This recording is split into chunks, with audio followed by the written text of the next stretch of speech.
What's up? Welcome to today's live stream. I'm him.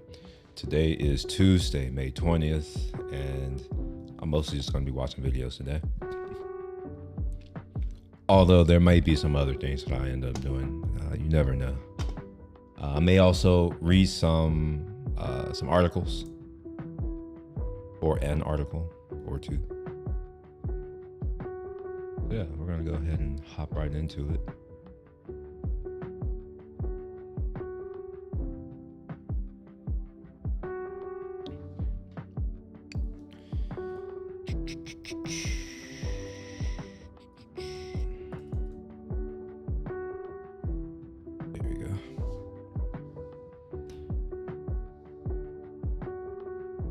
Go ahead and drop this volume down, get right into it.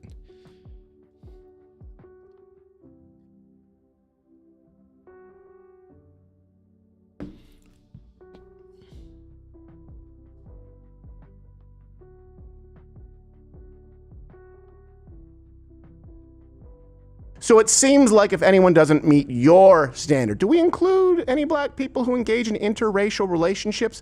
The black fatigue, it doesn't end with white people. It ends before I go on, before I move forward, let's go ahead and like. This is Steven Crowder. I don't actually know who this is, but some dude named Steven Crowder. It popped up on my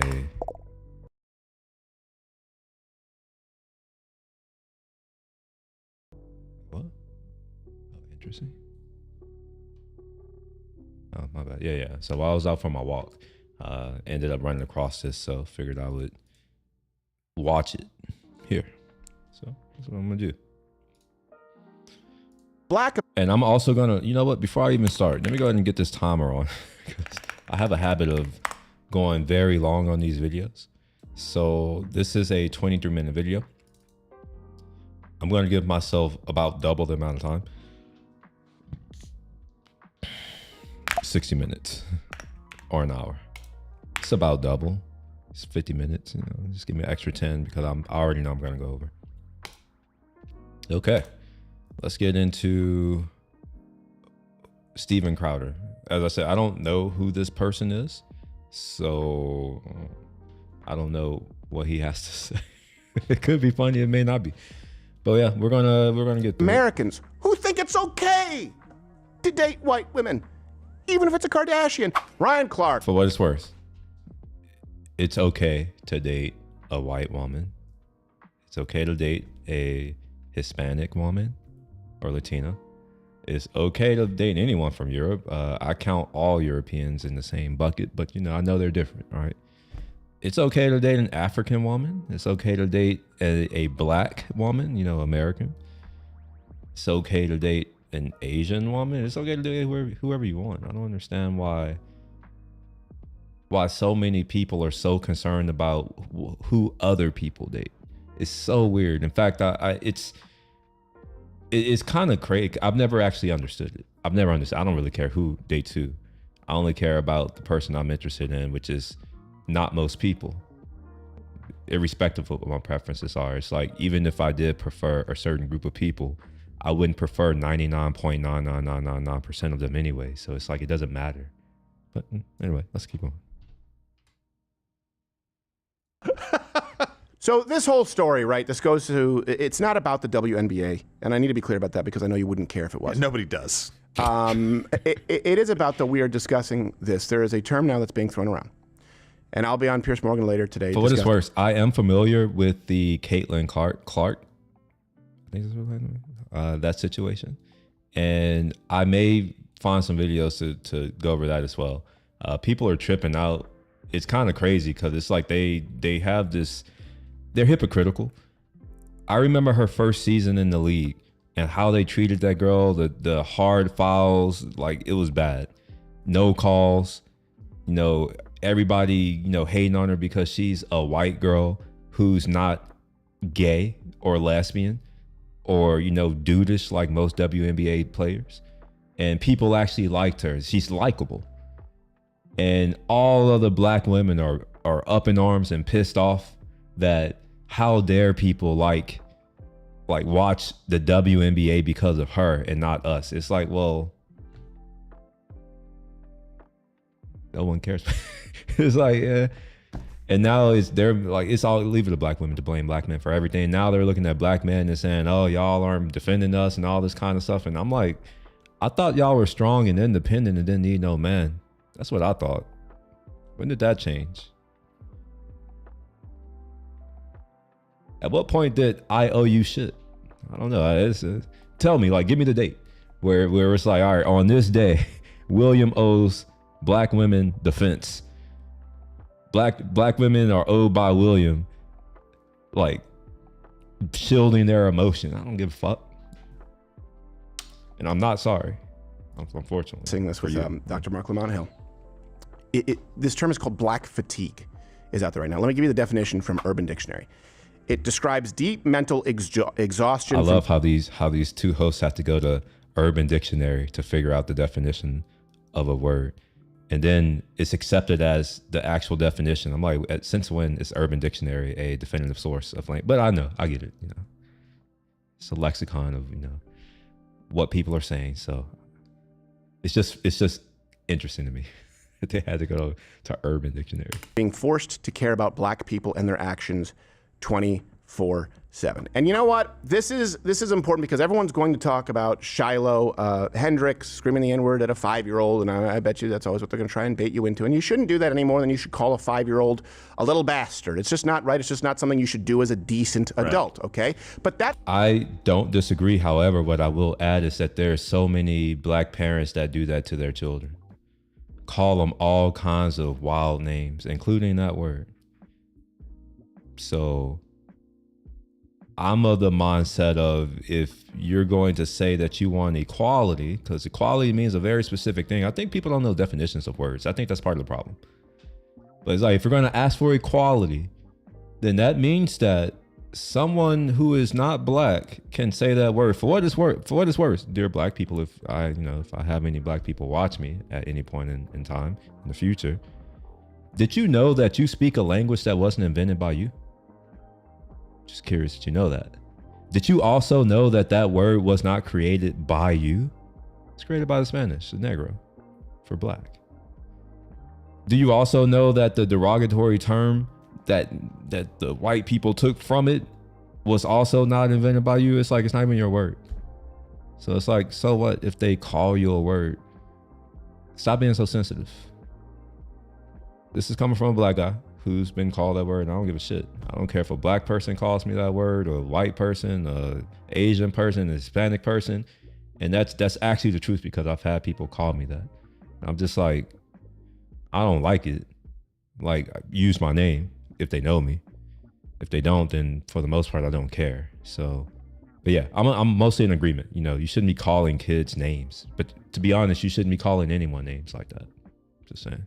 It's not the conversation that we are having. If you look at the GoFundMe for Shiloh Hendricks, this is something that would not have occurred 10, 15, 20 years ago. After Carmelo Anthony, after allegedly a kid who was white was stabbed in cold blood, and you see people donating to the tune of 6 figures, and you read the comments where there seems to be unapologetic hatred toward white people, you now have people who would never consider donating to someone who screamed the N-word at a toddler going, you know what, toss my money in there, because I'm tired of constantly living in fear. Also, just scaling that back, most people, white, black, Asian, brown, they're concerned with their own problems and their families, right? You're more concerned with your problems than someone 2 cities over. However, for the last, decade, in the name of progress, everyone who is not black has been demanded to sit down and start caring about everyone else's problem and actually putting them before their own. And then, even if you go through that step and you try to do it, you still get burned anyway. Hey, you want to move in? Oh, that's gentrification. Okay, I guess I'm not wanted here. Leave, that's white flight. Sit down and shut up, check your privilege. All right, but silence is violence.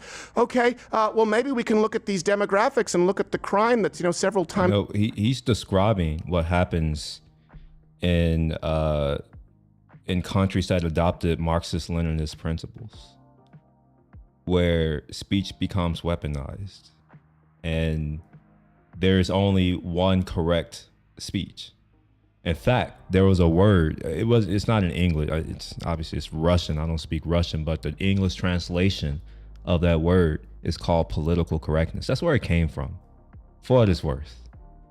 So that's kind of what's happening here in our country. And what's been very interesting is that people from those other countries that were living during those regimes when they were getting their start, who are now here in America, they are describing what's happening here in America as the same thing that was happening to them when they were in places like the USSR, Russia. USSR was bigger than just Russia, obviously. Things that were happening during the Cultural Revolution. And then there's some things that were happening in South America. I'm not too familiar with South American history, unfortunately.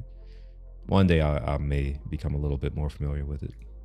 It's higher as far as homicide. Hey, that's actually racist because not all black people. All right, well, you know what? I'm not racist because I have black friends and I have, hey, you can't say that. What, because you have a black friend? There is no way to win, and that's by design. And no, so there is a way to win.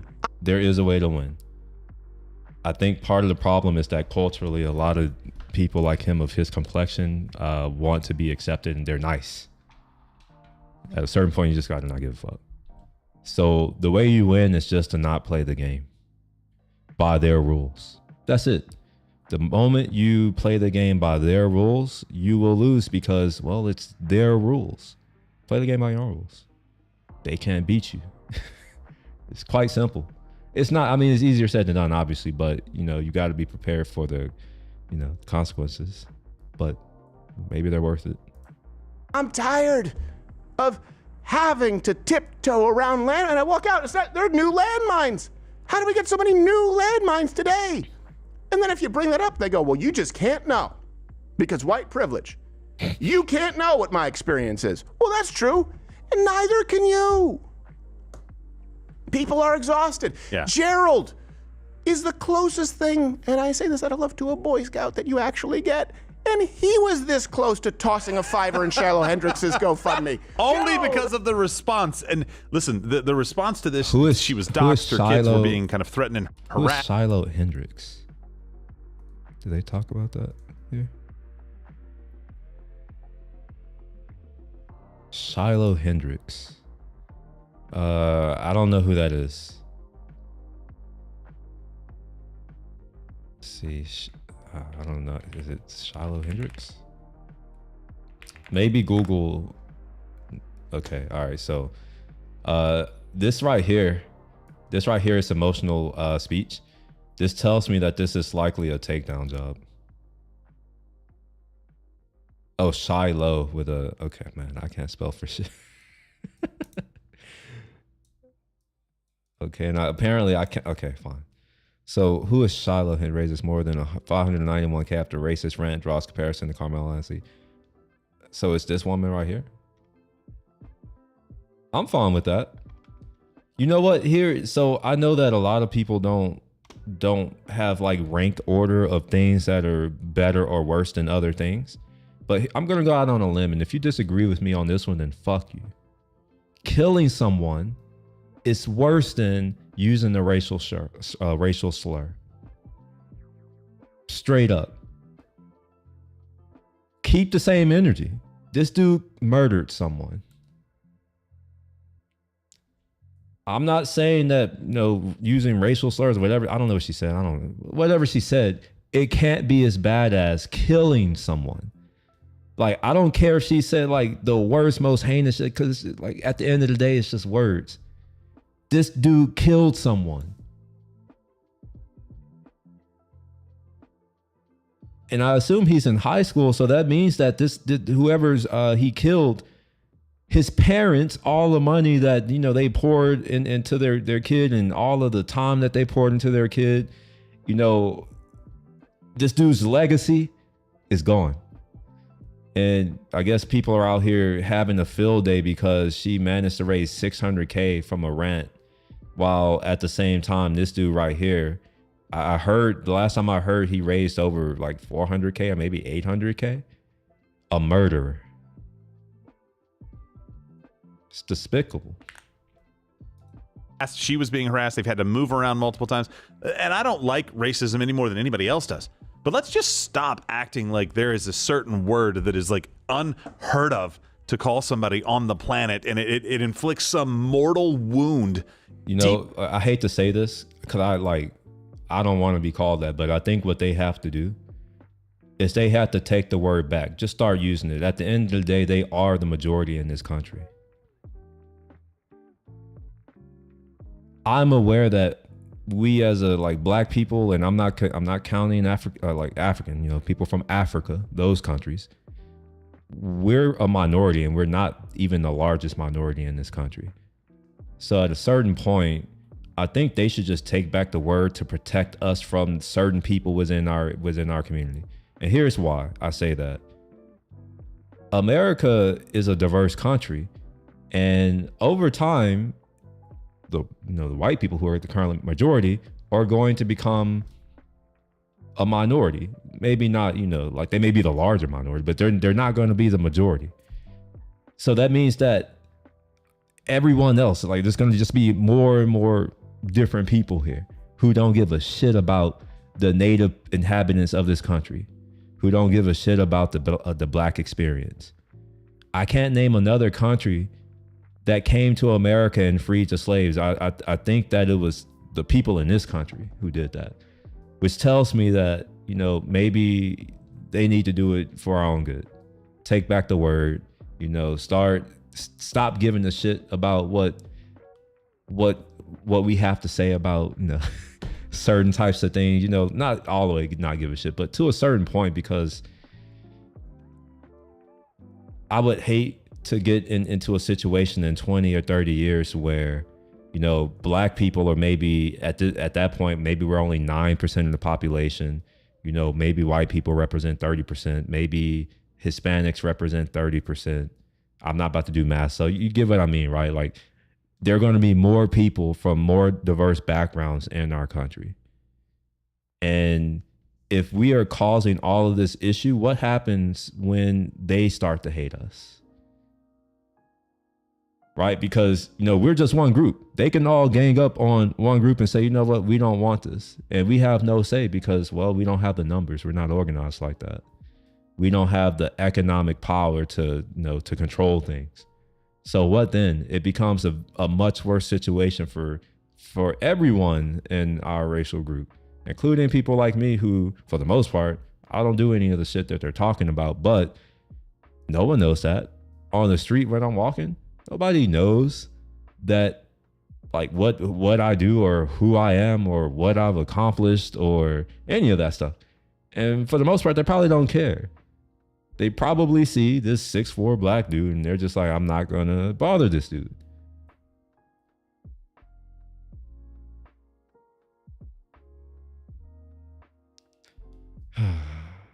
We really need some changes here in this country.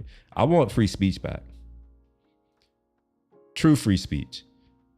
To where you cannot be you can't have your livelihood taken away for what you say. In your soul. I'm sorry, I'm just kind of done with that, acting like this is the line. Right. There are actions that are lines, not words. Exactly. We need to get to the point in this country where when people say, well, you're free to say whatever you want, you're just going to be held accountable for it, right? What does that mean, though? That's not a violation of the First Amendment. That's accountability culture. Okay, great. So you're against no cash bail? You're against catch and release? You're for accountability. You're against, for example, a shopkeeper having to go bankrupt because he's been robbed nonstop, like a revolving door, so long as it's under $999. You believe those people should be locked up, right? Because you care about your fellow citizen shopkeeper, regardless of race? No. And by the way, it's not about accountability because people out there aren't outraged. It's those in media who are looking to score points. Yeah. Let me make a He just brought up a really good point. He brought up a really good point. Our media is propaganda. I don't like the fact that we call the media still. They are propagandists, bar none. They are embedded with the state. How do I know this? Well, they're corporations and we live in a corporatocracy. So they're embedded with the state. politicians pay for ads on these media companies. They want to do their debates and all these things at these media companies because that's how they get out to the masses. These things are privately owned, which means that there's some interests that may not align with the public. In any case, we have a strong propaganda machine. We are the best propagandists in the world, and it's kind of crazy that it's been turned against us and it's being used on us right now. Because sometimes I think that media makes a much bigger deal about things than they really are, and all they do is they show the most radicalized perspectives on either side. If they even show either side, maybe you have to go to one network or another one to see, different sides. And one thing that I've recognized, and this is one of the benefits of actually existing out in reality, is that when I'm talking to like just random people, strangers and all that kind of stuff, most of us seem to be on the same page. Even if we disagree about certain things, it's mostly a nuanced disagreement. And even then, it's not that big of a deal. We're just like, okay, well, I'm fine, whatever. We don't need to agree on everything. Really clear example for you, okay? And you'll know that what I'm saying is true. And then I'll get to, it's not just white people. This is happening to black people. That's what we're gonna get to with this ESPN story. Now, even having a white wife while you are a black man will get you 86th from the black community. But let's go. Hold on, wait a minute. To I had to go in. I'm not even. I need to go to Urban Dictionary. What the hell is 86th? What? 86th? I've never heard that.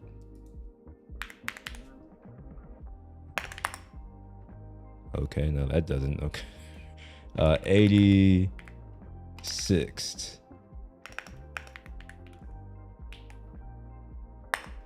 Restaurant lingo meaning take an item off the menu. By extension, it can also mean get rid of almost anything, including doing away with somebody. Oh, canceled. Oh, okay. Like, okay. Yeah. Here's the fun thing about being me. I give zero fucks about what other black people say. If they say I'm not black, okay. Who are they to me?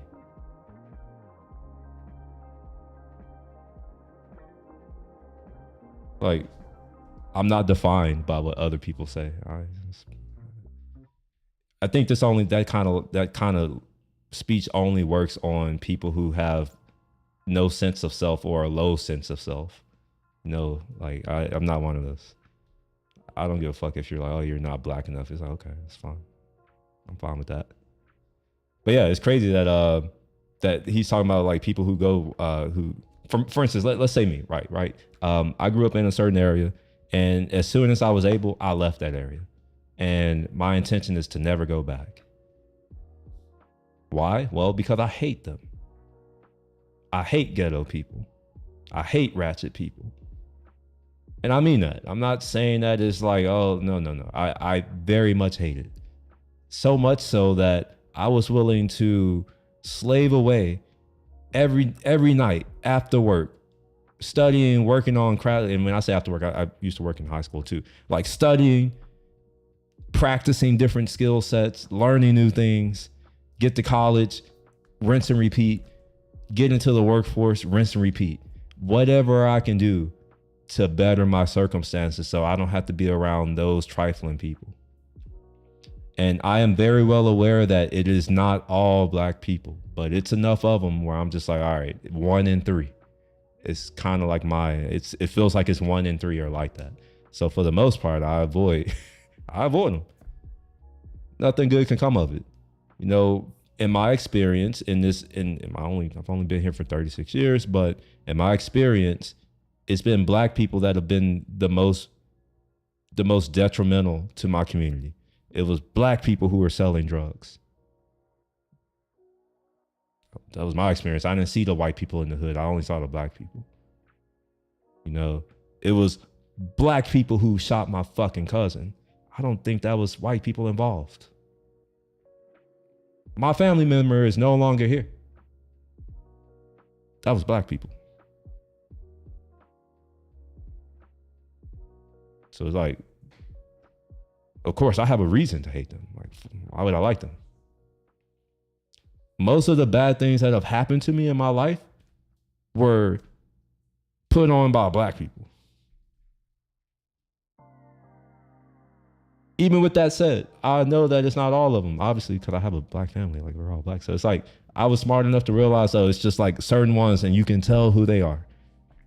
They walk a certain way, they talk a certain way, they dress a certain way, and they kind of look a certain way.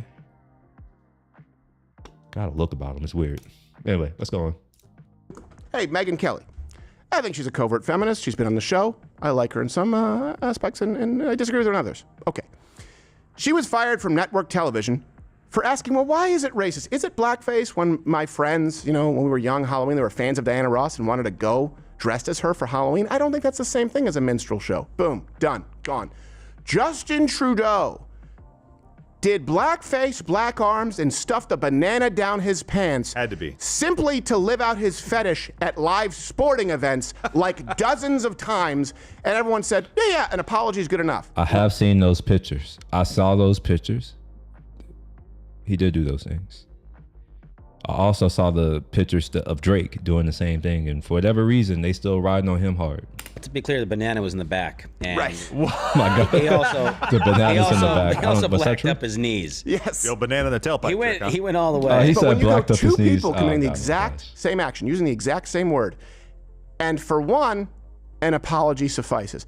And for the other, no apology will ever reach the threshold. No. It will never suffice. That's when you know that language has been turned into a tool to destroy people's livelihoods. We have people... Destroy white people. Let me just be clear. I'm sorry. Destroy white people's livelihoods. Black racists don't get called to the mat. Nah. It's us. It's me too. Maybe it's men more than anything, but like it's me too. Just saying. And black racists do exist. But maybe, I don't know. Tell me if I'm wrong. Cause like if I can now say whatever the fuck I want because I'm black and I'm not gonna get canceled, I'll start having some real conversations. But I don't think that's true. In fact, I think I'm on a shorter leash than them. But no, we both have our own perspectives. Sorry, racism is not just one way. you're about to see one. Yeah, that's what I'm saying. Like that exists. Asian racists exist. They do. They're all Asians. I mean, mostly. I don't have you spent any time around Asians? Show me another person that this has been used on that's not a white person. I mean, maybe there's a handful of them, but it's always against a white person. And it's like, listen, if you're really concerned about this and these words really do matter to you, then it would go both ways, but it does not go both ways. So let's just stop pretending. Let's normalize the term black supremacy. Yeah. That's a thing. It is a thing. They think that they're better than the other races on Earth. Yeah. They think they're more generous. We just heard one say it. Wakanda They think they're more forever. qualified. Hold on, I gotta figure out. Like, I don't think I understand what race is.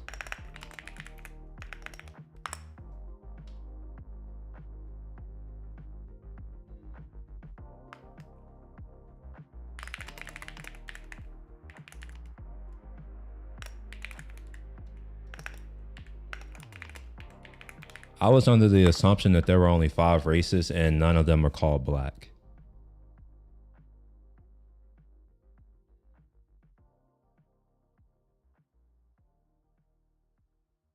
So these are racial groupings. Okay, this is Western context. Okay, but like I want an actual scientific one.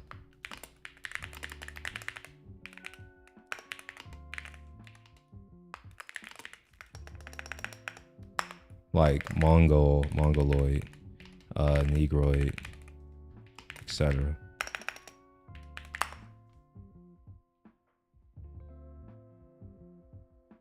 Caucasoid, yeah. These are the ones that I remember learning about.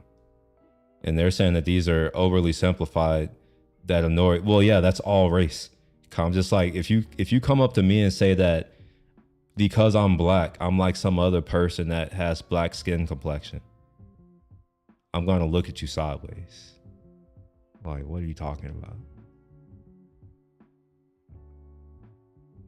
I've noticed that even within my group, we have different people who share like different features. It's hard to explain. I mean, maybe it's not hard to explain. Maybe People in other groups have the same thing where there's certain looks that you see recurring in your culture or in your society.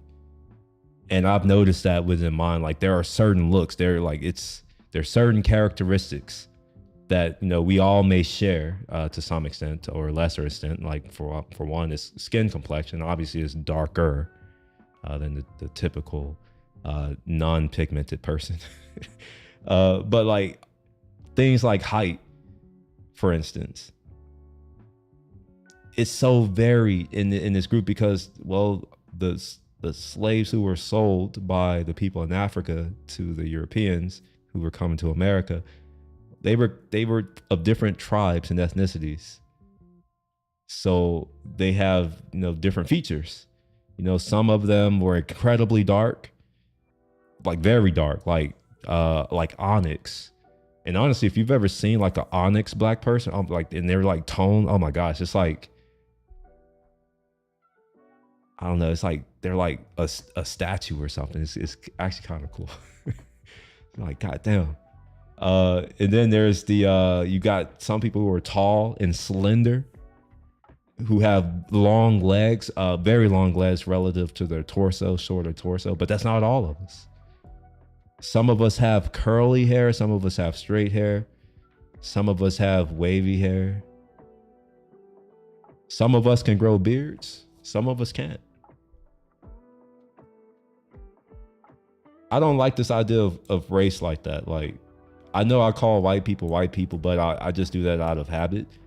Normally, if one of them tells me their ethnicity or their origin, I will call them that, because I think it's respectful. You know, like, call someone what they are, not what you think they are. They think they're smarter. Yeah. No, this is not all black people. There are black supremacists. I do think I'm smarter, but I don't necessarily think that I'm smarter than just white people as a group. I think that's a stupid thing to say.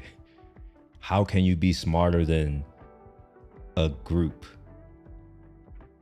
Like, it doesn't make sense. Like white, I'm smarter than white. Like, what the fuck does that even mean? How smart is white? No, it's white. There are people within that group who have intelligence levels, and it's distributed, right? So it would be a stupid thing to say that, oh yeah, I think I'm smarter than white people. It's like, no, I think I'm smarter than most people, not just white people. People exist. Yeah, no, you're absolutely right. They have the right to do whatever they want. And if they say, hey, it's a problem for you to marry or date outside of your race, okay. Doesn't that sound like supremacy? That certainly does to me. And let's start now at the, I guess let's go back here. The basis of this is, you know, Caitlin Clark, really good basketball player in the WNBA, white. Oh no. So, Straight. this all started by her. I love the dude in the background. He's like, straight. That's probably another reason, because I think all of the WNBA players are carpet munchers. No, rug burning. Committing what I guess they consider a flagrant foul, and then I'll give you context on Angel Reese, who happens to be black, therefore something race war. Strong on a three. Here you go from ESPN. And look now, Caitlin Clark pushes Angel Reese, and Angel You see that burning cross in the background? Right up into Caitlin Clark. Afterwards has something to say as Clark walks away. Okay. I can hear her from here. So the reactions were predictable. Bring up this collage. Yeah. People talking about how, oh, it's a double standard. And of course, if a black person did it, there would be outrage. And if a black player did it, as though they don't do it all the time, they would be kicked out of the. See, this kind of language, it comes from them, feminists. I'm sorry, but not really. If you're not the one that creates the society, I don't think that you should have much say in what I can say or not say, or what's acceptable or not. It's like, I agree with this though, but this right here is it's a Trojan horse. That's what I'm trying to get at.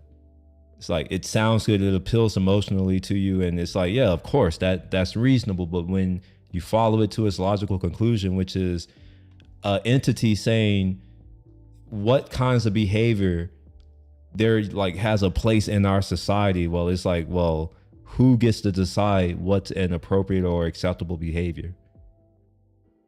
Normally those types of things come top down, and there's a word for that. It's called tyranny.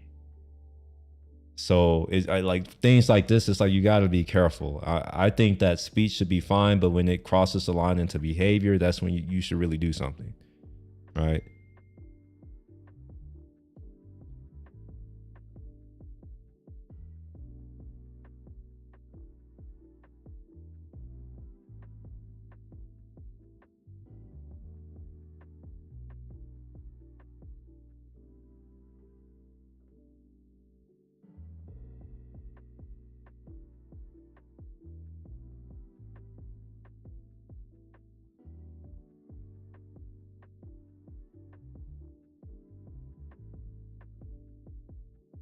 Sorry, messaging people.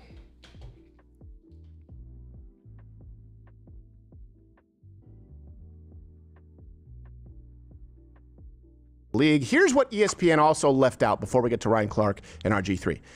Were the 3 or 4 seconds prior Who is RG3? to the foul. Now, I'm not saying that any of this is flagrant or any of this would be that serious in, the NBA, like men's basketball, or as we commonly know it, basketball.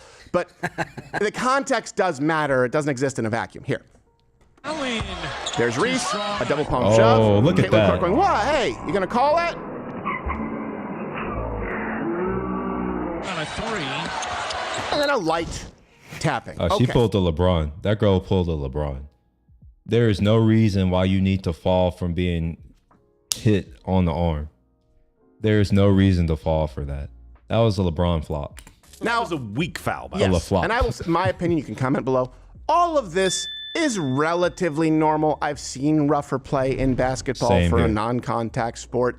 Wait, you know what? Wait. I gotta aside. Come on now. Caitlin. Seriously? Wait, what the hell is this? Caitlin Clark hard fouls highlights.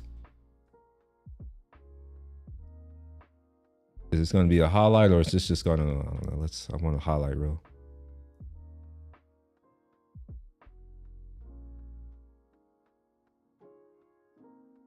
I did type highlights, right? Okay, all right, fine. All right. The hatred and jealousy of WNBA players towards Caitlin Clark has been clear due to the amount Look of at this. cheap Look shots at and that. flagrant fouls she's received so far in her rookie season. So I gotta pause it because it takes so long. WNBA players towards Caitlin Clark has been clear due to the Look amount at that. of cheap That shots is and not a flagrant basketball player. fouls she's That's not a received basketball so player. far in her rookie season. That right there The wasn't a WNBA basketball has had play. 30 flagrant fouls this season. Doesn't seem like that much. Look but at that. the Look at issue how they're is that doing her, bro. 5 Like- of these 30 flagrant fouls have been committed against Caitlin Clark.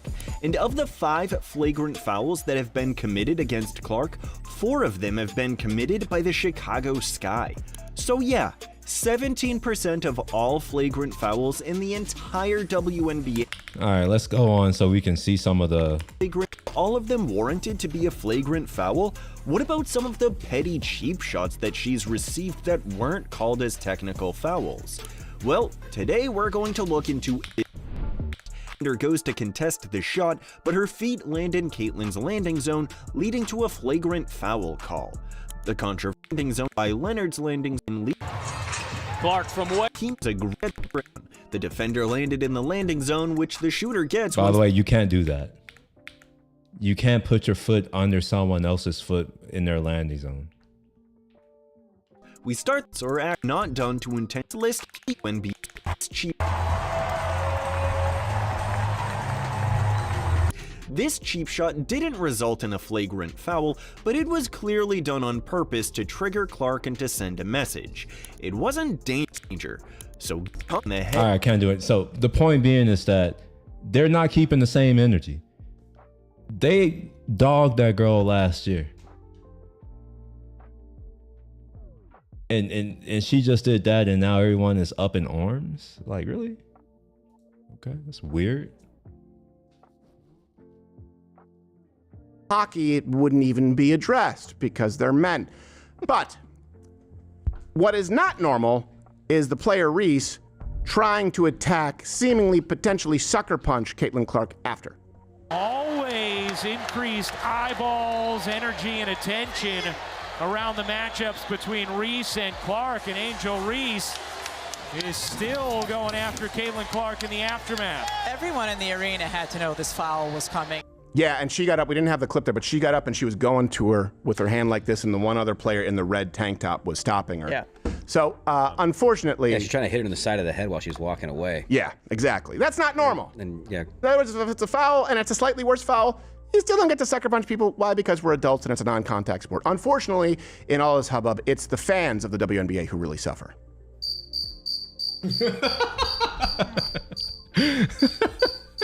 Go Wings! By the way, that's the Dallas team for those who don't know, and that means for everybody. Wait, what's that? Wait, whoa. Was that an actual game? Oh my gosh, if that was an actual game, that's sad. Plus wings? Yeah. Is it like the wings on the Tampax or something? The Maxi Wings? Maxi pads? That'd be the Red Wings. Oh, that name's taken. Yeah. It is. Detroit City. Actually, it was a Detroit team before. It was a Detroit something like... Well, they are the Red Wings now. The Detroit Smash and Grab, then they came. Hey, by the way, I'll care when you guys make a profit, WNBA. In 28 years, you haven't done it. Last year, you had increased revenues, but $40 or $50 million loss, too, which was more than most years. So I don't think it matters. We have to go on to This Week in Biden stuff. We have so much to get to, but on to the racist. So former Pittsburgh Steeler Ryan Clark told Robert Griffin to stay out of the Caitlin Clark conversation because, and I'm not sure because he speaks a lot without saying anything. You know, that's often a sign of someone who's not as educated as they believe themselves to be. But as I understand his point, Griffin should shut up because he's married to a white woman. When RG3 jumps on to the hate train or to the angry train, and now follows along with what we saw from Keith Olbermann, what we saw from Dave Portnoy, as they poured on to Angel Reese to make her the villain in Caitlin Clark's heroic or hero story. Right. The one thing we know about RG3 is he's not having conversations at his home about what black women have to endure in this country, about what young black women and athletes like Angel Reese have had to deal with being on the opposite side of Caitlin Clark's rise and ascension into stardom. He would make all of these. Wouldn't RG3 have like a black mom? So wouldn't he have something? And by the way, he's not having these conversations. First off, what the experience is like for a black player in professional basketball? Maybe the novelty here There's not that many white is players. the minority.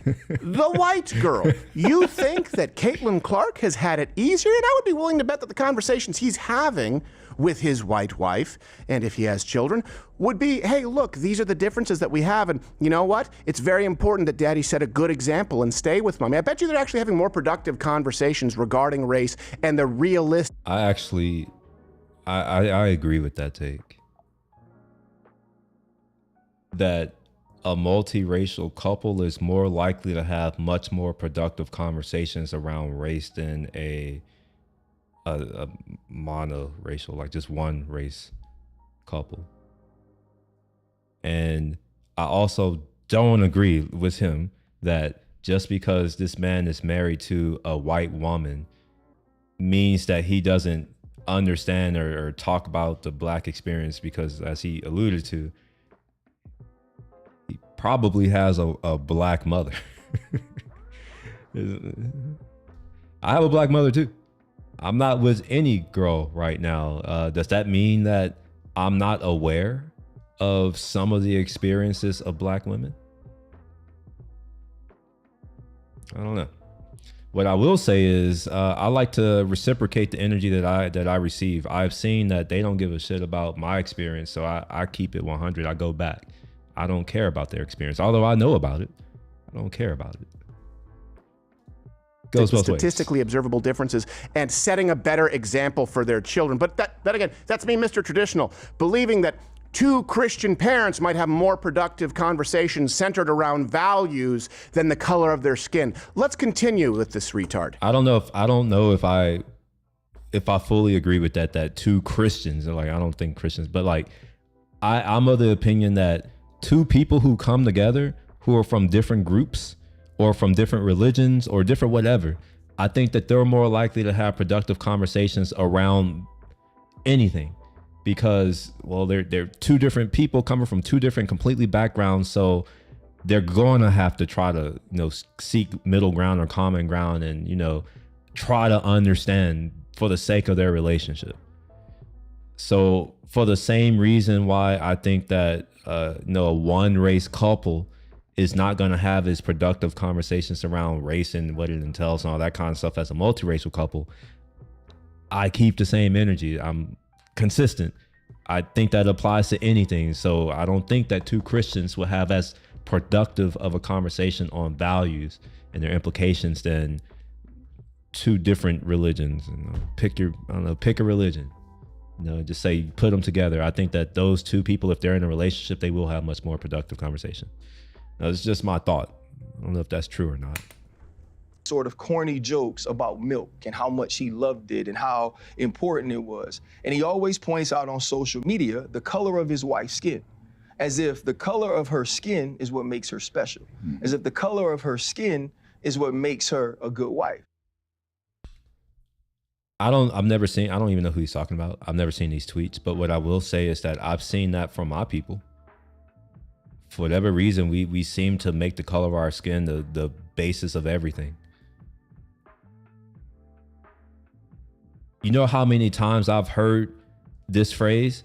As a black man, XXXXYZ. As a black woman, it's just like, how many times have I heard that in the past 5 or 10 years? I actually just tune it out. Like, I know that if someone starts any type of argument or any type of point with as a X, Y, or Z, I know to stop listening, because that's an appeal to authority. And that's a logical fallacy. I just can't get behind it. I'm just all right. Like, I'm not going to accept what you have to say just because you think that whatever you are makes you qualified to speak on it. I've met the lady, I've had a conversation with her. Right. I think she's more than that. Pause. But it also... You seem like you're a full-grown male. You understand what a joke is, right? Talk about... All right. I think he missed it. Or maybe he's being disingenuous. This guy, I don't know who, the host. The man did say it was a corny joke. So it sounds to me like he understood that they were jokes and he called them corny. So I don't know if he heard it or missed it, or if he's just being disingenuous. I don't know what it is, but the man did understand it was a joke. So that right there, like, that's a bad take. Milk, you know, like chocolate, that kind of thing, right? You know, the kind of analogies that people use that we used to, by the way, be able to use, and these were seen just kind of as terms of endearment, busting balls. I at no point have seen this other man claim that that's the only value his wife brings to the table as being white. Hey, maybe it's his preference. Maybe he believes that he's treated better by white women in general than black women. But again, that's his preference. But he didn't simply attribute, you know what, the only intrinsic value. I have a point here. It's unrelated to what he's talking about, but it just came to me as he was talking. This is a white man talking about a white woman who is married to a black man, and he doesn't seem to have a problem with it. And I just want to point that out because for whatever reason, black women seem to have a problem when black men date other people. But here is a white man, and he's cool with a black man dating a white woman, or at least it seems that way. He doesn't seem to care. And this is relevant to me because I've had non-black girlfriends in the past. And my last one of the things that she told me, and I didn't notice it, to be honest, because I don't notice things like this, but she told me one day, like, she was upset one day. We had just come back home from the mall, and she seemed upset, and I was like, I didn't understand what was wrong. And then she told me that when we go out, she always gets these looks from black girls. I'm like, what are you talking about? Like, literally, like I literally did not know what she was talking about because I don't pay attention to them. I'm just like, what are you? And then I'm like, why do you care? Now, this is me as a man. Like, I'm like, obviously, like, men and women are different. In my mind, I'm like, so the fuck what? Fuck them. That's how I was in my mind. But in her mind, it's just like, she couldn't get past, like, it was a big deal. It was a really big deal. And yeah,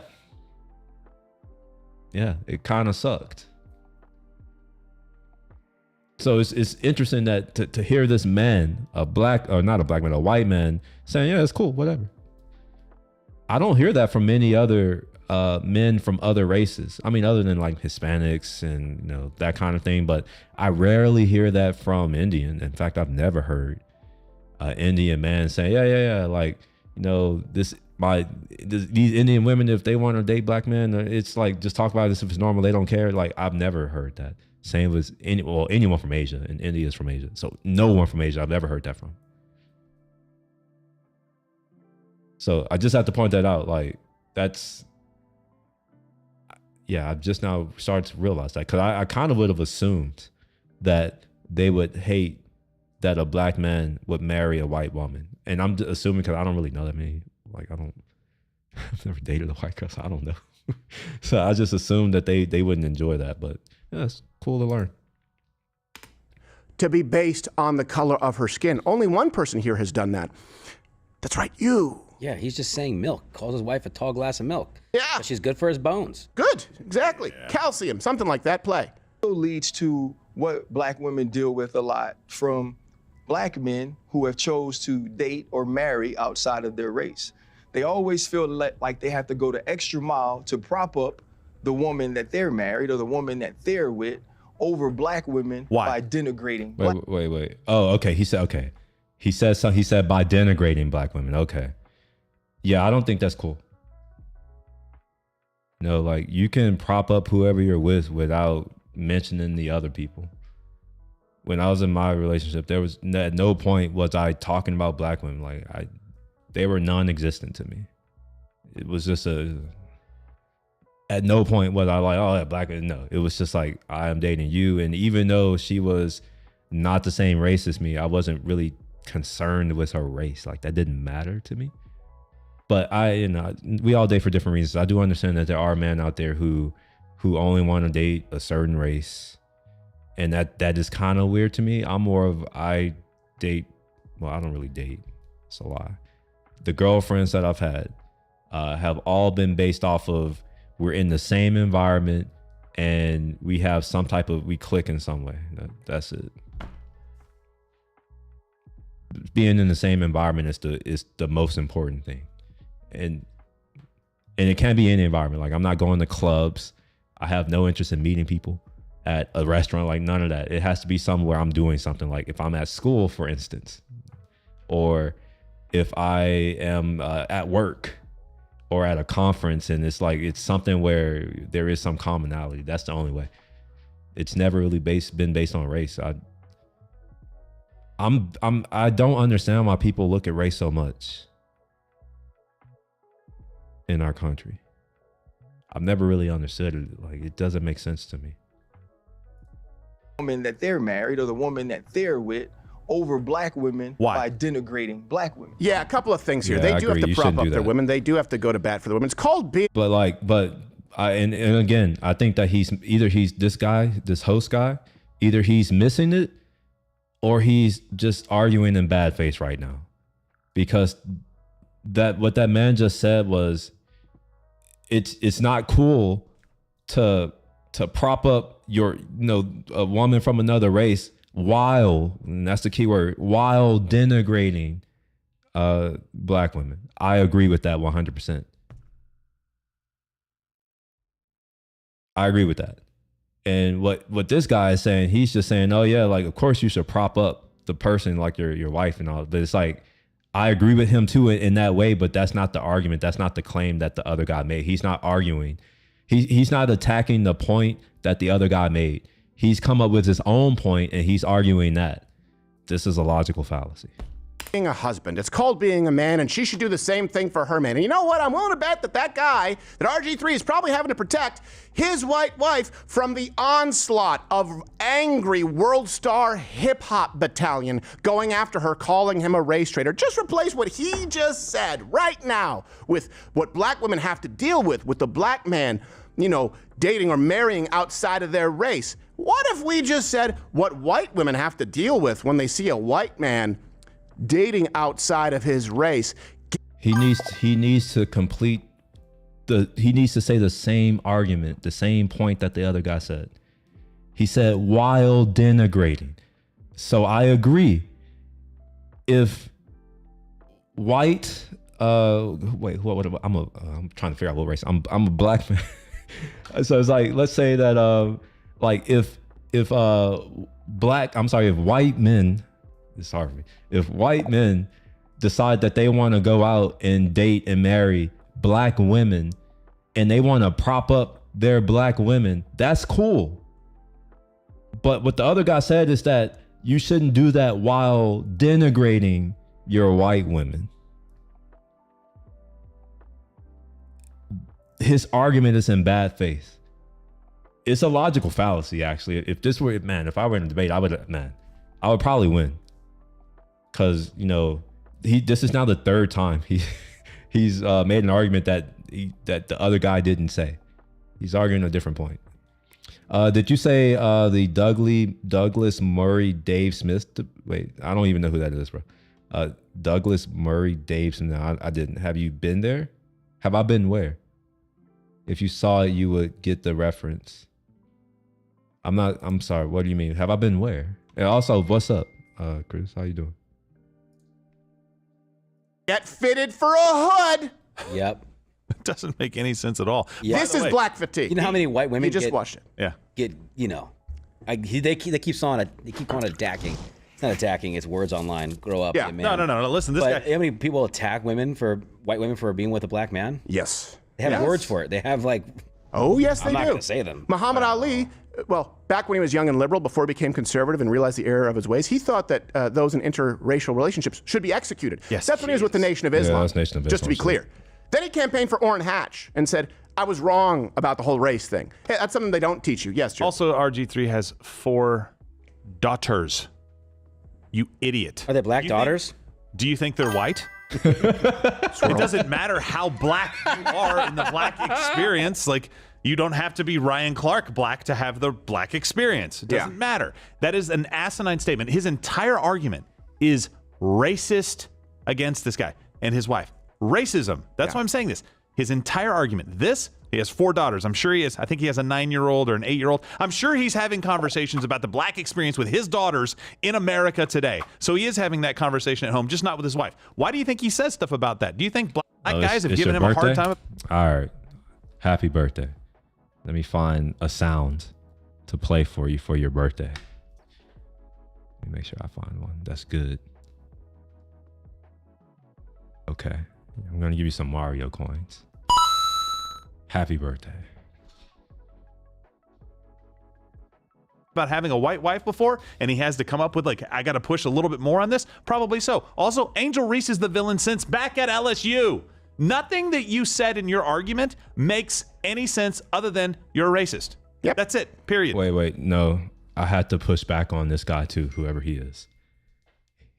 He did have some things in his argument that were not racist, that were good points, or at least a good point, which is you should not prop up XYZ while also denigrating the other. Like, that's, to me, that's simple, and I don't think that's racist to say that. Or if it is, then I'm racist, because I'm saying that right now too. Like, no matter what race, if you're an Asian man and you don't like Asian women and you choose to date white girls or Latino girls and you want to prop up your Latino wife, I would also agree that no, you should not do that while denigrating Asian women. Or let's say that you are an Asian girl, and I know some who are this way, and it's weird to me. I don't like it when there are like I've heard Asian women denigrating Asian men, and it's so weird to me. It's very weird. I've met some who were just like, yeah, I don't date Asian men, and I'm like, what? It's so weird.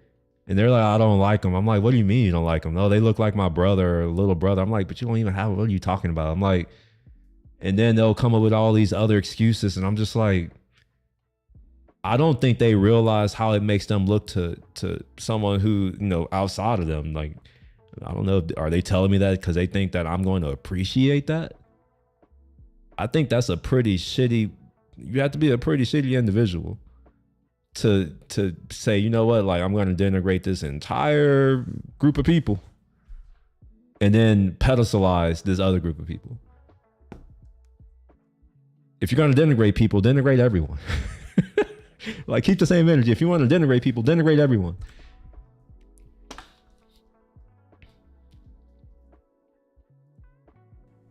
Well, also seemingly untalented as a broadcaster. And so you have to use this constantly. And so it results in black fatigue. And then you end up with the Shiloh GoFundMe, where people are going, wait, hold on. Someone who doesn't watch ESPN like myself, someone tunes in, or whatever this is on Pivot, I have no idea if it's online only, and goes, wait, what? Hold on a second. The conversation, the problem of a black man dating outside is, okay, all right, you know what? I guess I'm a racist. I guess I'm a racist because I think it's kind of okay if you share values at this point. And I guess I'm kind of a racist because my personal preference is white women or Hispanic women, whatever. I guess there's no winning at this game. Of course, Ryan Clark also went on to bitch that Caitlin Clark was only popular because of, you guessed it, the implication something, milk. I think Asia Wilson is the face of the league. Asia Wilson is the best player in the league. Who the fuck is Asia Wilson? Who is Asia Wilson?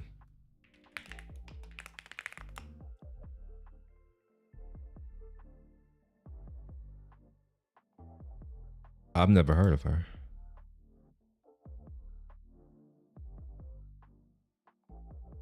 Oh, she's my height. We're the same height. That's cool. She's 28. I've never heard of her. Is she good?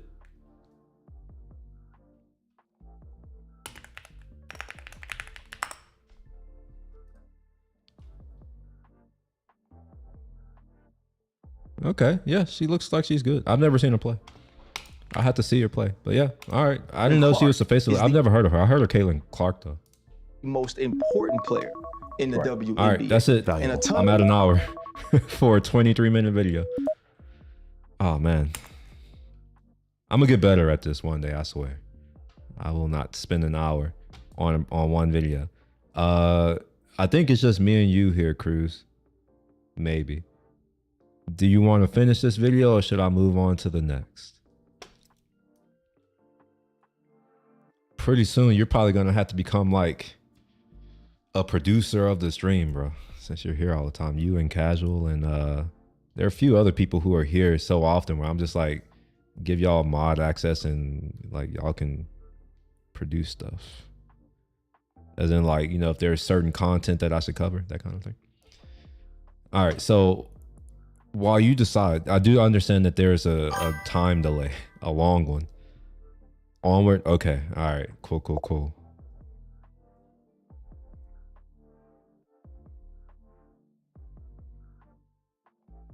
Okay, so okay, it's hard for me to look at that list. It's too small. All right, so we have delusional TikToker rants about lack of normal men in dating. Okay, you want to do that or you want to do something else? I'm gonna go ahead and set a timer just in case I'm gonna set it for 45 minutes. And maybe, you know what, maybe that could be the format of my stream in the future. I put 30 to like 15, 30, 45 minutes, maybe an hour on the clock for a particular topic, and then once the clock goes, I have to move on, you know.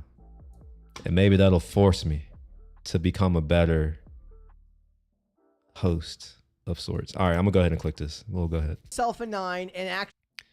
So I started this, and then I was like, oh yeah, I'm not watching this. Cause normally what I'll do is I'll just be like, I'm gonna go on. But now what I've started doing is I'm starting to save them to my watch later. And that's kind of what I'm using as this, that's like a board to jump, like, what do you call it? A queue of videos that I should do. I'm waiting on it to full screen. My computer's lacking. I don't understand why. A delusional millennial TikToker recently posted her rant about the woes of dating in San Francisco. And her main complaint is with the men, of course. I forgot to start the timer. Not with herself or any of her female friends. Men are the problem, and the main problem with them is that they're not normal and they can't hold a conversation. What does that mean, not normal? I mean, I would guess that the men in San Francisco are kind of weird, but you live in San Francisco, so I don't know what you expected.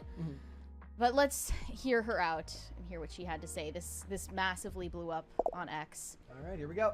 If you're a man in your 30s and you're single and you live in New York or San Francisco, please stay. Everyone else can swipe up. Great. Hold on, wait a minute. You said something, so I gotta go and show you something. Where is it? Obviously I don't use watch later videos. Oh wait, I only have 330. Okay, that, you know why I only have 336? It's because I have other playlists and I have another thing that I use for that. Like I said, I'm using this watch later for this now. But yeah, I'm only at 336, and I need to make sure I take off things from the watch later. Or maybe I shouldn't do that yet. Maybe I'll start including the links in the description. So I'm not going to remove them yet, but in the future I will. Before I move on, let me go ahead and share this link to these people. This is Pop Culture Crisis. Yeah, I'll go ahead and like the video since I'm watching it on stream before we get started. Is he gonna play? Seriously? Oh my gosh. Oh my gosh. Come on now.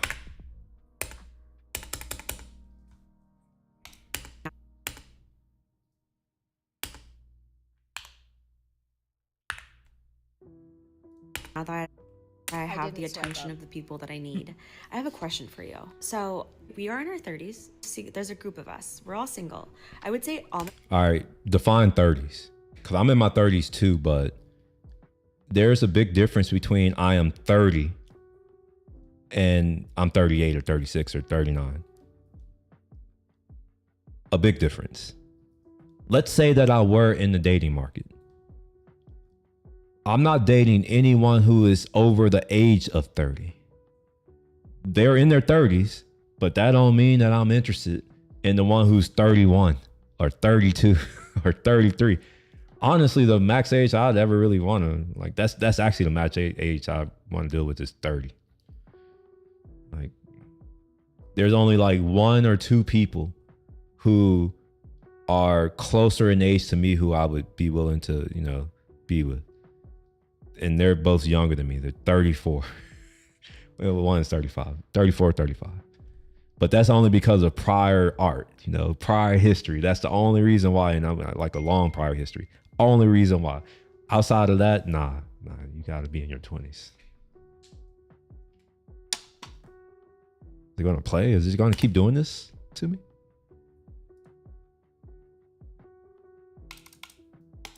All right, something must be wrong. Like 9 out of 10. Great in all sorts of ways.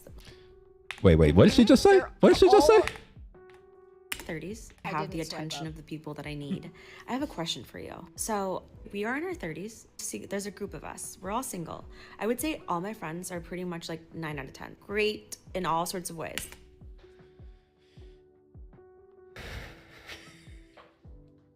Bruh.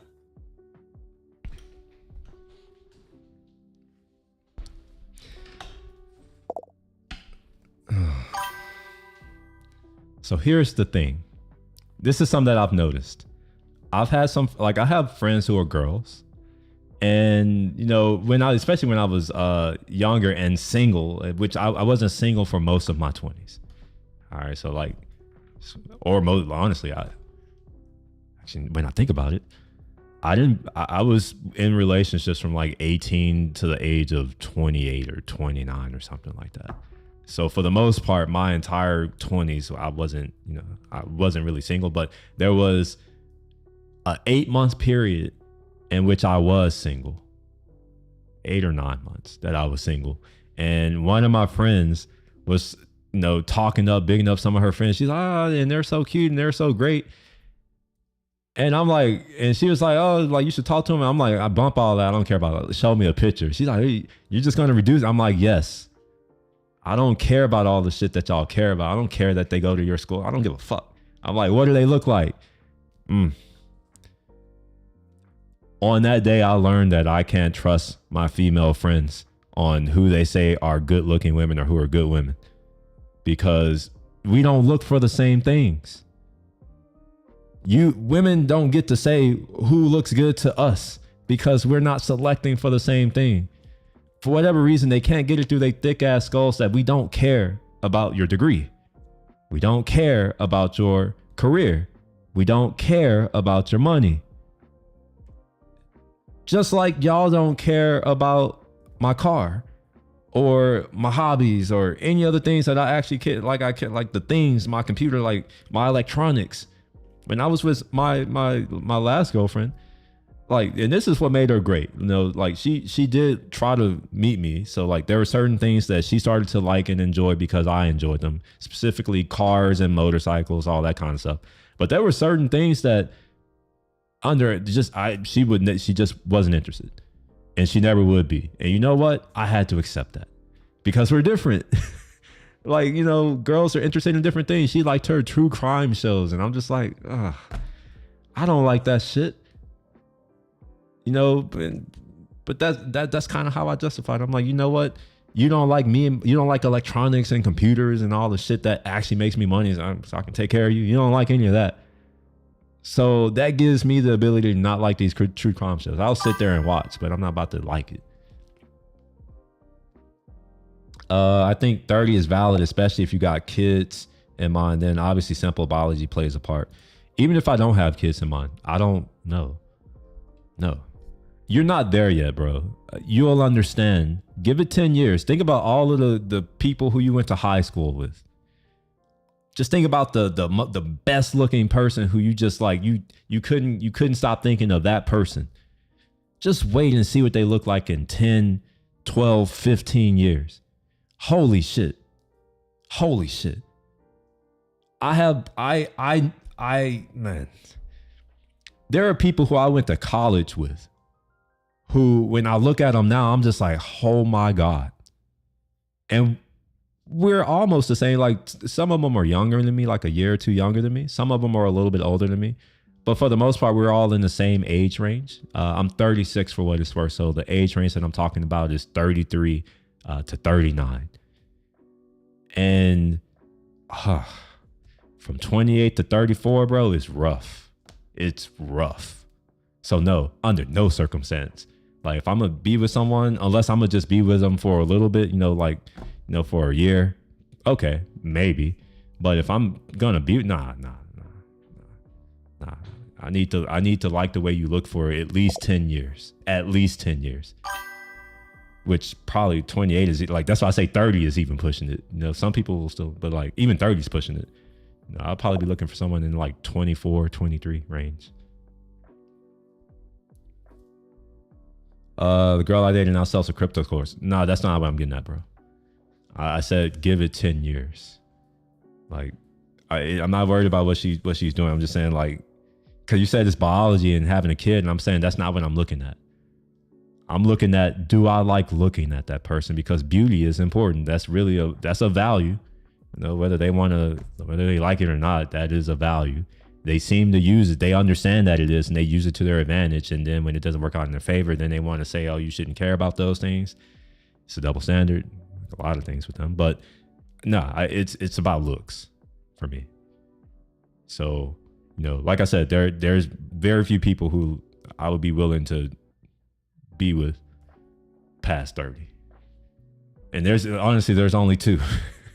And the only reason is because of a prior history. Like One is a 5-year relationship, bro. Like it's, yeah.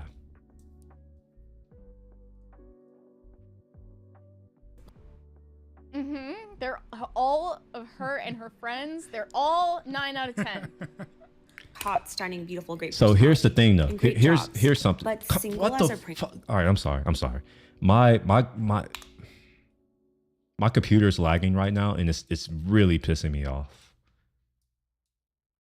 I don't understand why it's doing this. I thought I had a fast computer. I spent all this money on this thing. All right, let's try this again. single. Hot, stunning, All 9 out of 10. Okay. Great in all sorts of ways. They're all of her and her friends. They're all 9 out of 10. Okay. I know a lot of people may not believe this, but this is a core belief of mine. You are the average of your 5 closest friends. And I don't necessarily mean in looks, right? I normally say that in like everything, like your life, like your social status, your achievement, your intelligence, because all of these things, like you're generally going to be the average of your 5 closest friends. He is not a 9.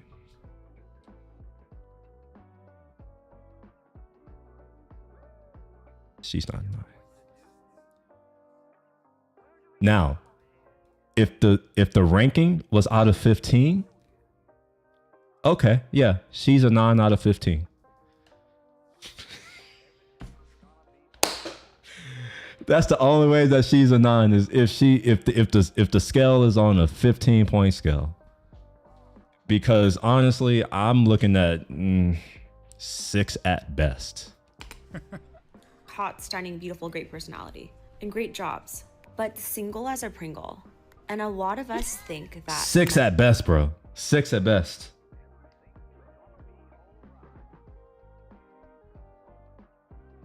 men in New York are just I've never like taken just a single Pringle out of a can, just as an aside. I mean, we can tell, bro. We see you. But then on We know TikTok, this man it's like ain't eating New York single men are equally Pringles. as bad as SF men. But here's the problem with men. They feel really one note. Everyone is a software engineer. Everyone's in tech. Everyone's like quite vanilla. They don't really have high or any EQ. And like the conversations just feel like I am going to pluck my eyeballs out. It's either like these men want to get married tomorrow or like don't know how to date. And it's just like, well, where's the normal people? I think she may be stupid. She may not know what the word normal means. That is normal for San Francisco. It's Silicon Valley. It's the tech capital of the planet Earth. It's been that for the past 50, 60, almost 70 years. What do you expect? Those are the normal men there. Just like the girls over there, they're the normal girls in that region. What is she talking about? Where are the normal men at? Like those are the normal men. They are normal.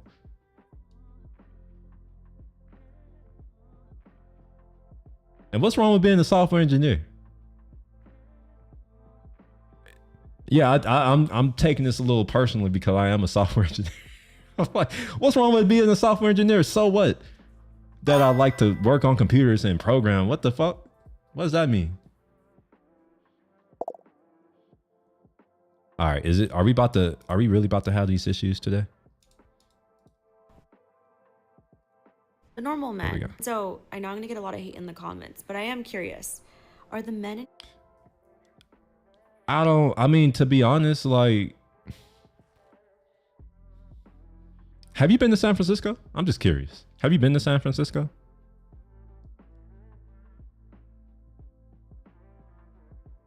I don't like to just look at one group. It's both of them. Like in my mind, like, San Francisco men are, holy shit, was that just lightning? San Francisco men are like the ideal men who they claim they want. They want, liberal men and people who are in touch with their feminine side and who show and display their emotions, and you know, they want someone who makes a lot of money. Most of these San Francisco men are earning 6 figures. You know, they claim they want someone smart and into like all these hobbies and activities. A lot of them are into that. Honestly, based off of what I hear coming out of their mouth, San Francisco men would be their ideal type.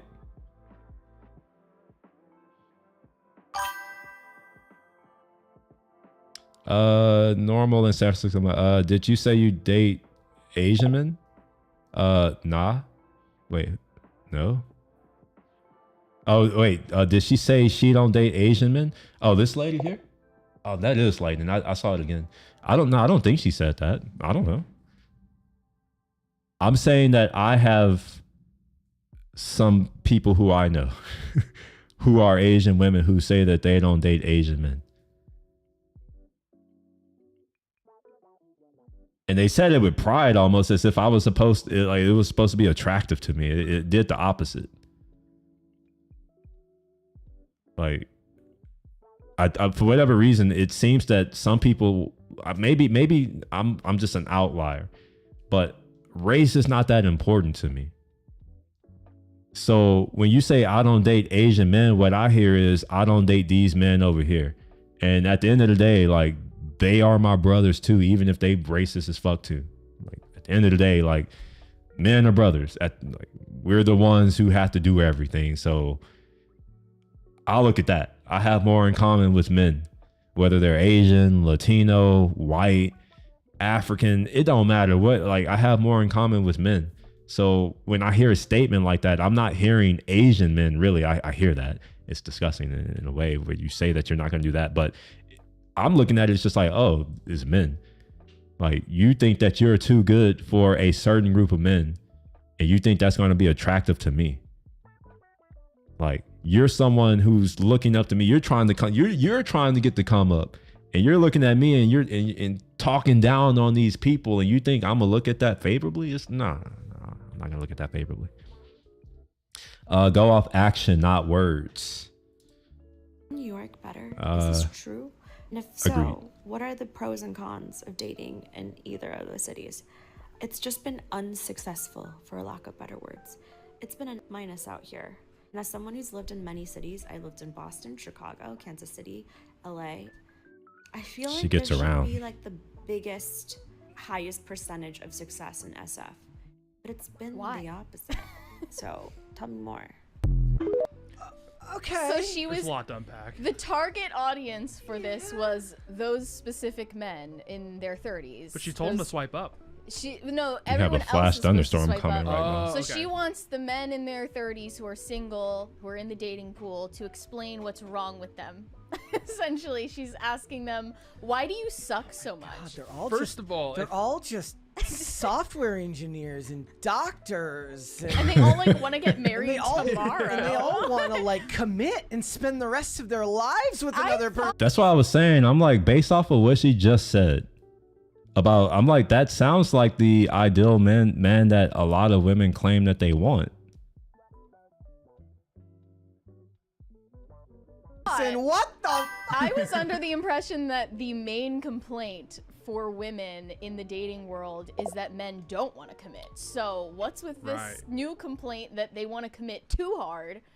Tate, maybe you can enlighten us about what are the pros or cons of New York specifically. Well, if you're a man and you're single, you should move to New York. 'Cause the ratio there is ridiculous. Did y'all see that? San Francisco is a complete opposite problem. Like, she says she's a 9 out of 10, and everyone in the chat's like, no, she's not.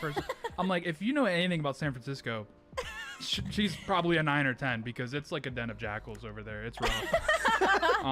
So, I mean, I but think that flexing that you're a San Francisco 9, that's like being the best turd in a toilet. Like, oh my gosh, man. He didn't have to do him like that. He didn't have to do him like that. I had to hear it again. Of jackals over there. It's San Francisco. They're 10, and everyone in the chat's like, no, she's not. I'm like, if you know anything about San Francisco, she's probably a 9 or 10, because it's like a den of jackals over there. This dude, he said it's a den of jackals out there. I mean, I'm not going to. I know a lot of people in San Francisco, so I'm gonna leave that one alone.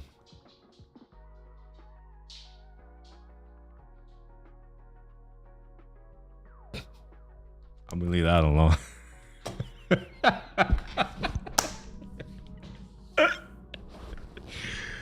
Oh man, this is a den of jackals. Oh my gosh, I wasn't expecting that. Yeah, let's move on. So, I mean, I think that flexing that you're a San Francisco 9. And what's crazy is that is actually a thing that I've heard. That someone is a San Francisco number X. I remember it was when I first went to San Francisco, actually. Well, not the first time that I went, the second time that I went to San Francisco. The first time I went, I was 16 or 15. The second time I went, it was for work. I was like 25 or 26 or something like that. And I started working in tech, in the Valley tech scene. And I remember going out with some of the boys at work. And, you know, after work, when we're out at the bars just hanging out, oh my gosh, man. That's why I'm like, I like them. Yeah, they're into, you know, they have kind of one-track minds. You know, they like tech and all that, you know, computer shit. They do talk a lot about that. But some of the shit they was saying was wild as fuck. And that's when I learned what a San Francisco N is, like put your number in. The word that they would always use was like a San Francisco 9. I was like, what is that? They're like, well, it's a 9 for San Francisco. I'm like, what are you talking about? And then over time, I started to understand. I was like, oh, okay, I see what you're saying. So I understand what you're saying. I get it. That's like being the best turd in a toilet. Like this, bruh. Labeling yourself a 9 bruh. Makes you less than a 9. Did y'all hear what this man said? I gotta go back. It's over there. It's rough. So, I mean, I think that flexing that you're a San Francisco 9, that's like being the best turd in a toilet. Like, let's be honest. This man said that's like being the best turd in the toilet. He said that's like being the best turd in the toilet. Oh my gosh.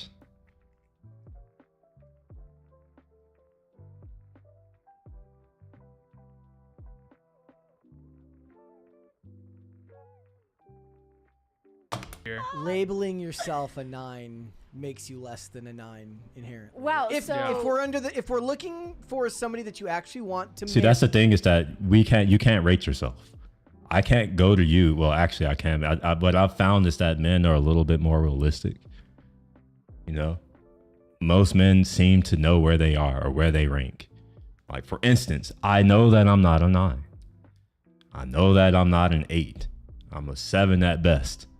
Well, 7 right now. If I get in shape, maybe I can be an 8 at best. But it's like, nah. Like, with them, they don't seem to understand, and they're ranking themselves, or they're rating themselves. They're saying, "Oh yeah, I'm a 9. I'm a 10." I'm like, the only thing that you're a 10 in is in, like, weight. You're just too big. Damn, it's bleak out there. I mean, it's bleak a lot of places. It's bleak most places. Beauty is not. It's not common. I'll just say it that way. Which is why it's so valuable. And I don't understand why people don't really understand that. Beauty is valuable because it's rare. That's what makes it valuable. So, you know, the more beautiful someone is, the more rare they are. Most people are average by definition. So, you know, like, they're in that little range, you know, 4 through 6 average. Although the true average is 5, but you know what I mean? Like, in that little range, most people are 4s through 6s. Most people. Now, I don't know if it's skewed left or right. You know, maybe there could be more ugly people than there are good-looking people. I don't know. I don't think it's a true normal distribution, but I'm going to assume that it is. It's a good mental model for me to use. And it may be skewed to the left, where there are more ugly people and less beautiful people. It could be that. But, like, let's just be real. If you're rating yourself and you're saying that you're a 9, like this dude said, I think I agree. Like, nah, you're probably not. And humility matters. Labeling yourself a 9. Nah, and some people just got that vocalizing that to the world. that makes face, you you an know. 8 at most. Some of them ain't gonna ever Okay, be but looking what good. if 2006 Adriana Lima said, I'm a 9? That would just be objectively true. This lady She's a is 10, not a really, but- Victoria's Secret fashion model. I'm just saying she's in a sweatshirt. I'm just saying, on principle, if you are a 9 or a 10 and you know that you're a 9 or a 10, I don't think there's anything inherently I'm wrong not with using that. I'm not using Like, physical premise here. I'm using like but her dating personality, premise. she also, yeah, to be fair, she was saying like we all have like great personality. So she also said we all have great jobs. Like maybe these men are having a problem with the fact, like if they're meeting men that want to get married now, are these men looking to get married to like another workaholic, in which case you're not even married, you're just living in the same place? And then So there was one girl who was one of those, like a workaholic, very career focused, very driven, and very accomplished. Like very, you know, she's doing well in life, very well, right? And yeah, when I was with her, I was just like, yeah, this not gonna work. I knew it within like a week or 2. Actually, nah, that's a lie. It was within 3 months, because for a while I was like, yeah, I can tolerate it, whatever. You know, I'm like, she's not that bad, but it only got worse. It only got worse. I'm just like, nah, fuck that. I'm like, you don't look that good for me to have to deal with that. I'm not dealing with that. Like, this was back in my, I was just like, you know what? Like, anybody who like is interesting, I'm willing to kind of meet up with, but nah. She was a true workaholic. And I remember, like, man, I didn't like it. I'll just say that I didn't like it. I didn't ever tell her to not work. It was just like, come on, like, really? Like, I don't want to get off work and then like talk about work with you. Did y'all see that lightning? I told y'all we got some flash storm coming. I don't know what's going on. going to work. Well, I think San Francisco is like a colony for nerds. Like you Oh, look at colonial history. They would instruct I'll be right back. I gotta go get my jump rope mat from outside so it doesn't get wet.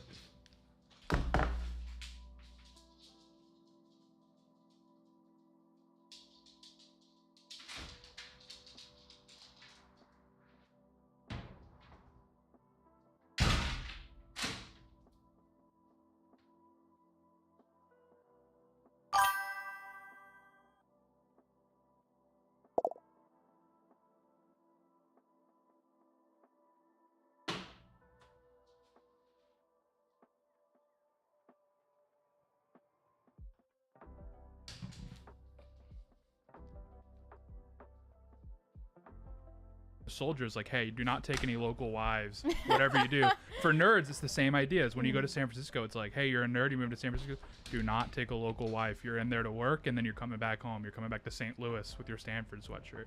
So that's news to me. You're saying that there's a higher ratio of women to men in New York City? Yeah, it's bad.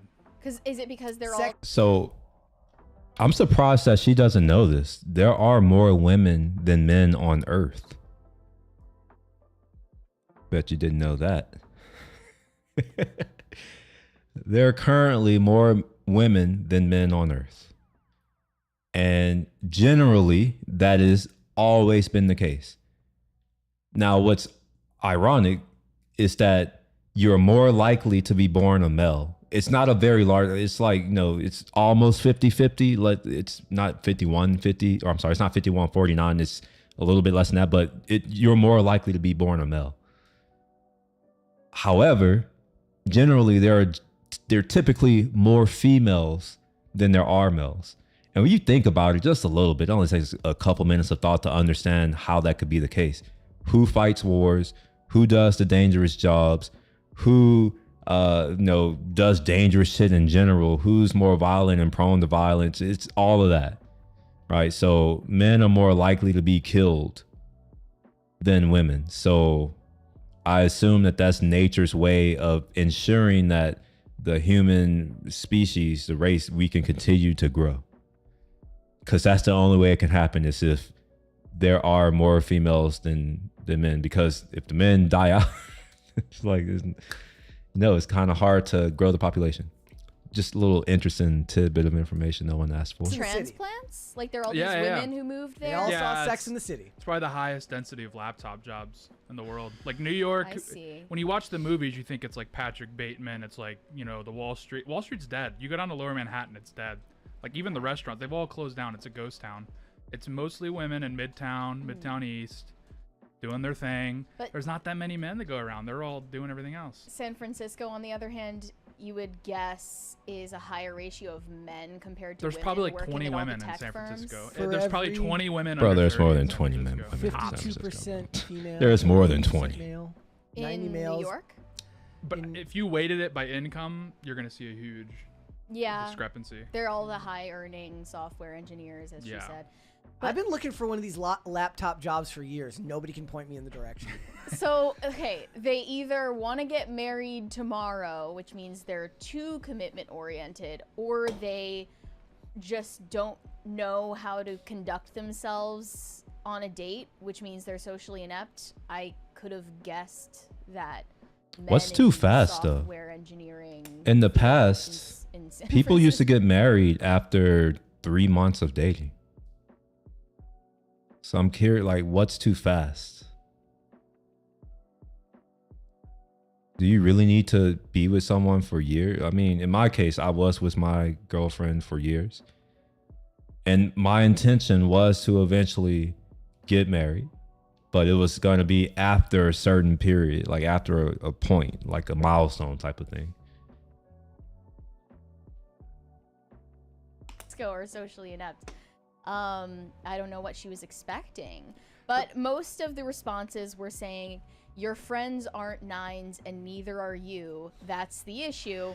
Another one more charitably put it, I think something a lot of women don't realize is that men/potential love interests don't look at you through the same lens that you and your friends see each other.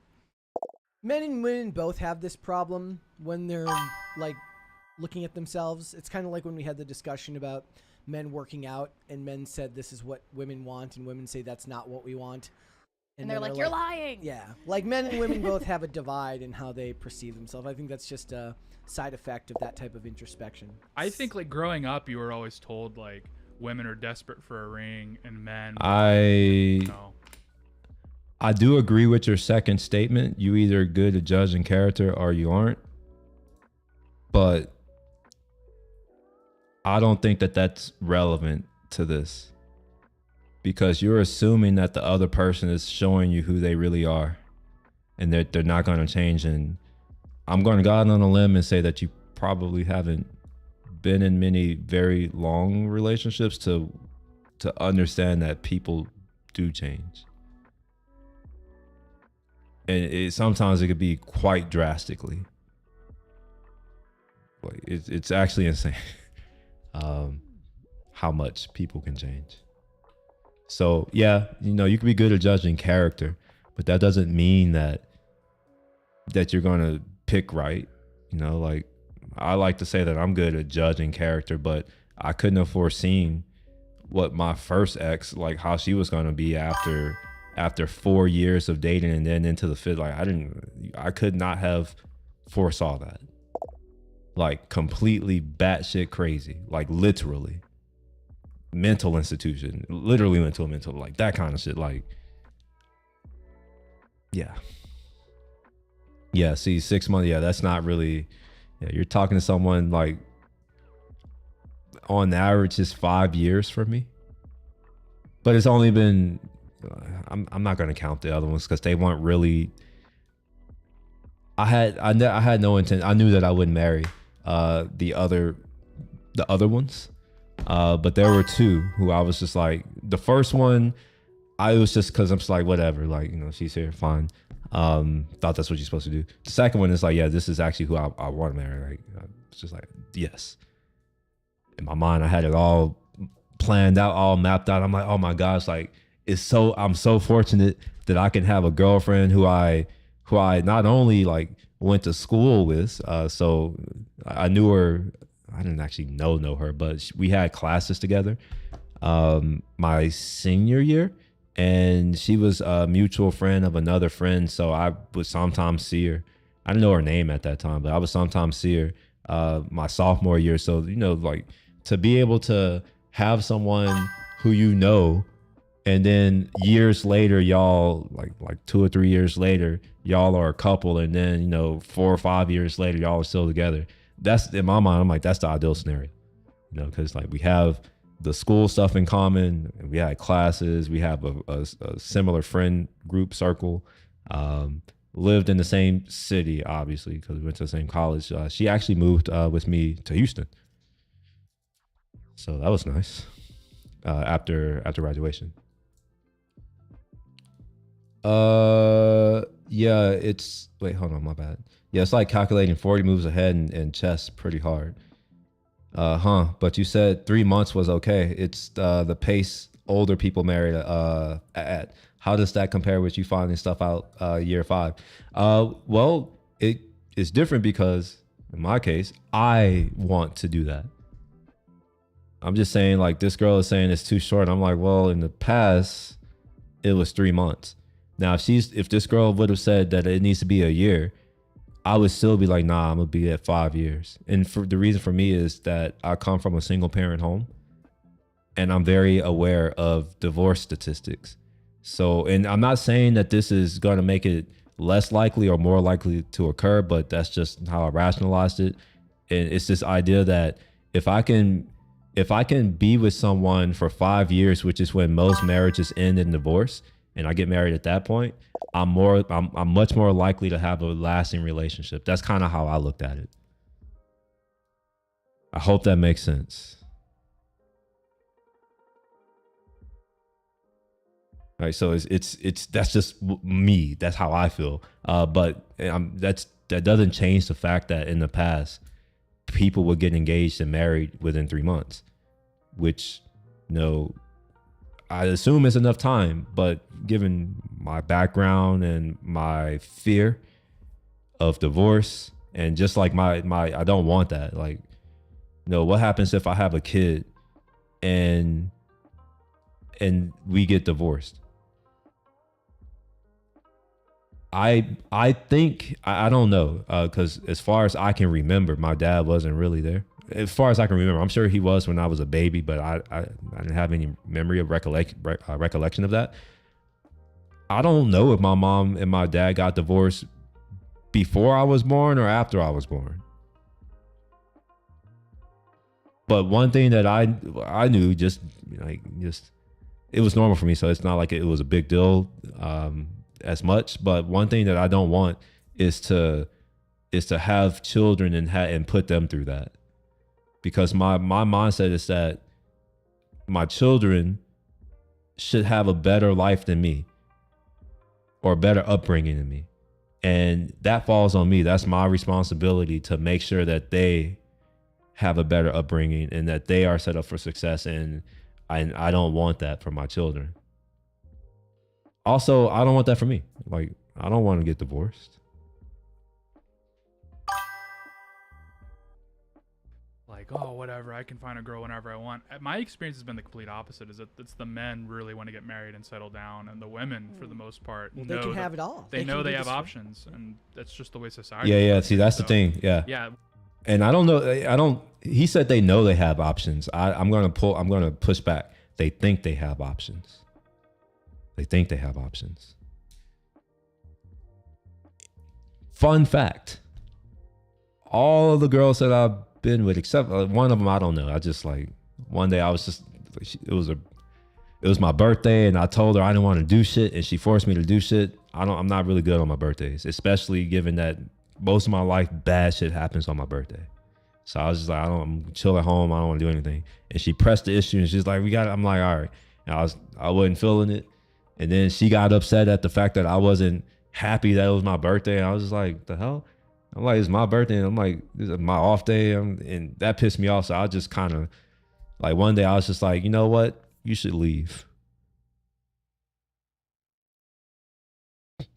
Like, she had just got here. She had just got here. Man, if you're watching, I'm not going to say your name, but if you're watching, I'm sorry how I treated you. No. She was crying. She didn't like it. I was just like, yeah, no. So, and that was the end of that.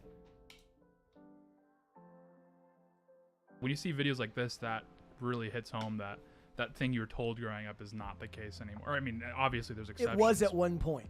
Yeah, up until probably very recently. I can't make sense of that because there are so many women who say that they ended up in these forever girlfriend situations or situationships, but more so the forever girlfriend scenario where the guy is like, oh, like one day, like I'm not ready, I'm not ready. And they wait around for that ring for like sometimes even a decade at a time before breaking it off. Right. And that story is so common, it leads me to believe that the commitment phobia is on both You know what? sides. I think maybe we should get rid of marriage. It sounds rough, but Maybe we should get rid of marriage. We no longer have the same society that we had that required marriage, that institution. Women are independent now. They can make their own money. They're not economically tied down to anything. Maybe we just get rid of the institution altogether. Why do women need to be committed to now? They have the government to protect them, right? I think it's true. I think it's also there's a class element because like when I worked like for an auto parts store, every guy that worked there had a girlfriend for 15, 20 years. That's the government. And then when I got like an office job, a white collar job, the men were either single or married, and the men that were single are like, I want to get married really quickly. So I think like there's some sort of filter occurring once you move up the income. Not saying I was making much money, but I do want to say that, or I do want to add that my intent was to get married before I was 30. That was my intent. And I had a very strong reason for that. I pushed it a little bit later because the girl that I was with, she didn't want kids at all. She's from a country that has an insanely low birth rate, actually a region. All of Asia, Southeast Asia, like the birth rates are incredibly low. The women there don't have children and they don't want to have children, most of them. So she didn't want, she just like them, the rest of them. I didn't know this at the time, obviously. I didn't know any of these things. And I didn't really understand it, but I was just like, at that time, because I'm a little more mature for my age, and I was a little bit older, like a year older than her. In my mind, I'm just like, yeah, all right. And I'm like, all right, that could change. So I was like, all right, she's saying that now, but maybe 28, 29, it'll be different. That's what I was thinking. people I was working with where I think there's some sort of income filter that like filters out different mindsets. So like a higher income man would be more oriented toward commitment? Yeah, I think so. I mean, usually I thought it was the opposite. Wait, what are you talking about, Jimmy? I'm sorry. The chat is, for what it's worth, y'all, the chat is delayed for me and my stream is delayed for y'all. So there could be almost a 10-second delay between when you send the message and when I see it. Oh, I'm sorry. A 10-second delay from when I say something to when you hear it. And then on top of that, there could be another up to 10-second delay from when you send the message and when I eventually see it on my side. So if sometimes you're like, oh, he's not answering, that's why. It's because it's delayed. I think I'm gonna have to add more time to the clock. I'm sorry. I have 2 minutes left, so I'm gonna go ahead and I'm gonna add a few more minutes. Oh. Oh, you took off your headphones? Oh, did you think that somebody was at the door? If I play that with my speakers, Roscoe will come in here, he'll start barking. Actually, no, I can't do it because like I have my mic on, it'll start making a lot of noise. But yeah, if I do that, Roscoe will come and start barking. He thinks that someone's at the door. It's pretty funny. Because it's like when you got a lot of money, you're terrified of getting married because you're worried that you're going to lose your money. But if you're both poor, you're like, we can get married. Who cares? Yeah, I think like it's like an older guy thing to like be really concerned about getting screwed into a divorce. Like young guys, there's literally two paths. There's either like, I want my life to be like The Notebook, or I want to be Andrew Tate. Where with older guys, there's just this kind of like unspoken, she's gonna take half my money, so I'm not gonna get married. But they've like gone through a divorce or already. They've gone, or their buddies have gone through it. With young guys, that's the thing. That's my problem. Is that at 28 or 29, I don't remember what age I was. At some point, a year after me and my ex, after she left, I ascended social classes, I'll say it that way. And I was still in my 20s. So I became like this early. Like I wasn't poor. I was doing okay when I was with my girlfriend at the time. But in my mind, I'm like, well, I was poor when she met me, like literally. And where I was then is like I had came up with her, like we were together. And when I say I was poor, I mean there was one point where she had to pay my rent for a couple of months, 3 months. She didn't have to, but she paid my rent. So yeah. Yeah, nowadays, nah, I'm unwilling. The day I became another type of, in another social status, I started to think very differently. I realized that I have something to lose now. So it's unlikely that I'll ever get married. And I'm being honest. Unless it's, to my estranged fiance. That would be the only person I would even remotely consider. And even then, I don't think that I would. Just because of prior history. It's just like, the best indicator of the future is what you do in the past. And I'm just like, I don't know. So yeah, no marriage for me. I'm going to keep all of my money and resources to myself. And I will leave all of the better men to have their pick of the litter. In that, maybe well, it's the guys naivety. I she's don't talking know. about, they're men who are already established in their careers and have that domain of their life completely established and secured. So that means they're ready they consider themselves ready for marriage and ready for commitment more than maybe guys. Yeah, estranged. You do know what that word means, right? Like that's actually the case. I know you don't know much about what's going on but yeah, that's actually the case. And this is how you know. If you had to communicate through a proxy. So let's say, for instance, I really need a response from her.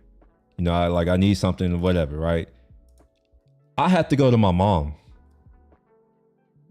And they talk through, they talk and then it's filtered through my mom, or I have to go through one of our mutual friends. It's like that. Where, she's yeah, anyway.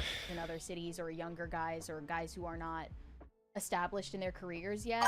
Well, prenups are not 100%. Like a lot of, you hear, especially like in Christian circles, and I used to kind of roll my eyes, but I think it's actually true. Is there is something to be said of getting married before who's going to you live have with me? anything, and then Wait, who are you asking? Who's going to live with me? Ship her to an island. I'm confused. I'm not sure what you're getting at. You got to help me understand. I don't follow. What do you mean? And this is what I'm referring to. This and then the one following. So she gonna live with you. Who are we talking about? Like let's get that first. Like first, who are we talking about? And then the second one is, are you going to ship her to an island? I still don't know who she or her is, but like I don't even understand what you're trying to say here. But for this where she's on an island already, literally. So it's like it wouldn't be me shipping anyone anywhere. building your life together, rather than like, I said that would be the only person I would consider. And I said, even then, it's probably unlikely that I would. Consider means that, okay, yeah, like I would consider it because I already know that you wouldn't be with me for money. How do I know that? Well, you're rich. And you knew that I wasn't rich when I asked you out. And you stayed with me for a long time, even after I lost my job. And, she paid my rent. She helped out with a lot of, so it's like, I already know that she wasn't there for the money. I also know that it's I can just be myself. Like I already know. I don't have to pretend that it's like I am who I am. And I don't have to do any of that other shit. All that's out the, there's nothing to getting to know one another kind of thing. It's like, I already know. She already knows. So yeah. At a certain point, I don't want to go through all that again, because for one, I'm generally not attracted to most women. I'm just being real. And that's not to say that I'm attracted to men, because I'm not. I'm just not attracted to most women. So for me to go out and like try to build this relationship with someone who I'm not really that into in the first place, and they have no value to me, right? Like there are certain things that I value, for instance, with my estranged ex, right? One is she knows my grandpa. Well, my grandpa's no longer here, but she knows my grandpa.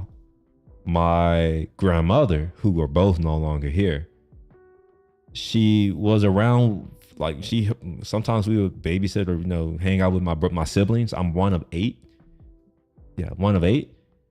So let's just say that one of them, well, all of them now, they're all grown, but when we were dating, they were all kids. In fact, one of them was a small kid. He just graduated high school, actually. My youngest brother. He just graduated high school Saturday. So it's stuff like that where it's like there's a family history. My whole family knows her. Her family knows me. It's a lot of that. That's why I'm like, yeah.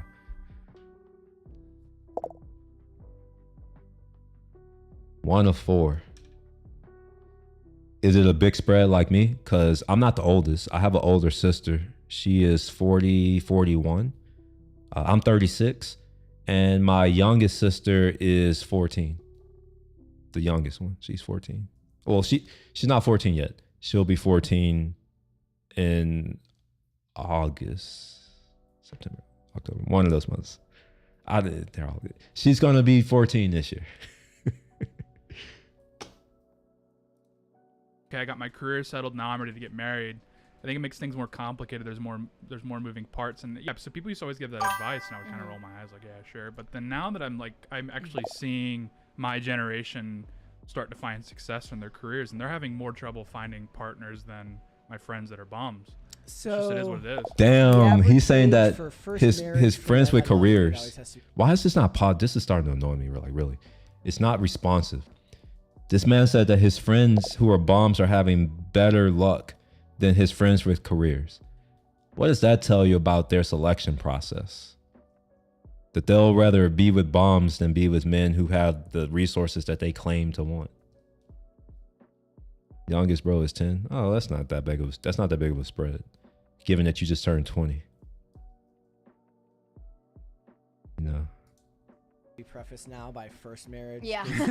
Remember when they used the term starter marriage? The average age for first marriage for men in the United States as of 2024 was 30.2 years old, while for women it is 28.6.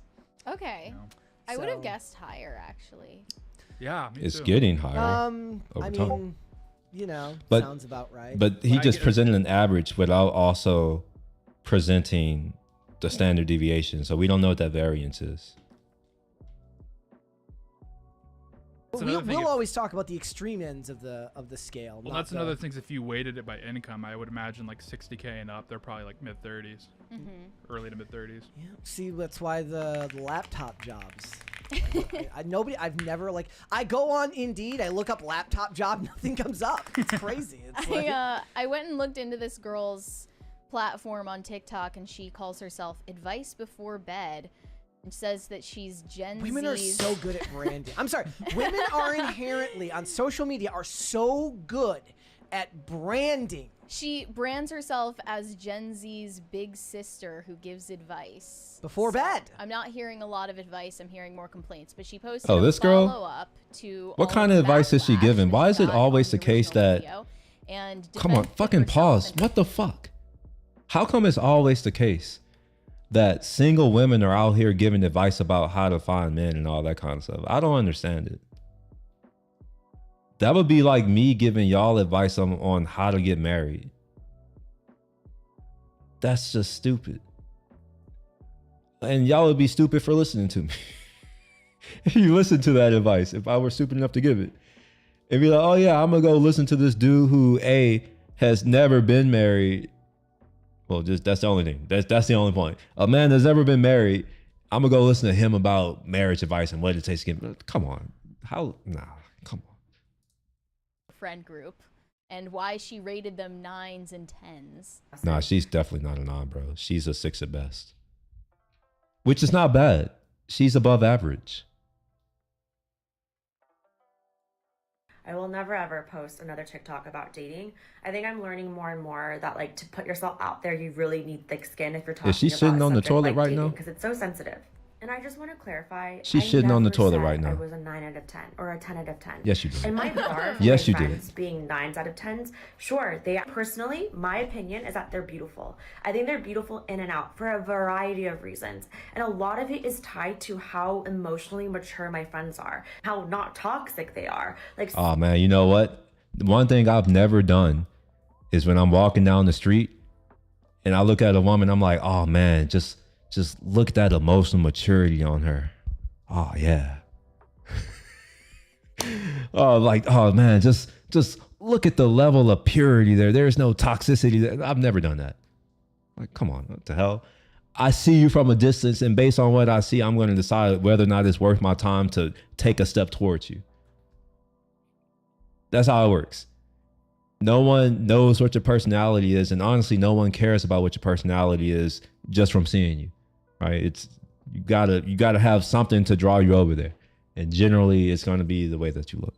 Now, yes, it can be your personality, but that's when you're dealing with someone like me, where it's in an environment and y'all are kind of there, and y'all get to know one another, and you learn those things over time, and you build attraction that way. In fact, that's how I ended up with my now ex.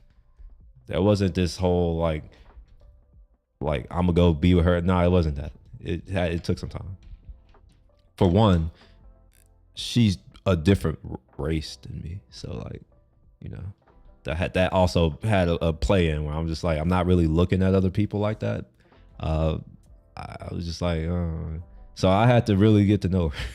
Like become friends and all that kind of shit before I was like, oh, okay, yeah, I can see dating you. We have a lot of things in common. Because never in my life would I be like, oh yeah, I'm gonna go date one of them. And for what I mean, she was like her. Just to give you a little bit of context, she's Asian.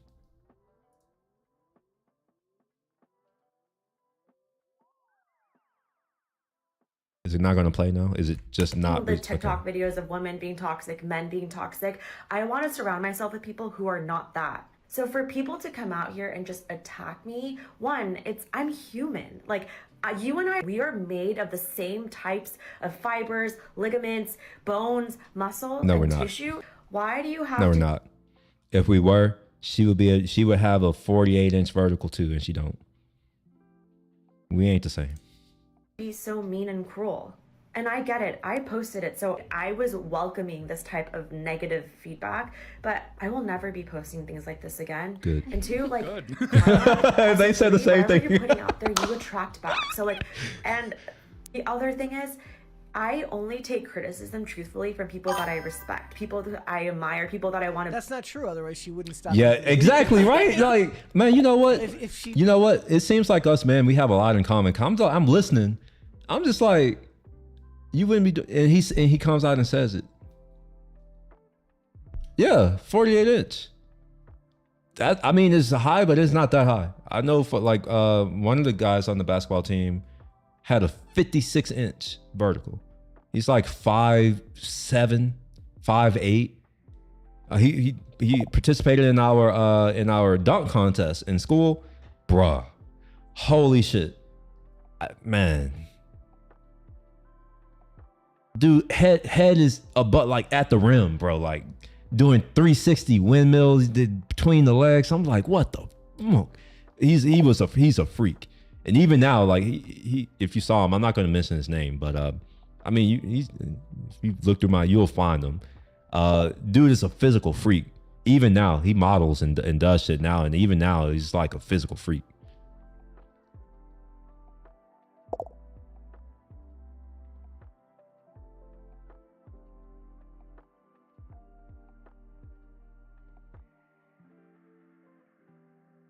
Egyptian, as in actually Egyptian, like passport, or one of these things that a lot of people do where they, for whatever reason, they live in America, they're born in America, they are American, but they want to, I guess that's not enough for them, so they want to say that they're something else that they're really not. Because I can say for a fact that with my ex, like, she was not American. She was a international student, which I didn't know at the time. I'm never gonna lie, because I didn't know her like that. I didn't know her, and I didn't find that out until a little bit later. Not when we were dating, but just like a little bit, after I knew her for a little bit longer. Because when you hear her speak, you can't tell. She has an American accent. The only way that you can tell is that she uses British words. So I remember we went to somewhere and she's like, "Oh, like, let's get on a lift." And at that time, I was like, "What are you talking about?" She's like, "The lift." I'm like, "What's that?" She's like, "That." I'm like, "Elevator?" She's like, "Yeah." I'm like, "That's a anyway." Or the elevator. I forget what she called she uses British words because no, her country where she's from was also a British colony for a long time. And, given that she went to international school, generally, those kids who go to those international schools, the teachers are Americans, Australians, and British people. So her accent is American, but she uses British words.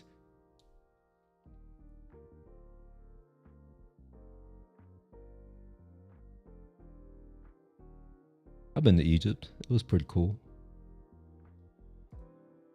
If she meant that, she would have just. Well, yeah, that's what they call it. They call it lift. Videos, because F y'all. Yeah. And I know that now. It's founded on something valid. So for people like you, name 6959, just as an example, like, I just think, one, you're extremely rude, extremely cruel. And I don't think you Wait, have to that's be cruelty? out here just Is that roasting cruelty? people that you don't That's know. not cruel. What do you get out of this? Like, what? You feel good going to bed because you hurt someone else's feelings? Whoa. Did she just say that she doesn't care? That she only listens to people who she respects and admires? But a random stranger on the internet can hurt her feelings, even though she just said that she doesn't like. Which one is it, miss? Make up your mind. What? He got exactly what he wanted out of it because you made a follow-up Yeah. video Right. referencing him specifically. And If then somebody called him says out. Something that really gets to you. The best thing that you could ever do is to just ignore it completely. Honestly, and she called that rude and cruel. I'm gonna be honest. What he said, I don't think that that's cruel, because he just says that your friends aren't 9s and you aren't either. That doesn't mean that she's not an 8. She's not. But that doesn't mean that she's not an 8 or 7. She's not. Or 6. That's what I think.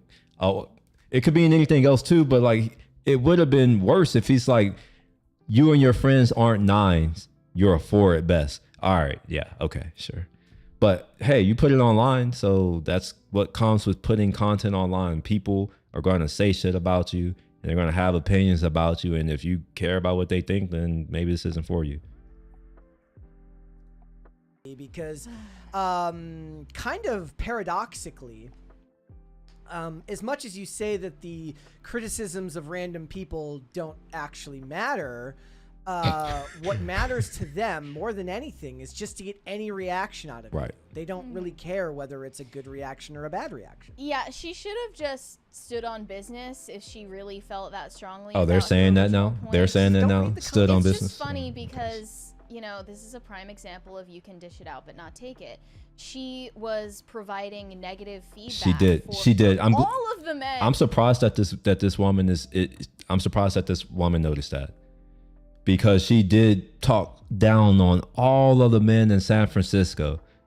She basically called them abnormal, which technically they are. They're like top earners in America. Like they're some of the brightest people in America. Like, technically they are abnormal, but she was saying it in a denigrating way, not in like the strengths. She was just looking at their weaknesses. So she just did it to a whole group of people who she probably hasn't even like interacted with most of those people, just a small minority. like less than 1%, but she has that to say. And now when one of those same men probably in San Francisco, who she just said aren't normal and aren't attractive and don't know how, all the bad things she said, what if that's one of the men that just said that, and now, oh, you're rude, you're cruel. It's just like, come on, that's a double standard. And this is one of the things that I can't speak for other men, but for me, I'm sick and tired of this kind of shit. Which is why I like, if we're gonna have equality, I want true equality. I'm at that point now where it's just like, you know what, y'all don't want our protection. You think you don't need us? Okay. That's where I'm at right now. Because this, like, what she's doing has got to stop. You can't talk shit about a whole group of people and then get pissed off when one of them comes back at you. In her city, saying they're the problem. What was it? She said EQ? Yeah, they're not empathetic enough. They don't have emotional intelligence. Well, you'll find some of the most successful. That's what I was saying.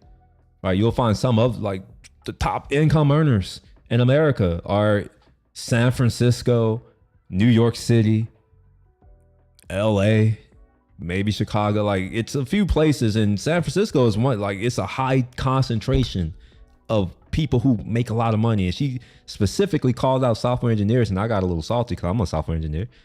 And I'm just like, wait, what?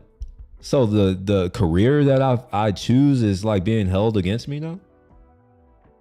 For what it's worth, software engineers, especially, you know, folks at my level above, you're making $275,000 at a minimum. And you go up to about 500, 600K in cash, and you'll get equity. So like you could be making $1 million, $1.1 million, $2 million a year as a software engineer. There are not many people in America or on earth who make that in a year.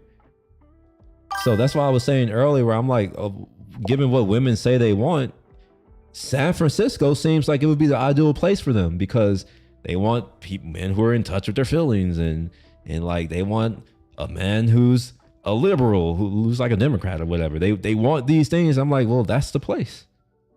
That's the place.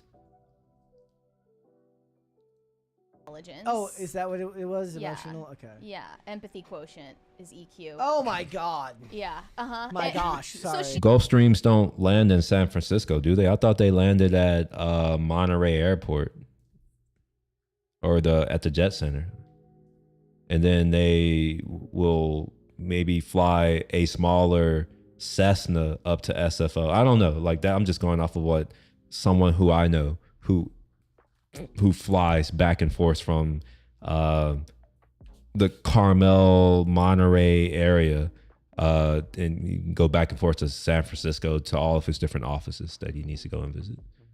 And he told me that, you know, a lot of times he would fly to the Monterey because San Francisco airport, this international airport, is very busy, like very busy. It's just a lot. So he was like, if I do fly, I want to fly here. And, you know, if I do fly to San Francisco, I'll take like a smaller plane, but normally I'll just drive from here to San Francisco.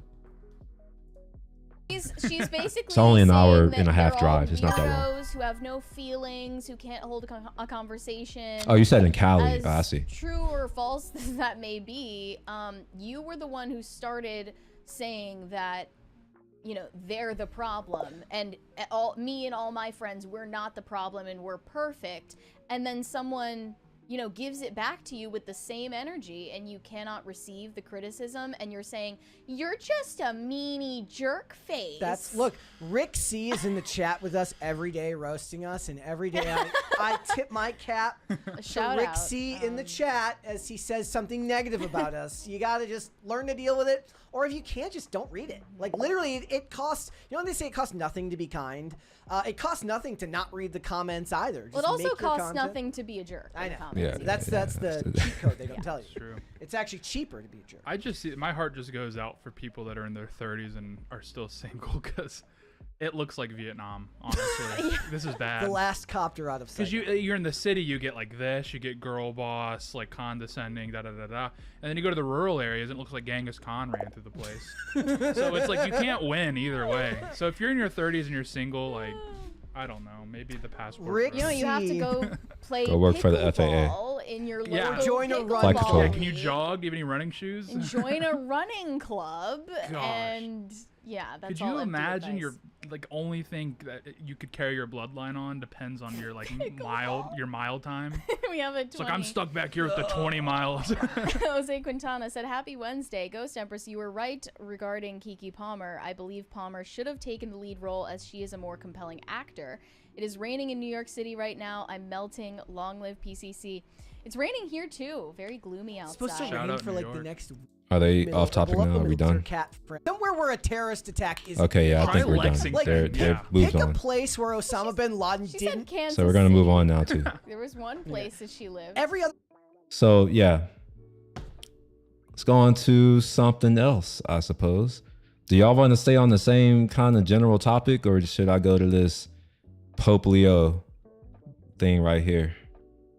Because I have some other videos that are somewhat similar, I guess. One is the Joy Taylor's feminist message. Shows what's killing modern love. By the way, I don't know if y'all remember the Joy Taylor episode. I was in Germany at the time. I was here. Joy Taylor had a show with Skip Bayless and Shannon Sharp.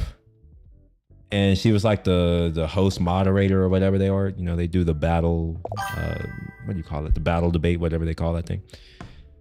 Man, she was bad. Oh my gosh. Not bad in the bad way. Bad in the good way.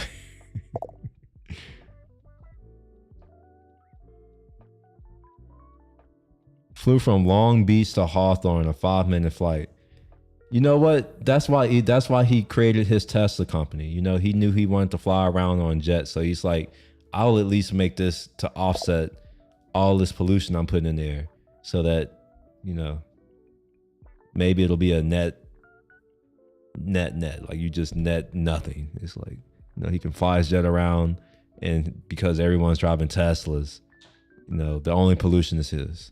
It's interesting how all these billionaires like to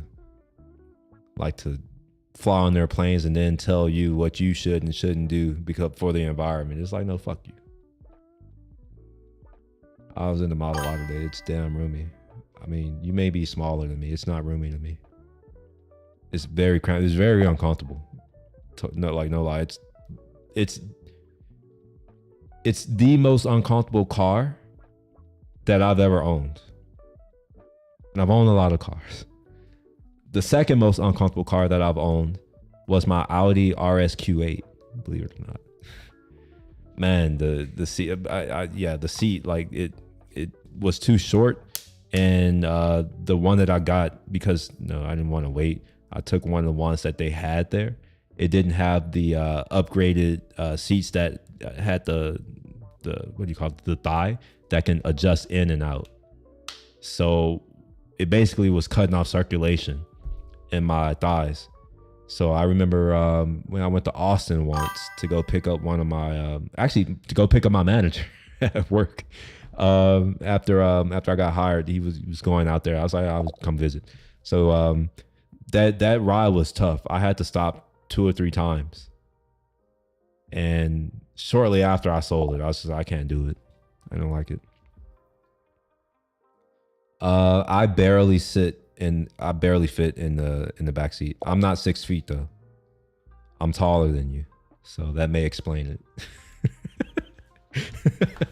Like that could explain it. Like I'm a little bit taller than you, so yeah, it's not comfortable for me. I'm sure if I were 6 feet, maybe I would be fine. I'll probably be fine in a lot of places if I were only 6 feet, but I'm a little taller than that, and most of my height is in my legs, which also makes it hard, especially for flying, which is why my tickets normally cost more. Domestically, I rarely fly business domestically. Domestically, I have to fly premium economy. I have to fly premium economy. I basically don't fit in the back anymore. Ever since they've like made the plane smaller, the seats, they put more seats in. You don't know, you're not aware of this. There used to be a lot more leg room. So I used to be able to fit in the back of a plane. I can't anymore. For international flights, I like the least that I'm willing to do is economy plus, which is different from a premium economy. Economy plus is right behind business class. You get laid down seats; they just don't lie flat. You get the same like dinner, lunch service, all the same thing. You only have it's 2 seats per, per whatever you call it. What is that called? You know how you go on the airplane, you have the aisle, you have the window. Normally there are 3 seats on each one. Well, in this one, there are only 2. So you get a lot more space. So I'm either flying economy plus or business for international flights. And it's 100% because I am very tall. I can only be in like economy plus for like 4 hours max, maybe 5 hours. After that, it's rough. Lambos have like no room, I've seen. They have more room than you think. So when you was driving Ferraris and Lambos, wasn't it smaller? No. The car physically is smaller, but there's more leg room. So yeah, just for what it's worth. I wasn't driving Ferraris. I've only ridden in Ferraris. One of my buddies, took me to a Ferrari dealership. He was trying to convert me over into Ferrari, and I'm just like, it's not me. I'm not really a Ferrari person. I don't know any Ferrari. I know a few Ferrari models, but for the most part, I don't really pay attention to Ferrari. A long time ago, I decided that I will never buy a Lamborghini because they're too flashy. I don't want people to know. You know what I mean? Like, I'm fine with having nice things, but I want something that's nice that is kind of low key that most people don't know. When I have my GT3, people who know. But to most people, it's just a 911. And I mean, people know that 911s can be expensive, but they don't know how expensive. No, they just know, oh, it's like $100,000 car. I'm fine with that. I didn't need people knowing that, it's not a $100,000 car. The only car that I got that was ostentatious was my G-Wagon. That's the only ostentatious vehicle that I've ever owned. All the other ones, I pay attention to that. Image is important. So yeah. Anyway, let's go ahead. Nobody said what they want to listen to, so I'm going to listen to or watch "They're Not Your Black Men." Yeah, sure. I'll watch that. That was out of bounds. Yeah, seen them. You see them Kung Zex? Well, yeah. Which one? I've been in one of those. The what here? Hold on. Let me see. What I could do is, if I'll have to look through my images, but I can find some pictures of some of these things. Honestly, I take a lot of these things for granted because I see them every day. I know somebody with a Bugatti Chiron. I see it often. We have some whips downstairs. I see Miracle Whips every single day. Friends have them. Like I used to do stuff. So it's like, it's just, I don't even feel anything for them anymore, which is good because I got it out of my system. It's good that that's out of my system. Ayahuasca helped get it out of my system.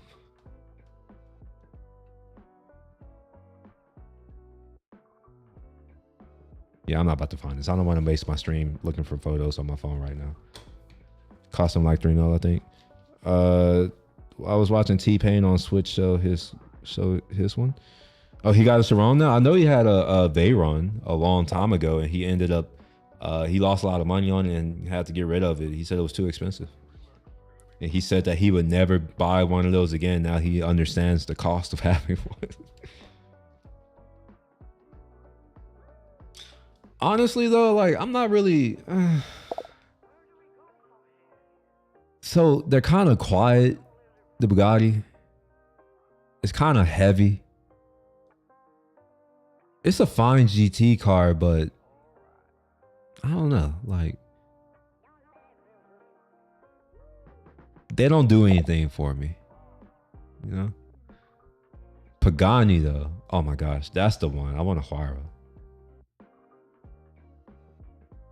I love Pagani. Oh my gosh, everything about them. That's actually the car when I was before ayahuasca. That was the car where I was like, all right, I'm about to work to get one of these. And man,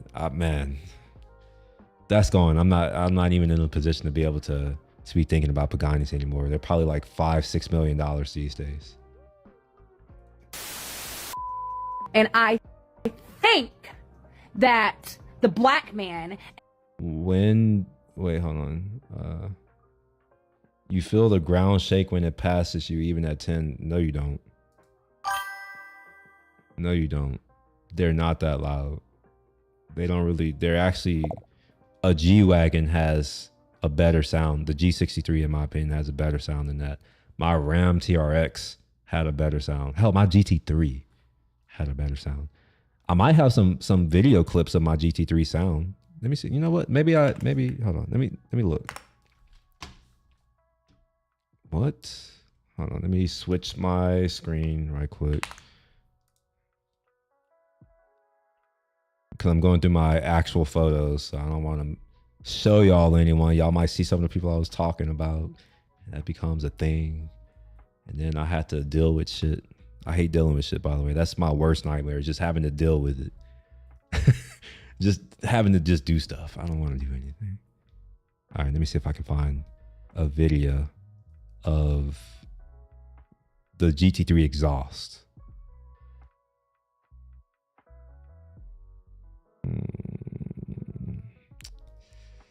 Not seeing any. I wonder if I see no videos of my GT3. It's almost as if I didn't own one. I thought I had a lot of videos of my GT3. Now I'm not seeing it. This is interesting. The hell? All right, well. I don't see any pictures. I don't see any videos. My bad. I'm in videos. I don't see any videos of any of my Porsches. I don't see them. Are they in order or out of order?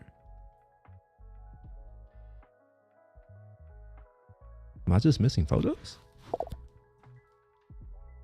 Or did I dream that? Did I dream that I lived this magnificent lifestyle? And yeah, maybe I did. Maybe I didn't actually live this life that I thought I lived. Yep. All right. Nah, I don't see it. I know y'all don't see what I'm scrolling through. That's on purpose. This is a library of things I don't want to share with everyone.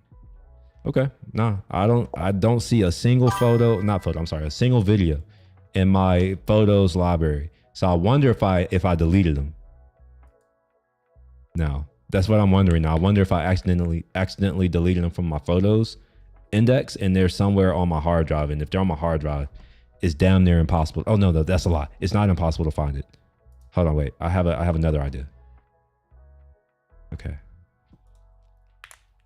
So because I recently got some, finally dealt with some shit, I should be able to. Oh come on, no, not that. I should be able to look through my photos. Okay, obviously I can't. Never mind.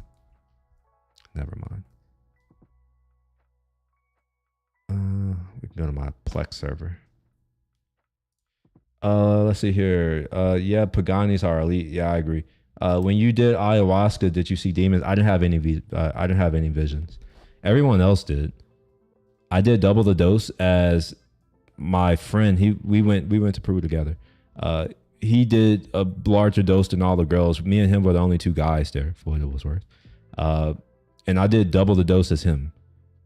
And the shaman said that he said something like, it's hard to interpret because this was after the fact and also there's language barrier. But he said that he could see my spirit in I forget the name of there's like the place where you do the ceremony. I forget what it's called.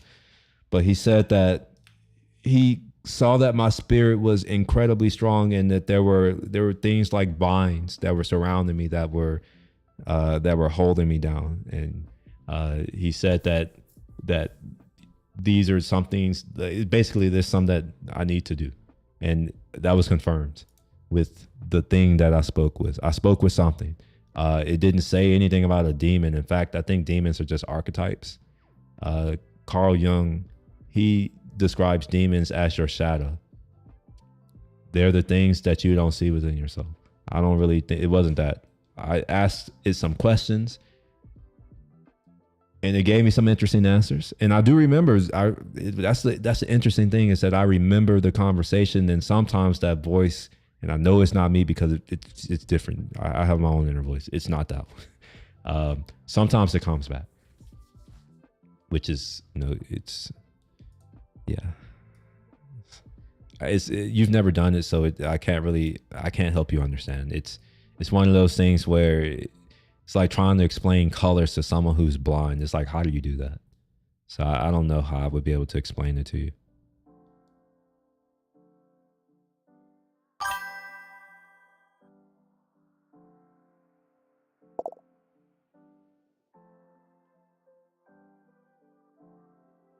Okay, I have is this a video? Ah, shit. All right, never mind. I give up.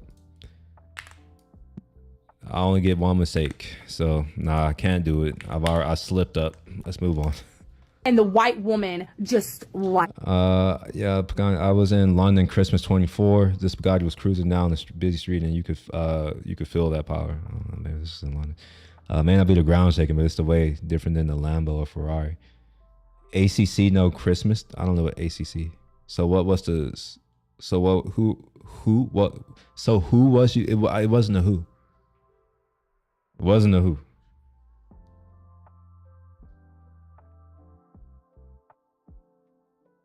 I did ask it the question. I asked, "Am I a god?" It told me no. So I know I'm not a god. I don't have a god complex. And then I asked. And the reason why I asked, am I a god? Because I asked, are you a god first? And it said, yes. It didn't say I am a god. It said, yes, I'm a god. And then I'm like, oh, okay. I'm just saying that now. It was very different. And then my second question, I'm like, so if you're a god, then how am I speaking? It's like, I live within you. And all of the people before you and all of the people after you. I was like, okay. So that led my next question. Am I a god? It was a resounding no. It's like, no. You're not. It's like, okay, well, shit. All right, then. I guess I can be a regular ass person. Yeah. So I didn't have a true vision per se, but I did. Man, this is hard to explain. I saw my entire lineage, but it wasn't in time. That's why I say it's really weird. It's like there was no concept of time. It's like it's there, but it's not like in a line. It's just all at once. And it told me that these people who toiled and struggled, that they did those things so that I could be here, and that I am the best version of my lineage, the best version my lineage has to offer so far.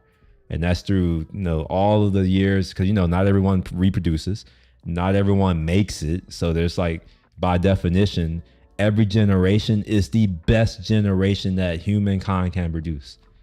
That's my takeaway. I don't think it's me being special. My takeaway is that that's the case for everyone.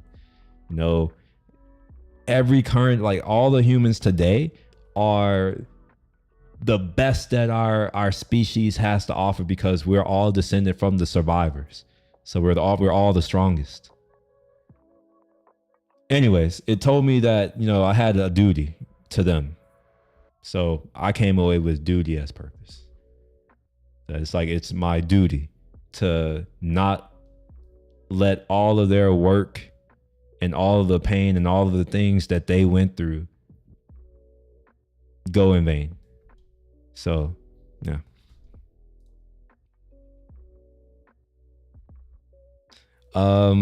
That's not for it to say. And that's it's hard for me to articulate how I know that, but that's not its place to say. Now it did say, though, it did say that no, I will not be happy unless I create. And it's not just creation in the sense of reproducing. That's one form, but it was like creation in general, like this idea that, not an idea, this, some people have the ability to have something in their mind and then get it out into the physical world. They can manifest it into reality. So that's what it was referring to. Like this ability that I have to see things in my head and somehow make that into a reality. Now that did kind of like, I'm not even gonna lie, like after my failed relationship and all these other things, even some of the things that happened were good. For instance, like I did make a lot of money, and I did not think that I would have made that amount of money at that age. You know, I was hoping that I can get that kind of money by the time I was in my mid 40s or 50s so I can have that, but I could not have imagined. So it's both good and bad, right? Like, so things didn't go according to plan. But according to what I understand now is that doesn't matter. Like there is no plan. I can't plan anything. It's just that I have a duty to create. That's the only thing. That was my only directive. So that's what I do now. Like each other. Y'all want to know why we like y'all's black men? Because they not y'all's black men. They're not. You don't know shit. You know, She's way right. back in the She's day. right. She's right. I don't belong to you. No more than you belong to me. That's what I've been told. That's what I've understood my 36 years growing up, is that I am strong and independent and I don't need you. You can't control me. I'm my own. Like, that's what I grew up hearing. So, yeah, it goes both ways. If you know, I have no authority over you, then you have no authority over me. It goes both ways. See? Or maybe that's just too much equality. I know some people say they want equality until they get it, and then it's like, it's kind of like people who think they want freedom, and then they realize that freedom it comes with things. Most people aren't prepared for freedom, which is why most people aren't free. And never will be. Since we gotta go way back there. You know how we were separated and there was some still sneaky stuff going on, right? But as you know, things evolved, got better.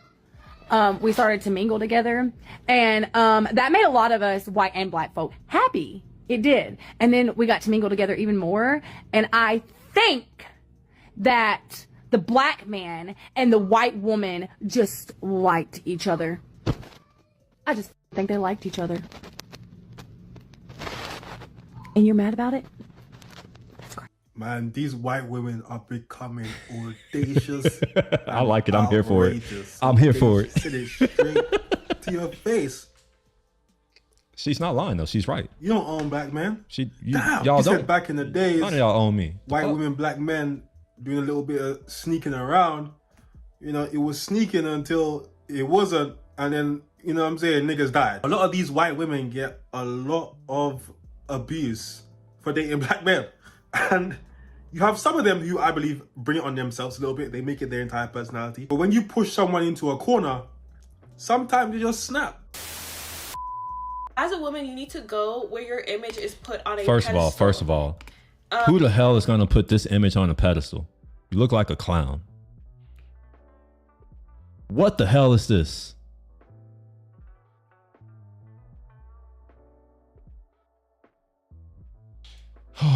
For me personally, I know that the black community does not hold people that look like me in high regard because I am dark skinned and I am not ambiguous. She thinks that it's because she's dark skinned. First of all, ma'am, you're not dark. You're not dark. That's not the reason. I can name about 4 reasons and none of them have anything to do with your skin complexion. Or mixed, okay? So me personally, as a woman, I've had to divest from the community because that's not where... You're delusional. Just off rip, you're fully delusional. I'm over here thinking, they always divesting from something. And it's like, do they realize that you can't divest from anything that you haven't invested into? Y'all don't invest. That's the thing. That's the funny part. You're talking about divesting, but when have you ever invested in shit? I didn't know that's what they did. I've never seen it. Someone show it to me.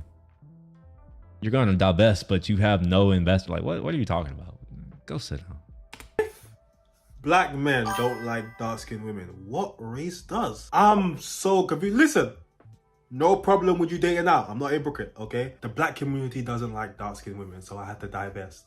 What other community likes dark-skinned women? Wait, hold on. Black people don't like dark-skinned women? I didn't know that. I couldn't tell. You know what I know what's crazy? I've been to Africa a few times. I've been to Africa. I've spent like 7 or 8 months of my life in Africa, all around the continent. And you want to know what's crazy? It's that there are like African women, and most of them are a lot darker than me, who are married to white men from Europe. Believe it or not. Some of the men from the Netherlands and from Germany and from gosh, what's the other country? It's like what is it? Switzerland? Switzerland. Switzerland, not Sweden. Switzerland. They're down there. Also, some of them are French too. And you know what? They're married to him. In fact, I know one of them. I actually know one. He's a friend of mine. They love him. I know a guy who lives here. His ex-wife, she did the thing. I think she's Nigerian. Yeah, he has his kids and all that kind of stuff from. What is she talking about? She's just, I don't know. My first girl was dark skinned. Yeah, it's like, I don't, like, what? One of my really good friends from high school, we didn't go to college together. We went to high school together. That's a long time ago. Yeah, we had never lost touch. So she went to NYU. I went to Trinity. She is dark. And at no point in my life was I like, I don't like you because you're dark skinned. At no point was I like, oh yeah, like we can't be friends because you have dark skin and I don't like dark skin. What kind of bullshit? Like, I have dark skinned people in my family. What kind of, come on now. Come on. She was dating a white dude at the time, but cheated on him. Wait. Oh my gosh. All right. That sounds like some debauchery. I don't need to hear that. And this is what I'm saying. You have to go where you're valued the most and where your looks are valued the most. I'm not going to put myself in a position where I'm going to the club all the time. Clubs are not for dark-skinned black women, whether you want to believe it or not. I'm not going to be going to the clubs expecting to get... I was genuinely thinking... You know what? She's about to find out that she's not going to be able to go anywhere. She's going to have to stay at home because she said, or not just her, but other women too. She said, go to where you're put on a pedestal. I think that a lot of men are I think it seems like that shit's going away. The pedestal is not coming back. No.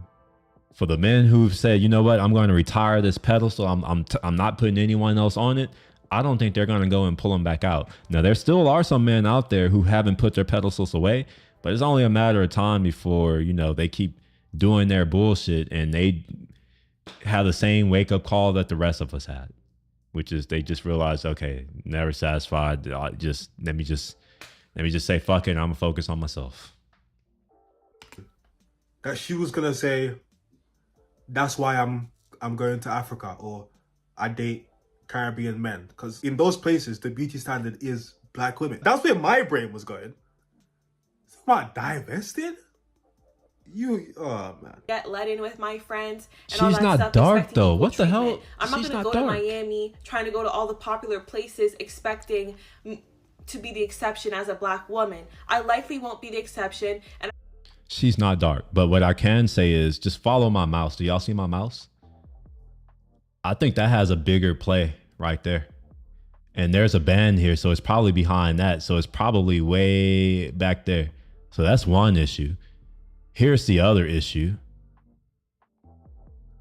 this makeup is not doing it. And here's another, yeah, it's just like, nah.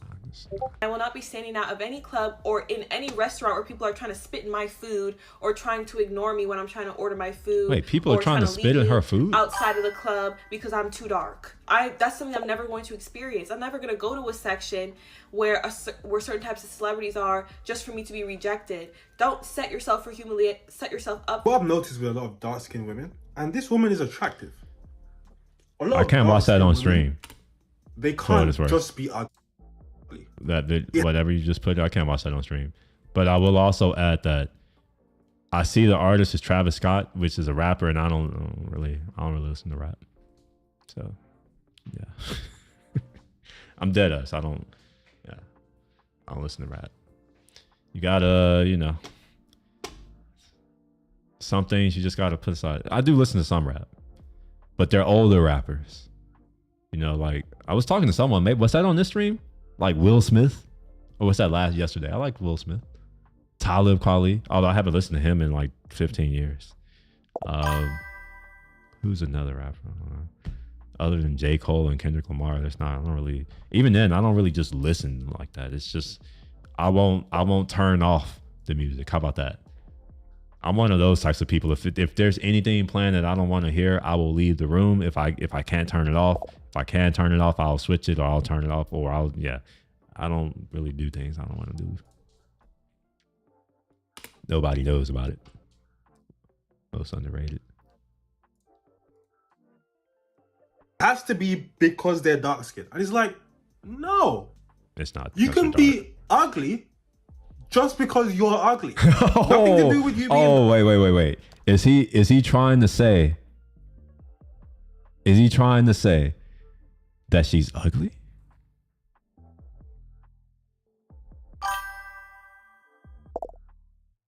Is that what he's really trying to say? That, because I just said she wasn't dark skinned, but he came in, he's like, maybe you're just ugly and you could just be ugly. Oh, that's the wrong one. I meant to do it's not playing. Emotional damage. There we go. Now I got it. Dark skin. What you're speaking about is attraction. Yeah, you might not stand out in Miami. Not because the women are dark skinned, just because the women are more attractive. According to everything I hear, Miami's where all the baddies are. It's going to be very difficult to stand out there. But it's not because you're dark skinned. For humiliation, don't set yourself up. Oh, wait, she lives in Miami? If she lives in Miami, yeah. We were just talking about San Francisco nines. She's a Miami too. All right, let's go on. Rejection. You are not the exception, and you are not special, and people don't care. She's a Miami too, okay? That doesn't mean that she's actually a two, just a two in Miami. If you've never been to Miami, then you just don't understand. But yeah. About you, okay? Hold on, wait. I have to be a little nice. She's a San Francisco 5.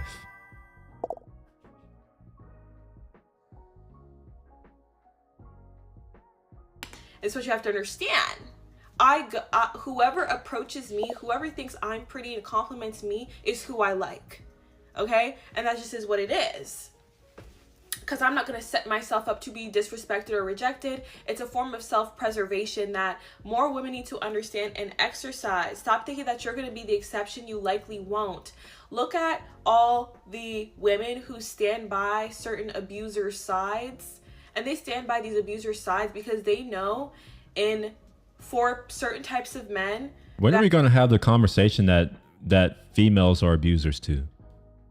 There's more, like, they love to claim abuse for every little thing, but it's almost like they don't know the definition of that word abuse, because if they did, they would realize that they're engaging in abuse as well. But maybe we're not ready to have that conversation yet as a society. That they're going to be put on a pedestal, even if they also get abused, also get these things. They're, at the end of the day, getting these men's resources. I did say she's a San Francisco 5. I'll go with you on that. But she's got a ton of makeup on. Like, I don't even see her. Who am I looking at? She could be one of the characters at Chuck E. Cheese, bro. Like, I don't know. Like, I don't know what she looks like.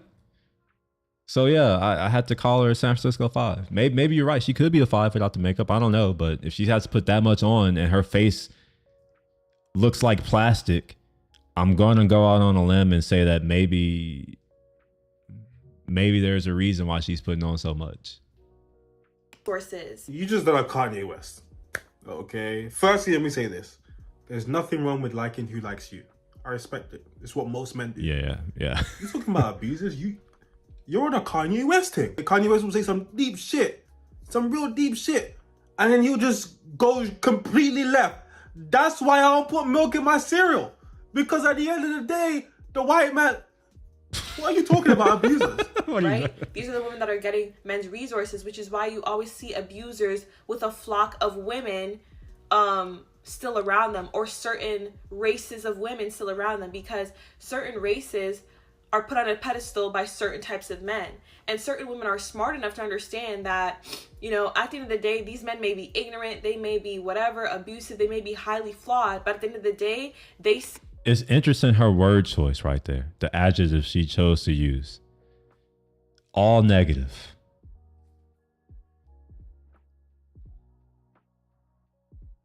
And she records this so she could go back and watch herself and see that maybe she's just not likable. Like, let's be real. Let's be real here. If I spent the majority of my streams just talking negative, I'm going to go out on a limb and say that most people would not like me. I would become more unattractive as a result. So yeah, like, you can't just, I don't know. And I mean, you can say these things, but at least, like, you know, make it clear that it's not everyone, or, you know, show some grace to anyway, let's just keep going. Man, I don't drink milk. Man, these white people poison. I don't know. I don't think that's true. You got to get out of that racist ass mindset, bro. Like, it's pretty stupid to be looking at, like, oh, it's white people. No, bro. White people aren't out to get you. And given that you just graduated recently, I'm going to assume that, you know, the curriculum has changed. But I do want you to understand that, I'm assuming you're black. Maybe you're not, but I'm assuming you're black, seeing that you're talking about white people.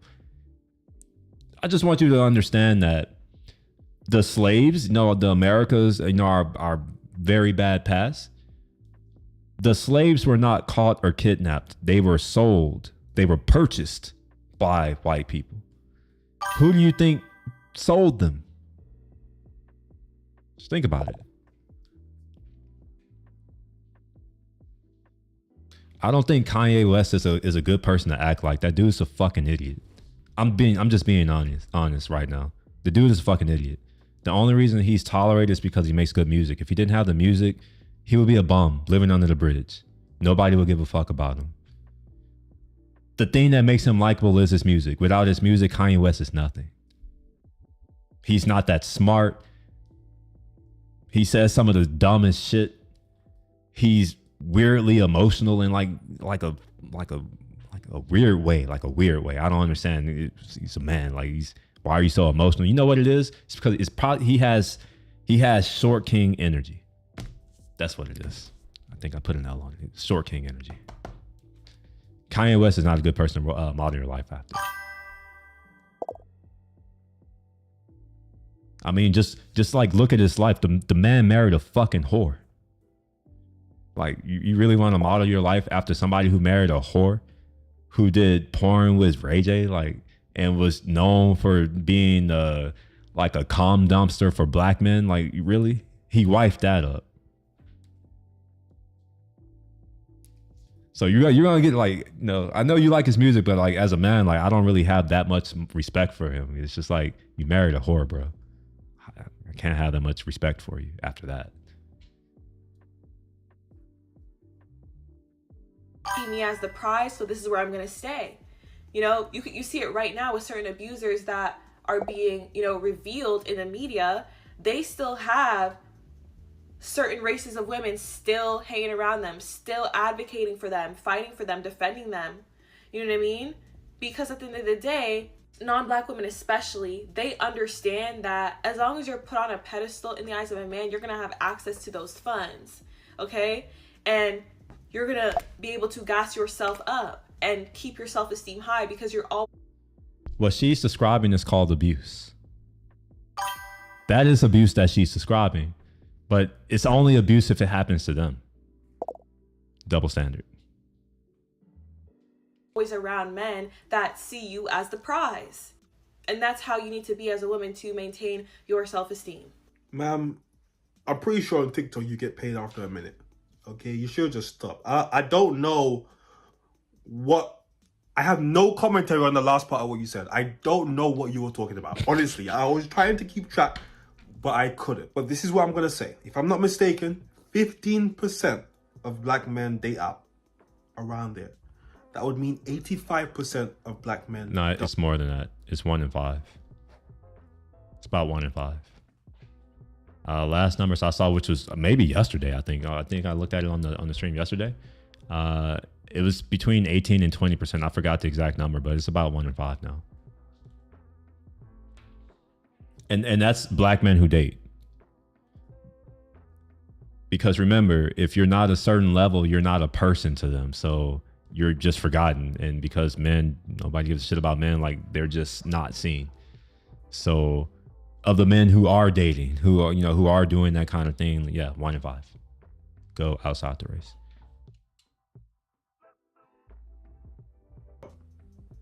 Black people like each other. If you want to divest, there's nothing wrong with that. But don't be delusional. No other race likes black women more than black men. None. Why does no one talk about how hard it is to find a guy that genuinely likes you when you have surgical enhancements? Like, I feel like whoa. I had to pass this. Like, I Wait. have done. She's wondering why black men, or just men, let's just say men, fuck black men. She's wondering why men don't like her after she's had surgical enhancements. Why should someone like or love you if you don't like or love yourself?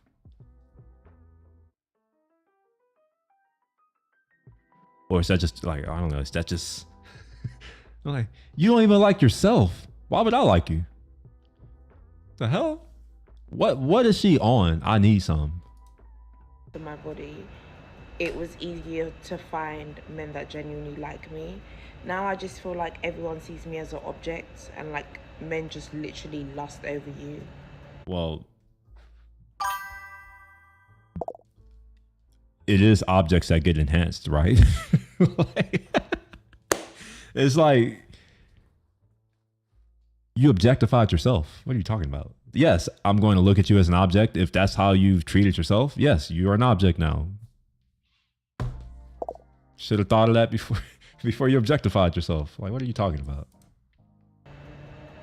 Is it just me? And I just feel like this ain't spoken about enough. Like, literally, every man sees me as an object. Every man says something Michael Jackson, sexual bro. to me. Does no one want to love me? I mean, this must be a mistake. Honestly, let's see how you carry yourself on social media, because there's no reason why men would do this. I can't think. You look like an upstanding young woman. Why would men be sexualizing you? I don't get it. Man, I bet you he's gonna show a whole Instagram reel or profile of her just objectifying herself. You know what? I'm gonna tell a little bit of a side story. It's gonna be short. I'll keep it under 2 minutes.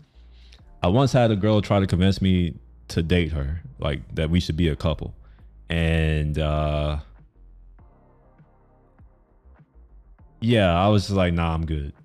She has a high profile career, she's Ivy League educated, like we even worked together in the past, at a company. So like, she's doing well, career oriented, all that kind of stuff. For one, I'm not interested in a career oriented girl at all. No interest. In fact, that's an immediate elimination for me at this point. I don't want it. But yeah, her Instagram, bro, it's all pictures of herself and like bathing suits and like all that kind of stuff. And I'm just like, hell no. No. No.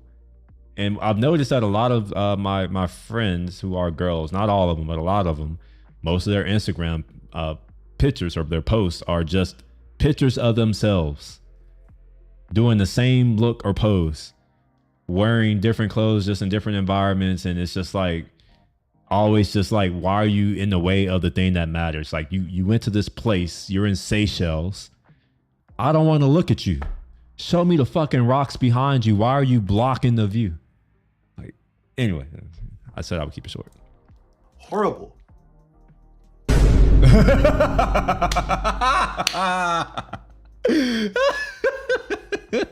She's fat though. She needs to go lose some weight though. Not even like So get it? Why are they leaving sexual comments? This doesn't. Me? Obsessed with the gym? Yes. Couldn't fathom why. I just don't get it. Men are just. That's not even attractive, bro. Like. Let me tell y'all while I'm single on this Sunday morning. Long story short, me and dude get into it about a question. We're having this debate about 60 men and women people? And men are the prize. 60?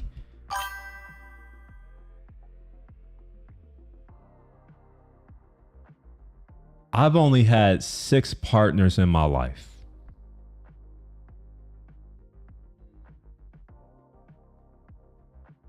I'm 36 and I've only had 6 partners in my life.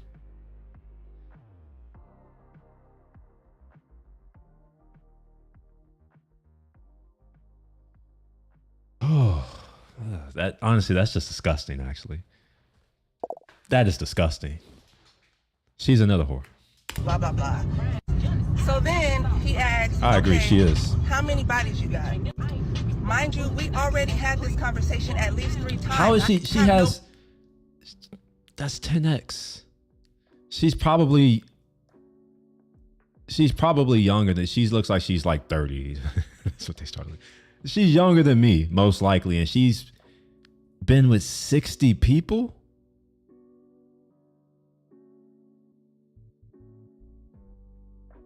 That's disgusting. It's repugnant.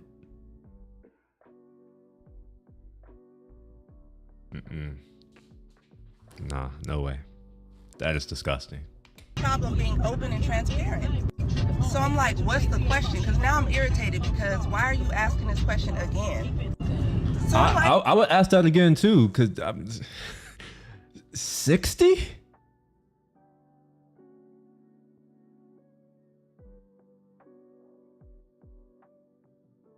Let's assume that, these, because I don't know why, but a lot of these girls are getting with it early. Let's assume, I'm gonna be nice, let's assume she started at 18. And let's assume she's 30. That's 12 years. That means that is like, that's 5 people a year?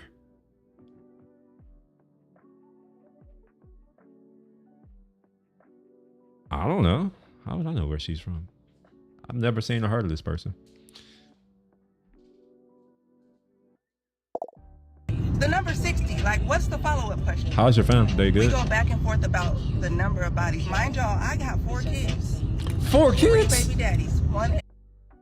4 kids? The number of bodies. Mind y'all, I got 4 kids. 3 baby daddies. 3 baby? What the fuck? I wouldn't even say anything. I would just leave, bro. I wouldn't have been there in the first place. But I'm just saying, if I were there and I asked that question, there wouldn't even be an argument. I'm not the argumentative type, especially when it's just like, who the fuck are you for me to argue? Like, you're no one to me. That's how I think. It may be a problem for some people, but I don't care. It's worked for me. It's like, I don't owe you an explanation for shit. If I would have, man, honestly, at 60 bodies, I would ask again. And I just want to make sure. Because that's a lot. That's so like left field. And then, yeah, I'll just dip. I won't even say anything. I don't believe in going back and forth with people because for what? It's a waste of time. There's no need for that. And in fact, I actually get upset when I see people going back and forth. I'm like, why the fuck are you still there? To me, it shows a level of low IQ and low maturity that you're going to go back and forth with a person as if you're going to change their mind. That doesn't happen. So it's like, once you're at a certain point, just remove yourself from the situation. A lot of people aren't able to do that, unfortunately.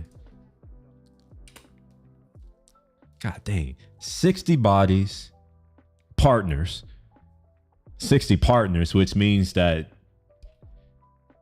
she's well worn, you know. Think of Arby's.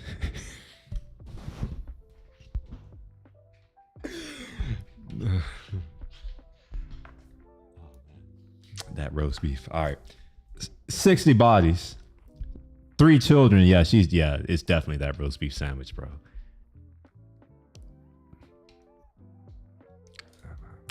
One ex-husband. Been with dude over a year now.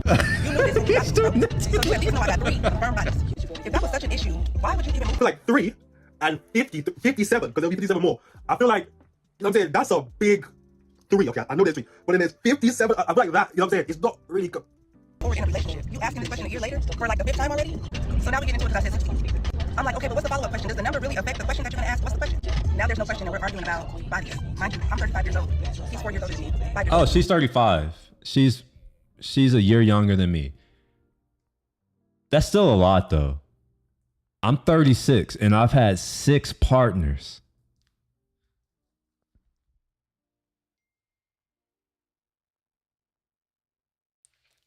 For me, that's the reason why it's only 6 is because I don't just play around. Like, unless I am in a relationship and I've known you for some time, that's the only way it's gonna happen.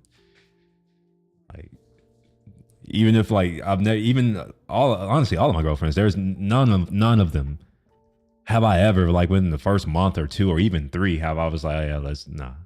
And that's on me. Like, that's me. I don't want to do that until after a certain amount of time, just to make sure that they're not crazy. Because I've had a crazy one. I learned from that. I learned. You know, make sure they're not crazy in a good amount of time for them to start feeling comfortable to show they true colors. It's around 3 months. So y'all do the math. When the last time somebody asked you how many bodies you got? Like, that should have been asked on day 1. So now we arguing about this bad, right? Now he's telling me, oh, bitch, nobody ever took you serious. You got 4 kids, 3 baby daddies. Ain't nobody ever made you a wife. Mind you, I'm divorced. So now... And she's divorced. You know what? Women like to go around claiming red flag, red flag, red flag. Okay, well, I think men need to start doing that too. Here's some red flags. She has 60 bodies. Red flag number 1. Red flag number 2 is she has 3 baby daddies. Red flag number 3 is she has children. You're out. We don't even need to go beyond that. We don't even have to go beyond that. You're out. Like, oh, okay. You've been waiting to say this shit. You've been waiting to get this off your chest. And I've been real humble, cute, and ladylike. But now, oh, what's up? She had the audacity. You know what? Audacity must be on sale right now.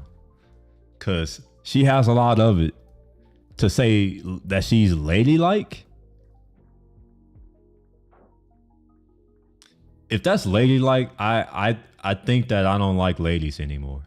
If that's ladylike.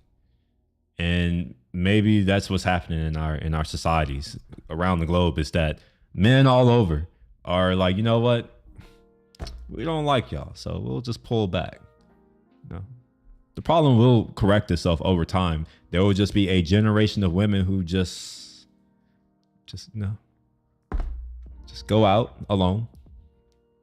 And things will eventually correct themselves.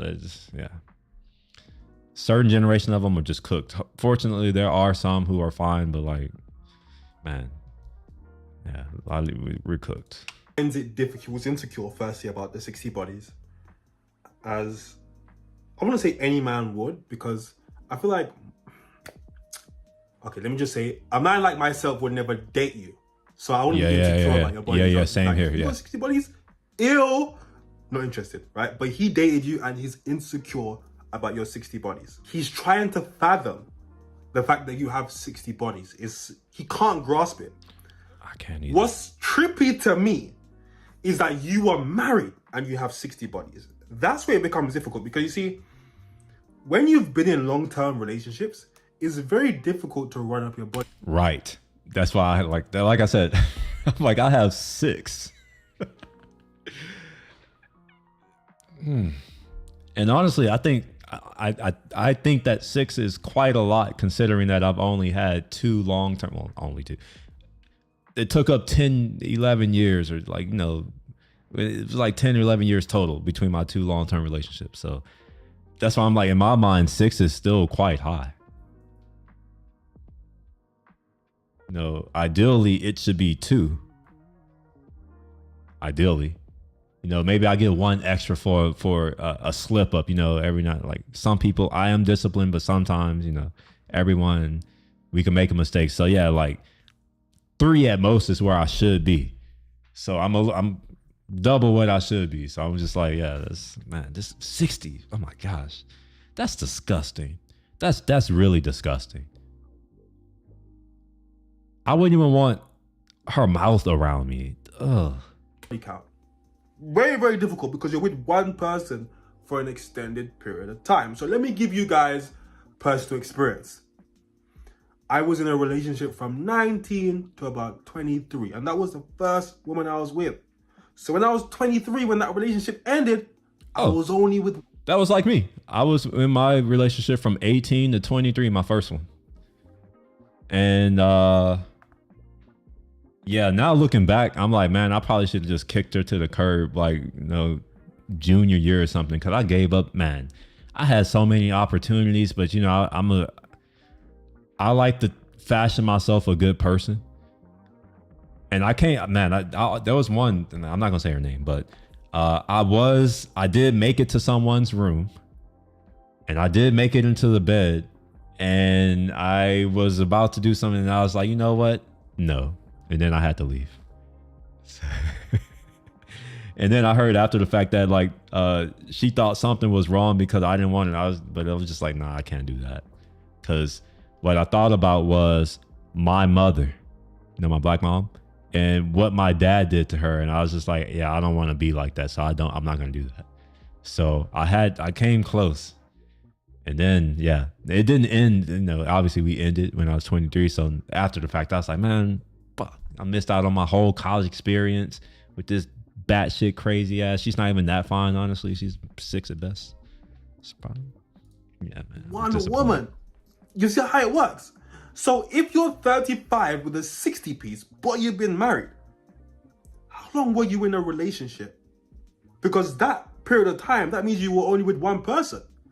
So that means when you were single, you racked up like you were like 2015 Steph Curry.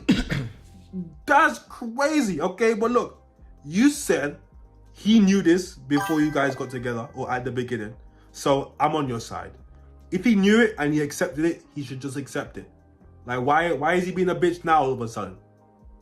If it was a big deal, you wouldn't have got with her, but you got with her. Now, a year later, you're upset now. Talking about how many bodies you got. You already know how many bodies she got. She got 60 piece.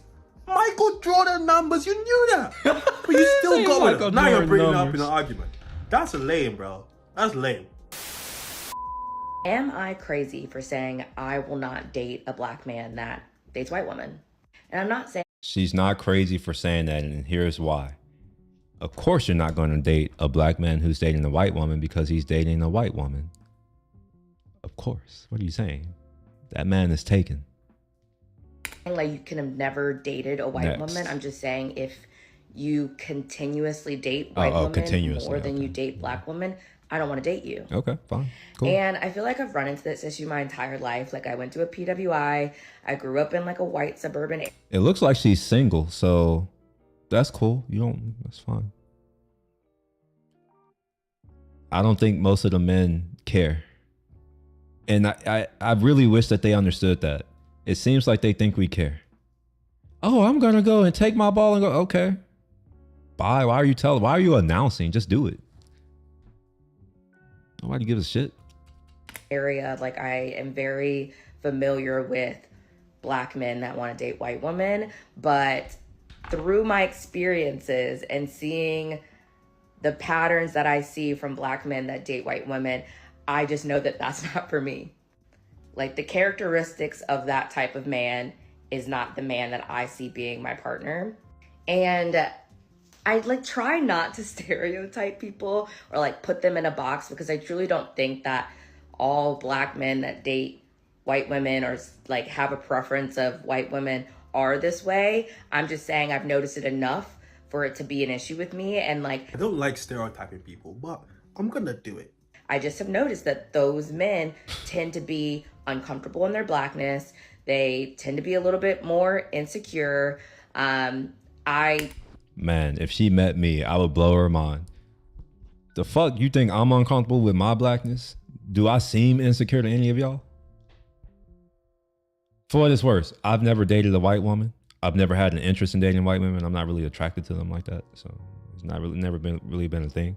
But I have, I've been with Hispanic, Asian from a couple different, well, technically 3 different countries, and Black, and then another one. I won't say what it is, but another one. Actually, technically Asian, but South Asian, Indian. I'll say it. It doesn't matter. Indian. It's fine. I'll go out and say it. It's fine. At no point was I uncomfortable with my Blackness. In fact, I am who I am.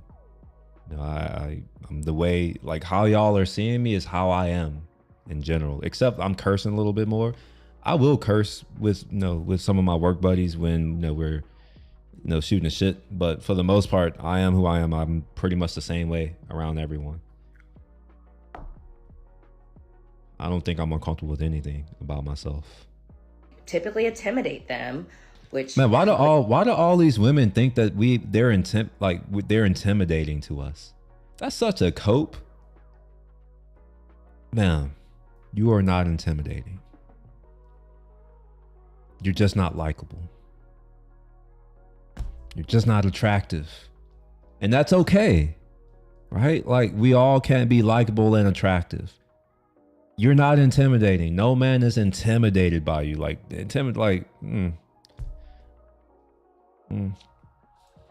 understand, because I'm like so nice.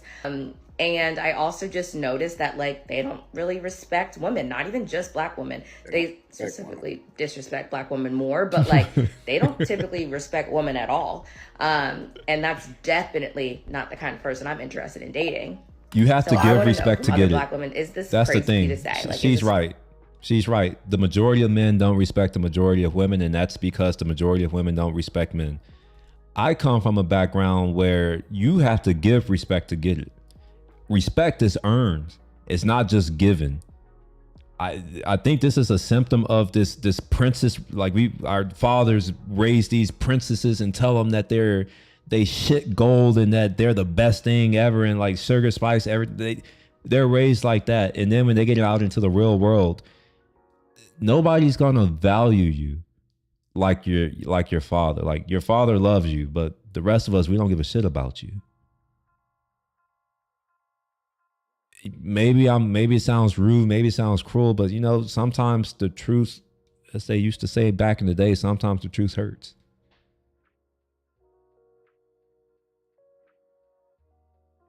Crazy standard to have, because I've always been like this. I've always said I refuse to date a black man that dates white women, but why would a black man who only dates white women be interested in you? That's the logic. That's what I was. That's question number one. I don't think it's crazy to not want to date black men who only date white women. But again, you wouldn't come into contact because you don't want to date them and they don't want to date you.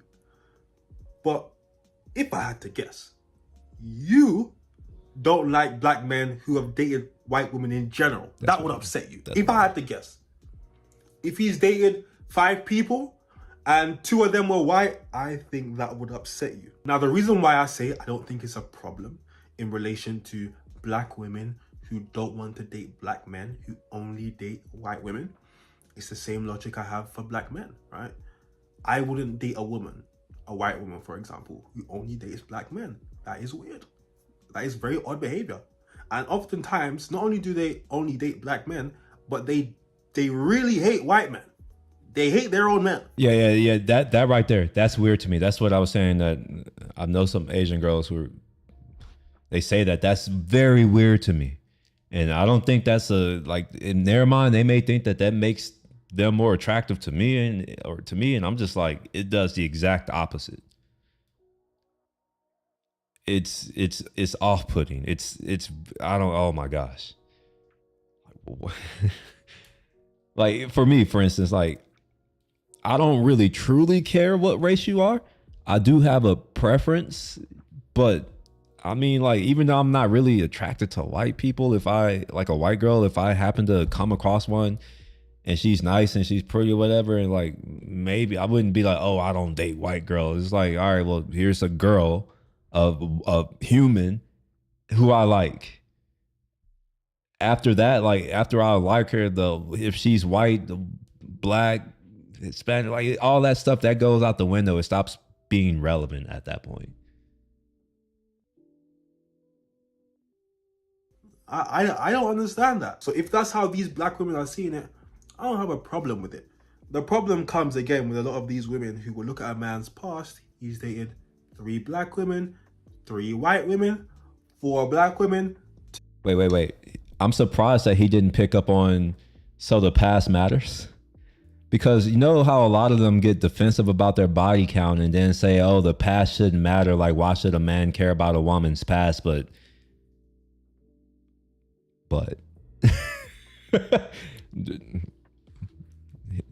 all right, mate, I don't know.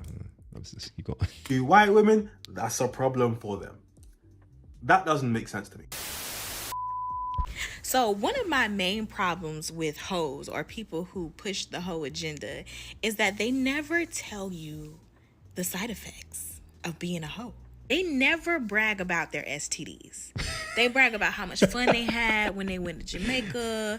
They brag about how much freedom they feel like they have, how liberated they feel like they are, but they never talk about their STDs. They never talk about the treatment that they got. They never talk about the pills they had to take for how many days, how many weeks. They never talked about when they initially got HIV and how their body, reacted to it. They never talk about, how every few months they have outbreaks. They never talk about their STDs, but they're steady trying to push hookup culture and trying to tell you how you need to clean your vagina so that, it's smelling right for the next man. They never tell you, the side effects. I just find that very interesting. Tell us the whole story, please. All the women on Ho Talk, please tell us the whole story. Don't forget about the abortions, okay? Don't forget about the kids who don't know their dads, okay? There's a lot of side effects. So don't forget about the mental illness. Okay? There is a lot of side effects. I can't be the only female that's tired of men reading from a script. What you doing? What you up to? Have you eaten? How's your day been? It's the same questions, but just different men. What about what other kind of question? Okay, she's going. Okay, all right. Let's see. Shaped you into the person you are today, or what's one thing that you reminisce about, whether it's good or bad, or she's projecting. She must think that people care. I'm sorry. Like, if somebody asked me that, like, if she asked me that question, I would start to give like little short answers, because it's like, come on, you're wasting my time. If there's one moment in your life that you could change or rewrite history, what would it be? Shut up. I just want to know more about you as a person, your character. I'm not here for surface level conversation. If that's all you can provide, then just keep it moving. Am I tripping? Or does that video read like this video? Straight honesty, because y'all know I'm not a fucking liar. I generally don't be having sex no more, and I be catching bodies because y'all don't know how to have sex, and y'all be a waste of a fucking nut. Matter of fact, I don't even get a nut off. That's how boring y'all dick is. Don't nobody know how to have sex. Wait, women have nuts now? She's really unattractive.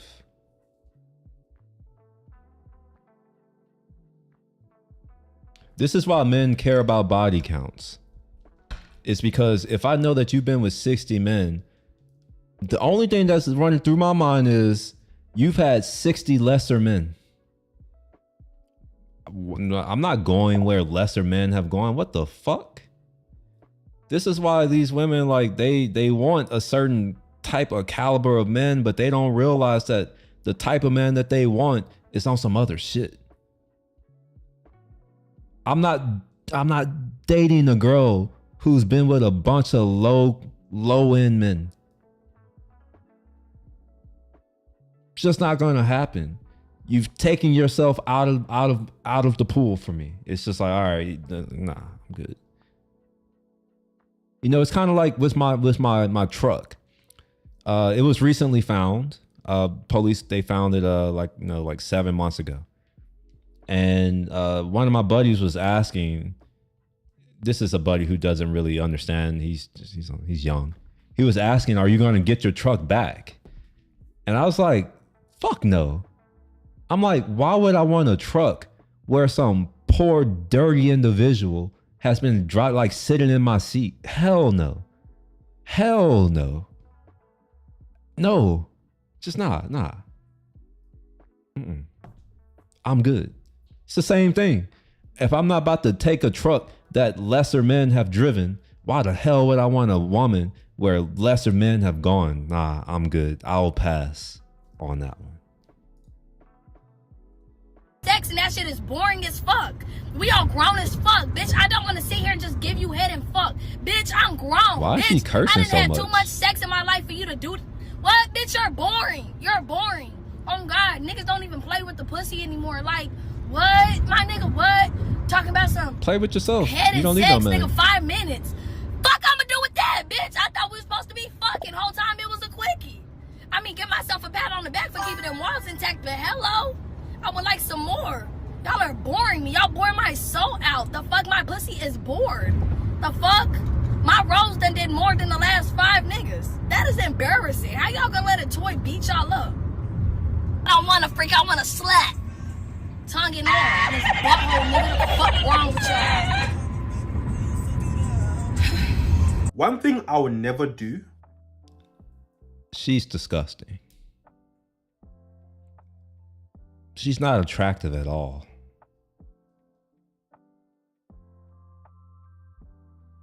If she would have kept her mouth closed, she would have been an easy 6. Potentially a 7.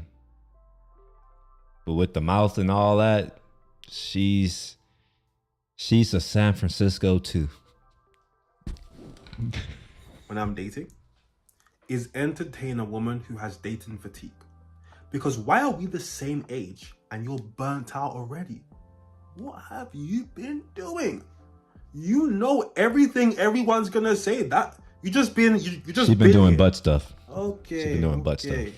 I'm not interested. Who she's sleeping with, I don't know. Like, at this point, I'm just like, I'm starting to understand. So, like, for what it's worth, I was like, when I was like, I'm going to marry this girl, that's where I was. I'm just like, all right, all other women are dead to me. The only ones who aren't dead to me are my family. But all the other ones are dead. Well, my friends. But all the other ones are dead to me. I don't care about them. Like, so that never really left.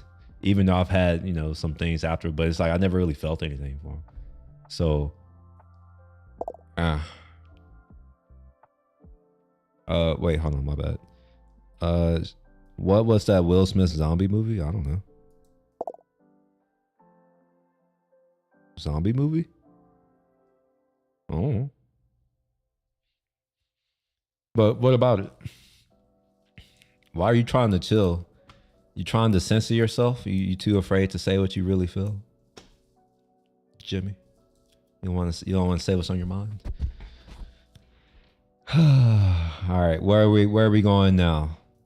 We can do, we've already done this one. Okay. I said I'm going to start removing these, but I'm going to do it later so that I make sure that I can start putting these in my description. Did I share the last video that we just watched by any chance?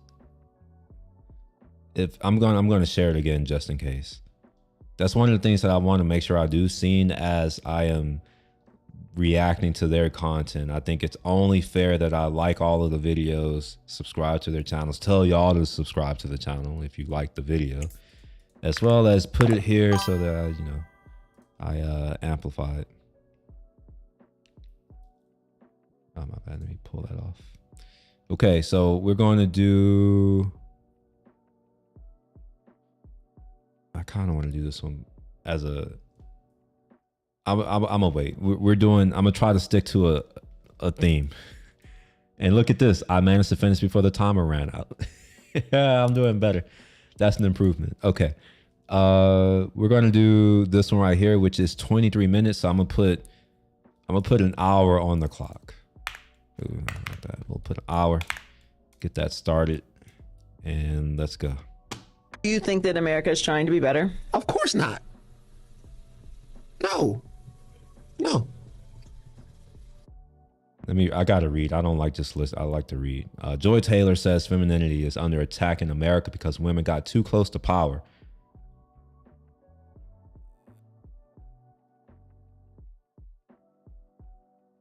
I can see that.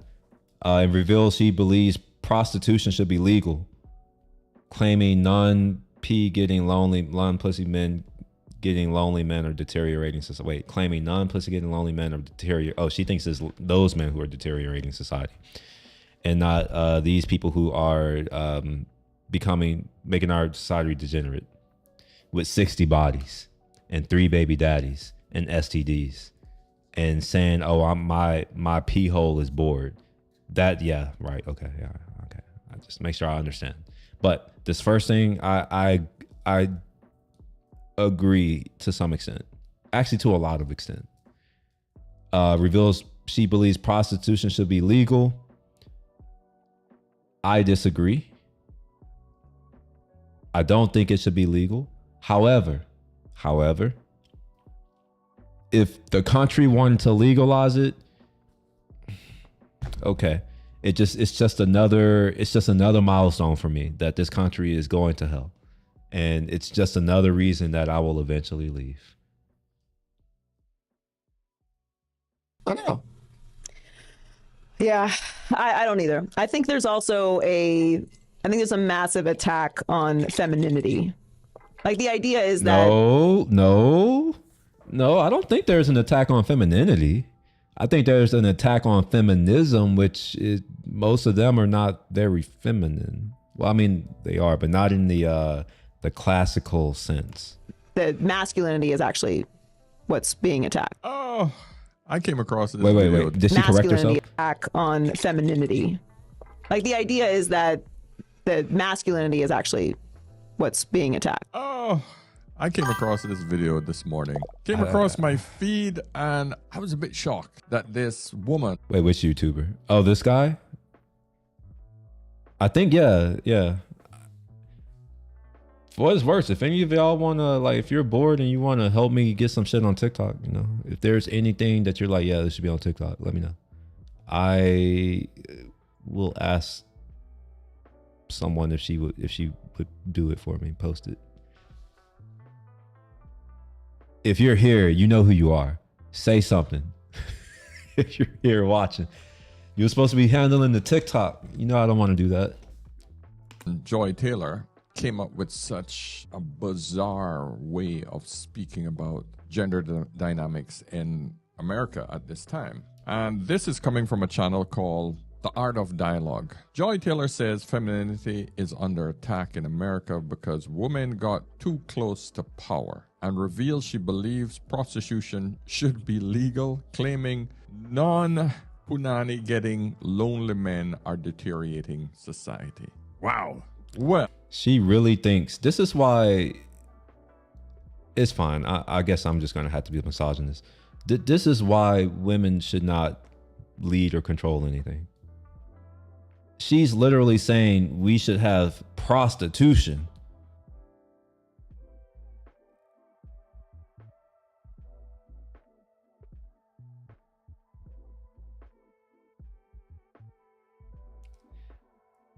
Here's the thing.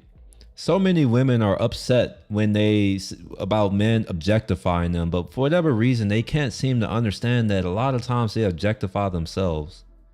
Think about it. When a picture is being taken of a scene, why are they always they're always in it? No, I'm gonna have to collect my thoughts. I'm gonna write this down. This is something that I want to explore in the thing that I've been writing. It's not. It is slightly off topic from all the other stuff, but it's something that I think I want to explore.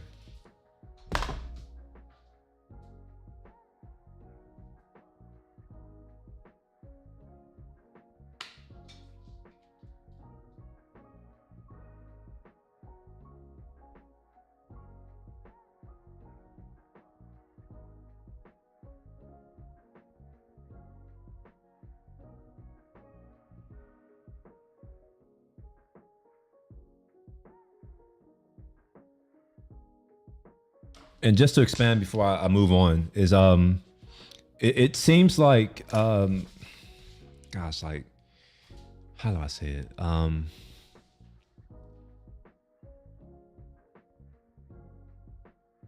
don't know. I need to think on that. I need to think on that for real. Well, we're going to get into this because you can't let this one slide. I can't let this one slide. So we're going to get into it, gentlemen. Click that like button, please. Of course, subscribe if you haven't. Pick up my wait, did I share the video? Toolkit. Don't want to waffle. I forgot. I need to share the video. Right, like not everything is watered. Man, is it just Safari that's going slow? Should I use another browser or something? All right, let me go ahead and give a like. Okay, yeah. Down. Everything is softened now. It's, everything is feminine. I actually think femininity is under control. I think that a big part of the reason why this is happening is because women got too close to power. Okay, how so? I mean, the audacity that a black woman would run for president. I mean, this was their last stand. They were like, hold on.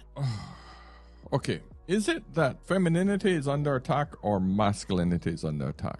Which one? Or is it that feminism has gone too far and society has said no more? Or is it both? They're pushing men to become more like women and women to become more like men. Here's the reality of the world that we live in.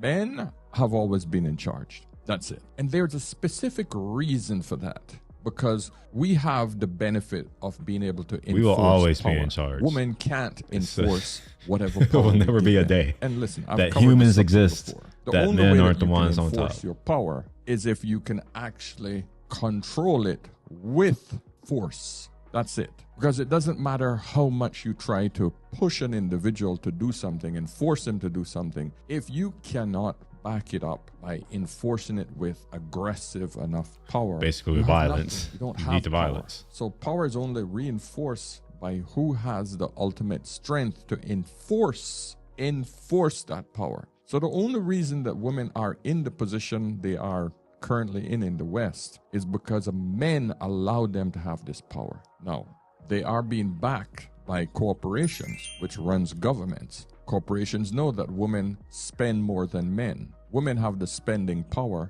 Men don't spend money. Women do. So corporations know that if they want those women to keep spending in their corporations, that they always support females. That's the only thing that women have that is really pushing their power right now. And of course the few simp men. But she has to realize that we are living in a gynocentric society, one which caters to women. She knows this. It seems like now she's trying to say that now that women have a lot of power, and the ultimate power is what? Well, let her finish. Let her finish. Hey, listen, we let you in boardrooms, we let you get credit cards. Running for president is just it's too much audacity for us. When you have like cute aggression, when you see something that's like First so of all, cute, you there just hasn't been a good. Think that if it was a black woman, that's such a disingenuous argument. She thinks that the two women who didn't get elected, that they didn't get elected because they're women and not because they're shitty candidates? Is that what she's saying? That both of the candidates are unlikable people? I mean, for whatever reason, I don't think that a lot, I think they don't understand that a lot of them just aren't likable. And for whatever reason, I guess they think that because they're girls that like, but like, you gotta be likable.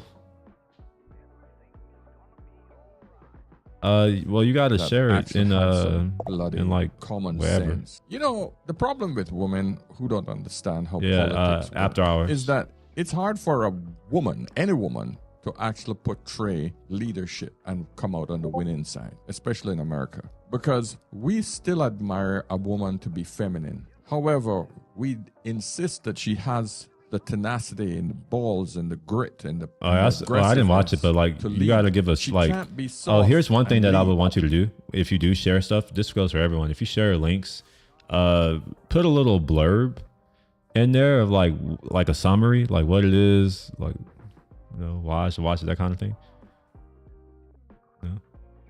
Because what you may find is that it's hard to get me to like get distracted when I'm not on the stream. Like when I'm just in my day to day, unless it's gonna help me achieve my goal, it's very unlikely. So I scrutinize most things. Like I don't watch most things. I'm just like, I look at it. Is that gonna help me with my goal? No. All right, move on. I've been like this most of my life, and it works for me. You know, some of my friends when I was in college, they're like, oh, you can't be that way. Well, hell, who's the millionaire? Who's not? So I look at it now. I don't wish I was in their positions. I'll say that.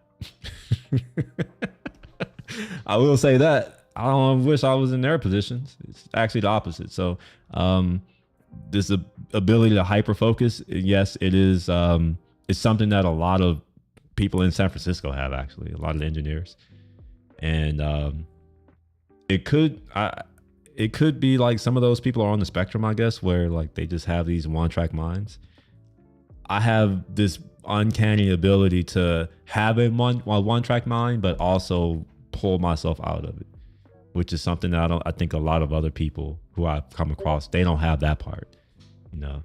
So we have something in common, but I can at least pull out and relate to others. So I was socialized well, which is good. This is the problem. So when a woman tries to portray any feeling of hardness, to the woman, she comes across as a leader. To the men, she just comes across like a ball buster. And you can obviously see that she's just pretending, because men don't see women as leaders, you see. So this is the problem that we have. Well, it's not, I mean, a lot of people have been saying stuff like that, where like certain people are the reason why she lost. And it's just like, they just can't take accountability for the fact that their message was bad. Why in the hell would a man vote for you if you're saying, fuck men? Men ain't shit. We don't need men. Let's decenter men. Let's no, what? And you're surprised that a lot of men didn't vote for you? Okay, sure. I can say as a somewhat rational being that I would never vote for anyone that's not in my best interest. So yeah, straight up, I would never do it. In the American and it's not just that society. interviewer. Listen, It's a lot of people in all who've the been saying countries that. in It's Europe, not just her. Angela Merkel, all the European countries, they have had many female leaders. Have they turned out to be better leaders than men? Debatable. Absolutely debatable. Pushing social programs? Yes. Countries going into debt, trying to cater to social programs at the expense and high taxes for hardworking individuals? Yes. Staying out of wars? No, not necessarily. Having peaceful societies? No, not necessarily. So what we're seeing, especially in America, where we still sort of admire the man he can shoot a gun and freaking break down a door, not feeble. Wait, who are you talking That's about? why Biden couldn't lock it down, because he showed weakness as a man. Who? Oh, yeah. The abortion thing, yeah. Like, why the hell would I vote for that? Like, and a lot of these girls, in my opinion, are kind of stupid. Where it's just like, why would a man be okay with you killing his baby? Like, that's honestly, if I'm being honest, that is the primary value of them, and they hate that. I don't know why. Outside of that, a man can do everything better. And how do I know that? Well, hell, like look at who won Miss whatever the fuck those beauty pageants. It's a man. It's men. Men are somehow better women. They're fucking dominating women's sports. Who knew that the ultimate woman is a man? And Kamala steps in as a. And I'm being honest. Like honestly, like that's the primary reason. Is that you can have children and you have a whole and I'm not gay. That's it. They don't understand their value. It's like you have a few things that make you incredibly valued. One is beauty. I mean, most men aren't attracted to other men. And then the other one is, well, we can satisfy ourselves. And then the other one is you can have children. And guess what? No man can do those things. Those two, at least the last two. Well, no, that's a lot.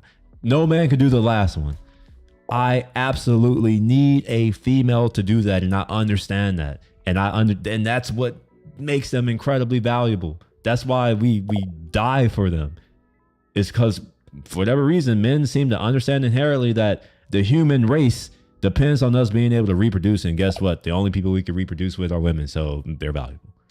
I guarantee you, if we have one of these like weird ass scientists come out with some type of miracle drug that makes it possible for men to have babies, I'm pretty sure women will find out that, well, shit, life will get hard for them. Kind of like with the AI robots, which are, yeah, we'll be getting into that too. The new AI robots. Yes, girl. Yes, girl. Yes. What's at stake in this election? Whoa, it's packed with some stuff. It's packed with some stuff. It's packed with some fundamental It's funny, right? I say rather articulately. As some half bumbling freaking ghetto bee on one side and just this half ball buster on the other side. It just didn't work. So she didn't get in because... For anyone watching this on the VOD, just understand that this man right here is not an American. He lives in Dubai. He's from the Caribbean. And even he is looking at this clown like, what the fuck? And it's not just him. I have a bunch of people from all over the world like, what the fuck? I'm like, yeah, what the fuck indeed. And didn't want her to have power. She didn't get in because she showed all the signs of incompetence. But of course, you will blame that on the men or the people who are not prepared for women to have power. I don't think so. She was just an incompetent woman. That's it. Start spazzing out. They had like audacity aggression. Like, how the fuck could she do this? Yeah. She's supposed to fucking stay in line. Yeah. There's too many bitches. And who is this fat simp dude who's just over here just saying, yeah? And that's part of the problem is men don't push back. It's too many beta bitch men out here. Just, oh yeah, just let them say and get away with whatever they want. Like, what are you just saying yeah for? Like, is this a conversation or is this just you? Are you just there to just say yeah? Yeah. Like, what are you there for? Get them out of here. And that's what it's really about. So rolling back of women's rights and this push that women have somehow created this world where there's too much equality. I'm going to say this. We can't take your rights if you can defend your rights. Just think about that. Why can't you defend your own rights? Has anyone ever thought about that? Why do you need us for your rights to exist? Because we damn sure don't need women for our rights to exist. So are they your rights if you can't defend them?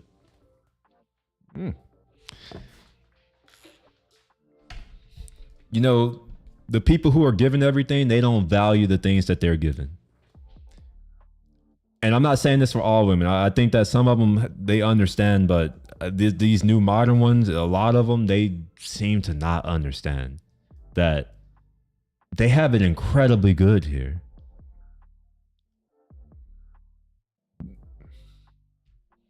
I'm not saying that America is perfect. I know like perfection will never happen. Like perfection is an ideal. It's something to be aspired to. It's not something that you ever reach. But when you like look at the grand scheme of things and how things could be, and how that there are no actual laws of nature or physics that say that women have to have rights and have to be treated a certain kind of way. When you start to understand that, you should be grateful. It's kind of like, even with, I'll make it easier for people who aren't women. Most of my viewers aren't. Like, I think 1 in 5 are women. I'm gonna use black people because I know there are at least a couple here. It's like when black people talk all the shit about America, forgetting that their ancestors were sold. That's the key. They were sold. Who sold them? Their own. Well, technically they weren't their own people, but you know, the competing tribes, competing like warring nations, and it was in Africa. That's who did it. They sold them. We were not the majority ever. We've never been the majority here in this country. And for the vast majority of the vast history of this country, the white people have been the ones in power. And they didn't actually fight the war over slavery, but that became a central issue eventually. White people abolished slavery. That wasn't black people who did that. That was white people who did that. When we got the right to vote, who gave us that right? Like, this is why I'm like, I understand. I have some perspective on how women should be feeling, because I'm kind of in the same realm. They got the right to vote before black people did. So it's kind of like, yo, like, recognize where you are, right? Like, nobody has to do shit for you. We don't have to give you anything. They didn't have to set my ancestors free. They didn't have to give my ancestors all these different rights. They didn't have to make all these programs so that we can try to remove the stain of racism from our current culture. They didn't have to do any of those things, but they did. You got to give credit, right? Like, I don't know.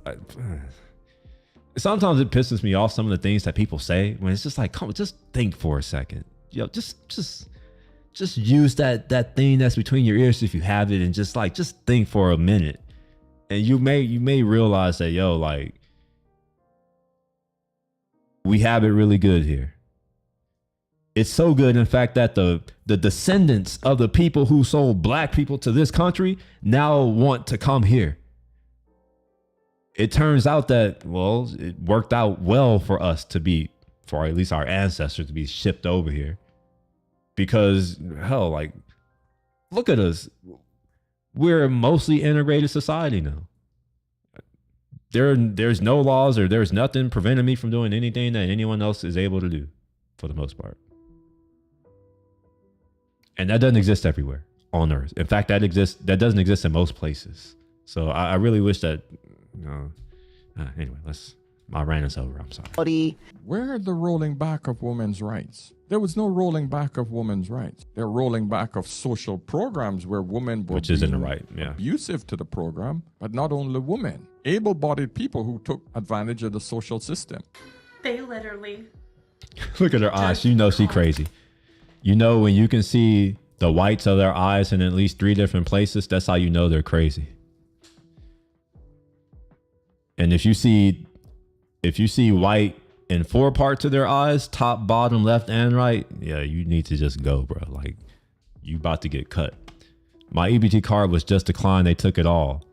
$4,000 in food stamps.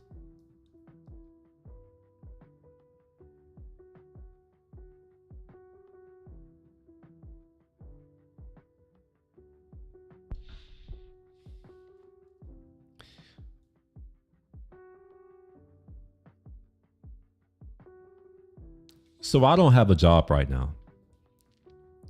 For the past 10 or so years, my average income is about $200,000 a year on average. And that's just cash. I pay about $70,000 just from that income in taxes. Dividends and all that kind of shit. It's a different tax rate, but like I pay about $70,000 in income taxes. And obviously there's some things that I have to pay at the state level as well. It's not taxes, but it's different. Why is it that my unemployment check that I just got is $531? I got a $531 unemployment check, and this person right here is getting $4,000 in food stamps. Is this in a year or is it a month? Like, how does this work? Like, I want to try to give benefit of the doubt. Is this like every month? Is it every 3 months? Is it every year? Because fuck, I've never gotten anything like that from our government, and I pay a shit ton toward this shit.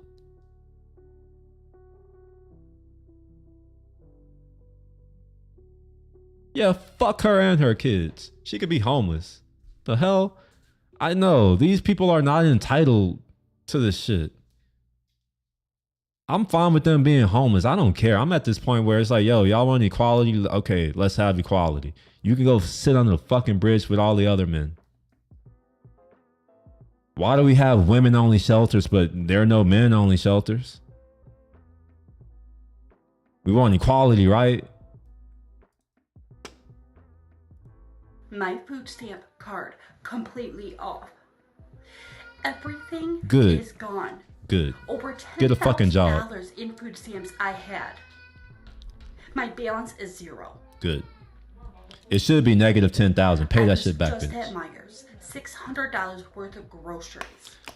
The I fuck? swipe it. $600 worth of groceries?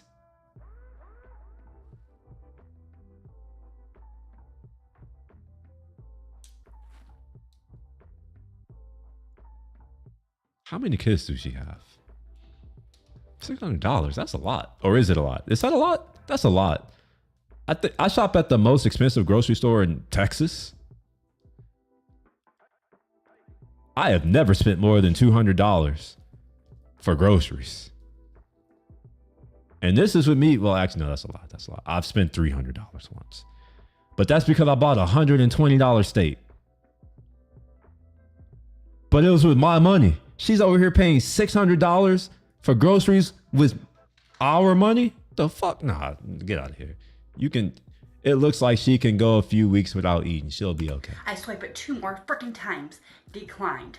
No, I'm not here to talk politics. I don't want to get too deep down in politics, but this is the problem with trying to push these agendas that just don't make sense. Yeah, we need to get rid of all these entitlement programs. Supposed to have a level of we need to get rid of intelligence that. to be on national TV. I'm a bit disappointed that she's going down this route now that she's off of. I don't like the state trying to step in and fulfill, like, if these people want to be strong independent, let them be strong independent. If they don't want to do that, they can find a man. If they don't want to do that, well, fuck them. I don't think that there should be a backstop for them where it's like, oh, if you don't want to become an actual contributor to our society, which is to help it grow, because that's really the goal of a civilization, is to grow and prosper. You can't have a civilization that grows and prospers if you have a group of women who don't want to settle down and get married and have kids. They're wanting to kill the kids. How is that not considered treason? That's 100% not in the best interest of the country. It's in fact the exact opposite. It's detrimental to our future. And we can make choices about when we have children. And the marriage rates are dropping because nobody wants to fucking deal with a cheating alcoholic man when you can just get your own apartment. Yeah. Guys are lonely. Wait. Is she saying that marriage rates are down because women don't want to deal with the men? Since when have women proposed to men? I thought it was the opposite. Why do we have all these videos with women complaining about how men don't want to commit?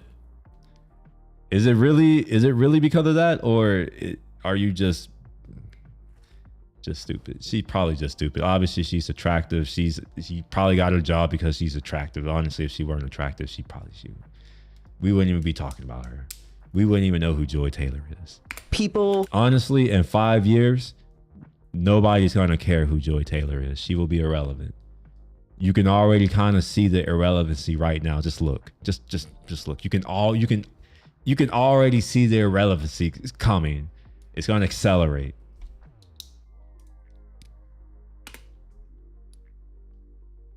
Men in these fucking caves that would never touch a woman in their life anyway.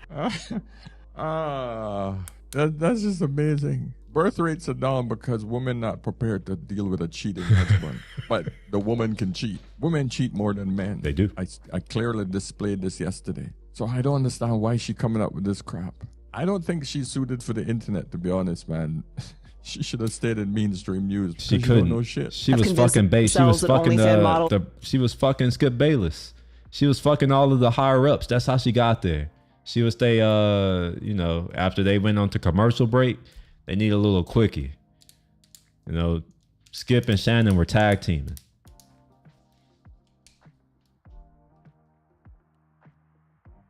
Are curving them because they sent them $5. Yeah. It is this attack on femininity. It's not about masculinity. Right. But let me ask you a question about the incels. Wow. And this host actually approved this message. I don't know who this guy is. I'm sure that you guys are going to enlighten me, but wow. Attack on femininity. The disaster that we're currently facing, it is because we have feminized our society. A feminized society technically means that women have more say in the home. They're prepared to kick the man out of the house. It's the beginning of the death of the society. From him, and also raise boys into soft men. And then the next generation. There have been no strong societies that have existed that were run by women.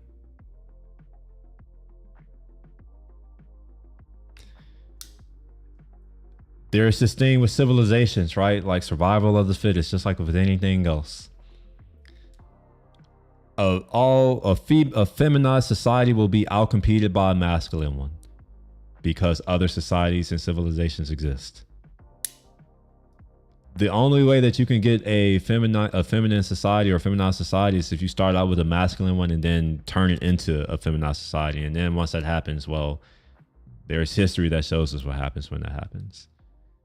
Those societies and civilizations are no longer competitive, and they eventually begin to fade in relevance, and some of them die out entirely.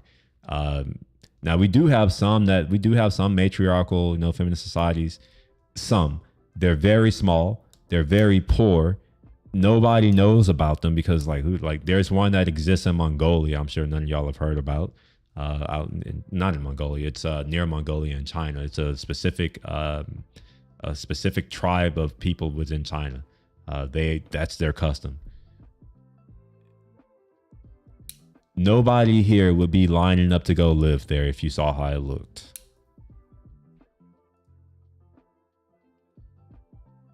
Women are now complaining that they're not getting any good men, and all the men are just soy boys or men who not getting any punani. Soy boy just is a feminized man. Women right? are the arbiters, the first teachers of society. The reason we are in this mess, Joy, is because we have given. Are you asking me how? I don't know how you would.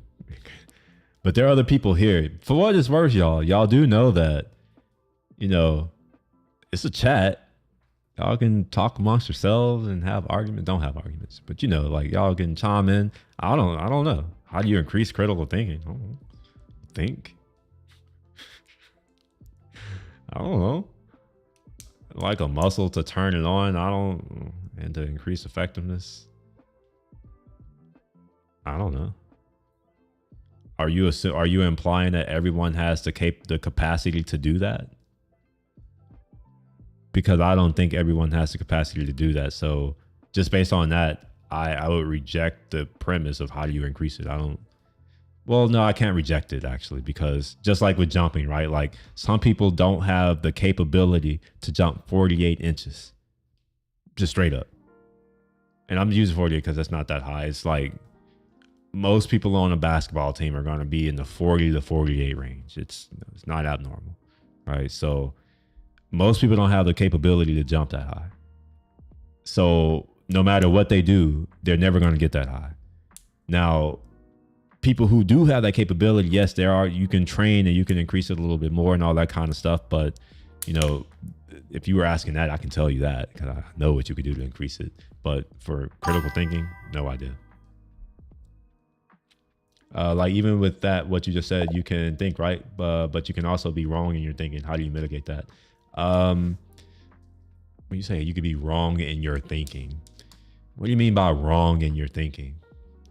You you need to be careful here. What do you mean by wrong in your thinking? Who's to say wrong or wrong or right? Because most thought that you would consider critical thought isn't on things that have a knowable answer, like a correct answer. I think correct answer is something that you get in high school and college. It's in my opinion, is a very immature way to look at most things as either right or wrong. A lot of that doesn't really exist.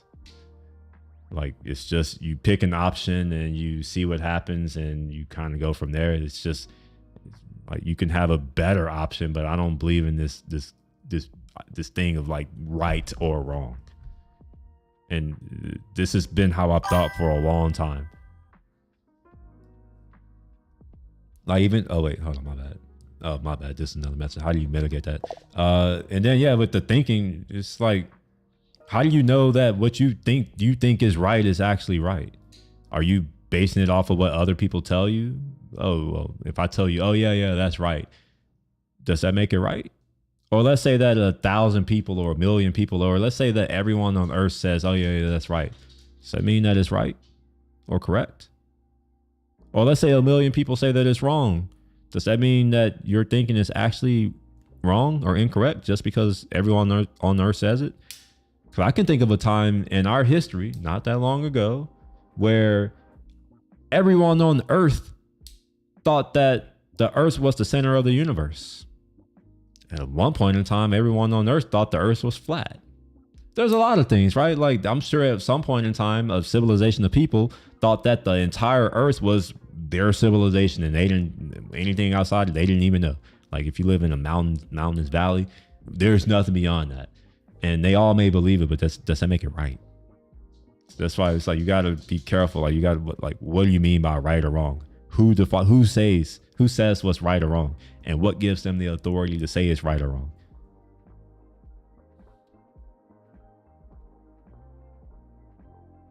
Giving women the power in our society to do this. And all they're doing is destroying it. I think that male loneliness is a massive fucking problem. Okay, so I think non-pussy getting male lonelies are deteriorating society. Yes, I think it's a massive problem. What do you think the fix One, is? I think we should legalize prostitution. Wait, I don't like this host because he's talking about how do we fix it. It's like, no, like, okay, well, give us some examples. Don't just be like, how do we, like, don't just accept the premise that's like, what? You just gonna take that as it is? It's just, how do we fix it? It's like, why ask a question if we're not even sure if that's the real problem? Why waste time saying, oh yeah, let's think about how we're gonna fix a non-existent problem? I'm not saying it doesn't exist. I'm just saying that it may not. Like, can she give any examples of what she's talking about? Or is she just saying, you know what, this is why she was just a host. Like, she would just introduce the thing.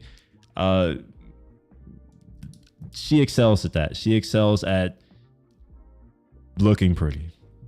Okay. I have been standing on this for decades, and I think that prostitution should be legalized. Okay. They will never do this, but that I think would be a massive solve. Massive solve. Okay. One. Okay, I'm sorry. The incels are the biggest problem in our society. Usually those are the men that don't contribute anything to society. Usually those are the men that don't even get up and vote. Those are the men that are quite comfortable playing video games, beating themselves off to OnlyFans. And they are not the majority of our society. Men who were incels, involuntary celibate, have been around since forever. But I think what you're trying to identify are the men who no longer want women, but still functioning. She's talking about me. She thinks that I'm gonna go pay a prostitute. Man, she's retarded. if she's talking about men like me, she think I'm gonna go pay. Okay. Sure. Okay. Yeah.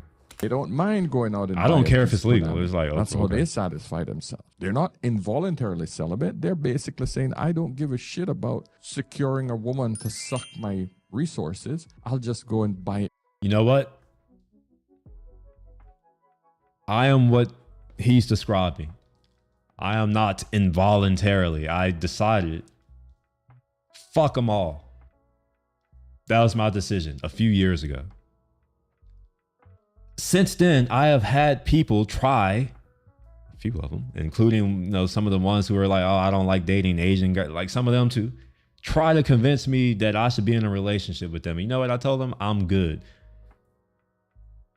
One of them I had a longer conversation with because she wouldn't just accept no as an answer. She was trying to, oh, you need love and affection. I'm like, what can you really give me that I don't already have? She's talking about I made you better. I'm just like, I got rich before you, without you. What? How are you gonna what? No, I don't need you. I didn't say it, but it's like I should have because they quick to say they don't need no man, and I'm like, I don't need no woman. What the hell I need you for? I can cook very well. I can clean my own apartment, but I mean I also have my maids. They help in every 3 weeks. I have the maids come. I have a dishwasher. I don't need to make the wash dishes. I can wash my own clothes. I can fold my own clothes. If I really don't want to do that, I can have my maids do that too. Or I can fix my own car. Well, that's not something they would help with, but it's like I make my own money. I pay my own bills, just like them. I'm a full adult. And I was just like, what do you have to offer me other than problems and taking my money? It was all this other shit that I don't value, but I guess she values it and she expects it because she values it that I'm supposed to. I don't care about those things. I'm just like, unless you're going to bring me a guaranteed 7 figures a year extra on top of what I'm already bringing in, you have nothing to offer me that I'm not already doing on my own. Whenever I want. Those men have now become a majority. Men sitting in their basements are still a very, very small minority, few men or boys. So I don't know what you're talking about, Joy. We still have very functional men in our society who have decided to stay away from women. Magto, men going.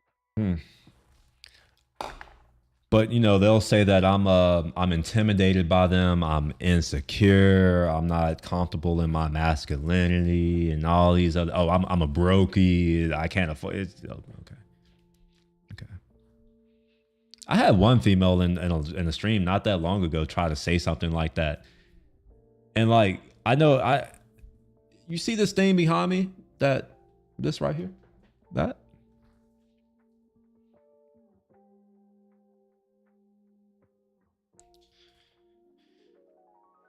That's someone's salary just hanging on my wall.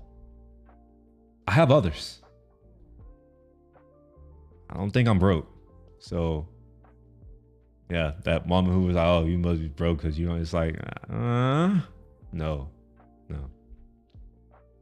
Oh, it's just you can't get no, it's not even that either. Like, no.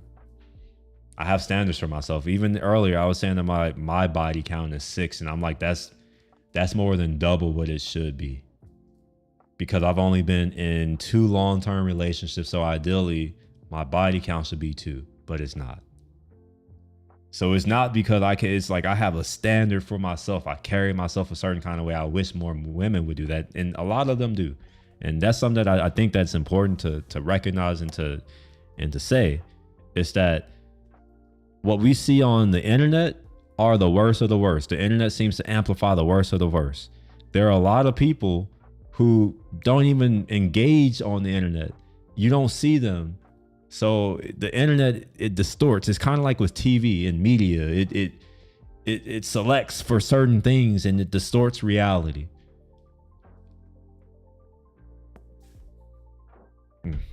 Shit. Let's go back. Let's just go back to the thing. In their own way. They are not involuntarily celibate. They're men who are doing it differently. They're taking advantage of the prostitutive society that you all have created already. The over 1.2 million women in the US alone that are on OnlyFans. 1.4 million women in America do OnlyFans. 1.2 million is between 18 and 24. I find out. I would never. Honestly, I wouldn't even talk to a female like that. You know what we need to do soon?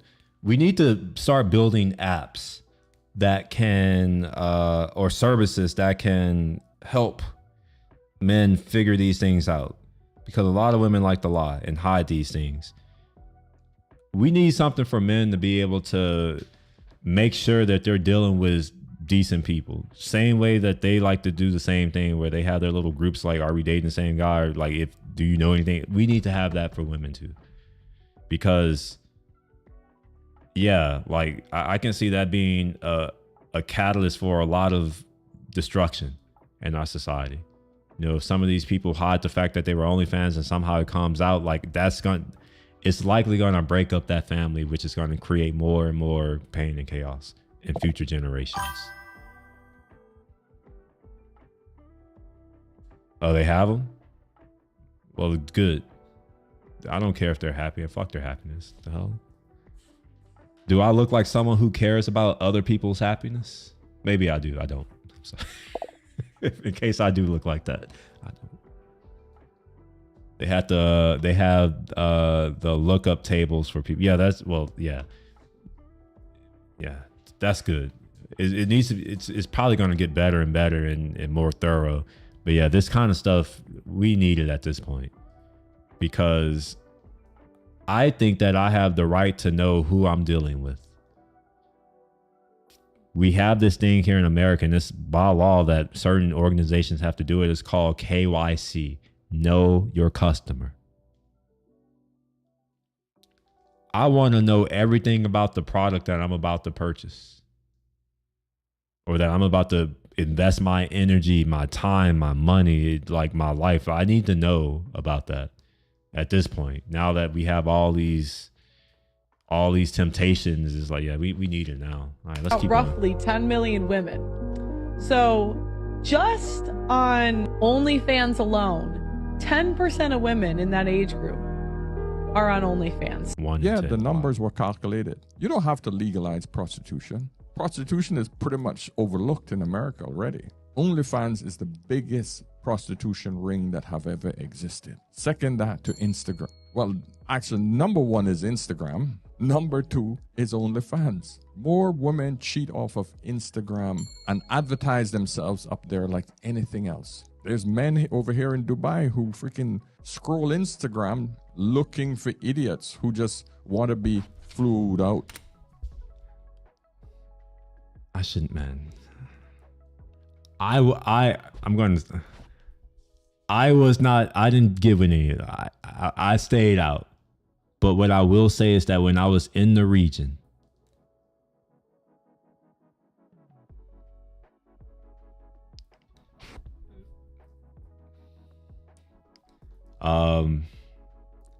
I have friends in the region. I'll say that. And I stay with my friends. I'll say that. And I also happen to, be there when, that's just, bro. I don't want to say, I'm not going to say too much. I'm come over here to do weird acts. That is prostitution, my friend. Direct exchange for money. Okay. I have been standing on this for decades, and I think that prostitution should be legalized. Okay. They will never do this, but that I think would be a massive solve. Massive solve. Okay. One. Okay, I'm sorry. Go ahead. No. Ask follow-ups. No. Follow-up is what, because that's a temporary loneliness fix, although it's effective. Why would you even just say that? Just say men are already freaking buying punani. It's not a temporary loneliness fix. Her idea is absurd. It wouldn't make any difference. All right, I'm curious. Can y'all actually respond to this if y'all are like, if you're able to? I'm assuming that everyone here is a man.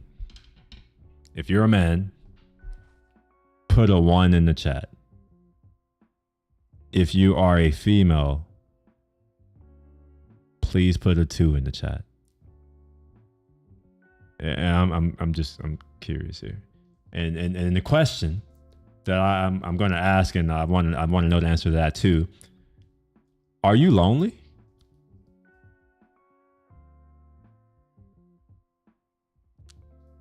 Or maybe I should just assume, of course you are. You're over here. Y'all are watching me. We're all lonely. We're all incels. Well, I guess we're not lonely now. Look at us. The unlonely band of brothers. We're not lonely. We got each other. So I don't know what she's talking about. Lonely. What the fuck? I enjoy my alone time. I don't like being around people. Yeah, not lonely. Yeah, I'm like, all right. Do you like being alone? Like when I say alone, that doesn't mean lonely, but like being by yourself. Or are you more the type where you need to have other people around you?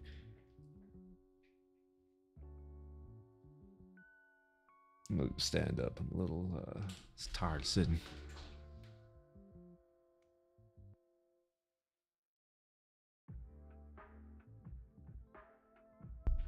The women who want to be prostitutes are already prostitutes. But if it stays illegal, at least the girls who are on the fence between getting a job that contributes positively to society versus throwing herself away.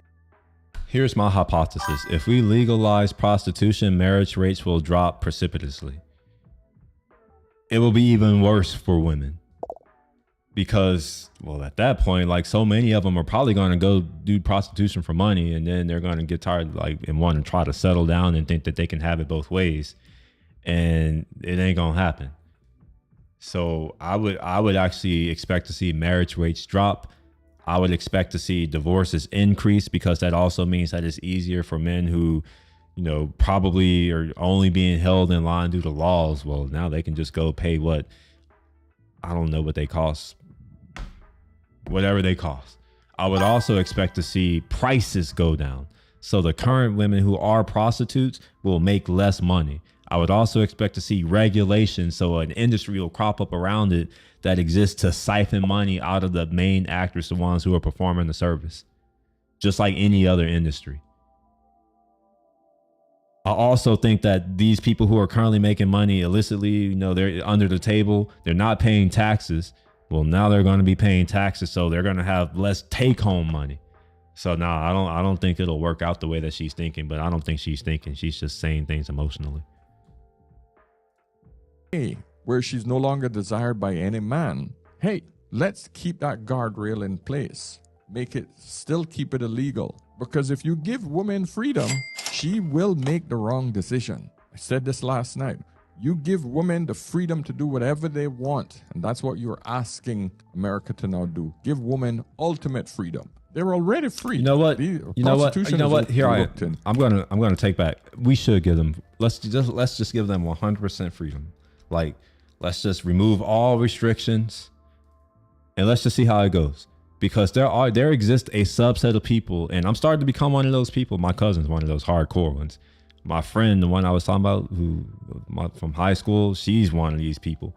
Where it's like, I call them accelerationists, not the AI accelerationists, but like the end of society accelerationists, where they're just like, yeah, like we just need to get this shit going so like we can get past. And I'm like, why would you want that? Like I think we can still, I'm more, even though I've become more cynical, I am more optimistic than you may think. So my mindset is like, we can always improve. We just got to be honest about the problems and prioritize which ones we need to solve first, because certain problems are causing other problems. So if we figure out, you know, which ones are the most important ones to solve that give us the most impact. But they're like, nah, fuck that. Like, I'm like, oh my gosh. I'm like, it's not good when I'm the one that's the reasonable one. Say it that way. I shouldn't be the reasonable one in my friend group, because I have some wild thoughts sometimes. So many ways. Before, prostitution used to be looked at as something derogatory. Now it's just out in the open. Yeah, I'm a hoe. I'm a hoe. Yeah, my hoe phase. Oh, I'm a hoe. I'm a hoe. Everybody's a hoe these days. Can't take me to a good restaurant. Why am I even looking at you? What is he saying? I ain't going for I'm no not a hoe. What you saying? I'm not no hoe. I respect my body. This body is a temple. What the hell? And that's why I can't deal with like one of those types of females. It's like you don't even respect yourself. And you think that you deserve my respect? Man, you on crack. You better go on. What do you think this is? All of these are just ways of women to say, yeah, I'm a prostitute. You don't pay me enough? I'm not freaking giving you any of my time. Prostitution is wide open in America. Don't bring down the guardrails. Friggin' open it any wider. We already have prostitution. What would be a long-term fix to bringing people back together? What do you think? Okay. So while it's a temporary fix, right? And many people will have some retorts to this, of course. It's not a simple solve. Mm-hmm. But I believe that straight male biology, and particularly men who have this sort of anger, is because they don't get physical intimacy, right? But they have convinced themselves the type of physical intimacy they would like is, their favorite porn star or favorite OnlyFans girl or this unattainable beauty on Instagram. For one, I don't actually know many porn stars, but there has never been a time in my life where I've lusted or been attracted to someone who does porn. That's disgusting to me. I would never want to get with a girl who does porn. That is disgusting. That's like, ugh. It just tells me that maybe some men do. Maybe I just don't. I could be an anomaly. I don't think most men would want to be with someone who does porn or who did porn. I don't do. Y'all tell me, are y'all like, is that something that people fantasize about and want to do? And I feel like I have to ask because I do realize that I have, I'm a little different sometimes. So I'm curious, like, am I off for thinking that most men don't want to? Yeah, I shouldn't say most men. I'll just keep it to myself. Like, I don't know, but y'all can tell me what y'all feel about that. They're attractive, obviously, but like when you say attractive, are you? I think let's be more specific. Are you saying physically attractive? Or are you saying attractive as a mate? Because in my experience, when I'm looking at someone and I'm thinking about attractiveness, I'm looking at it from that perspective. How someone looks, and maybe this is me because I've never really been someone who cares that much about looks.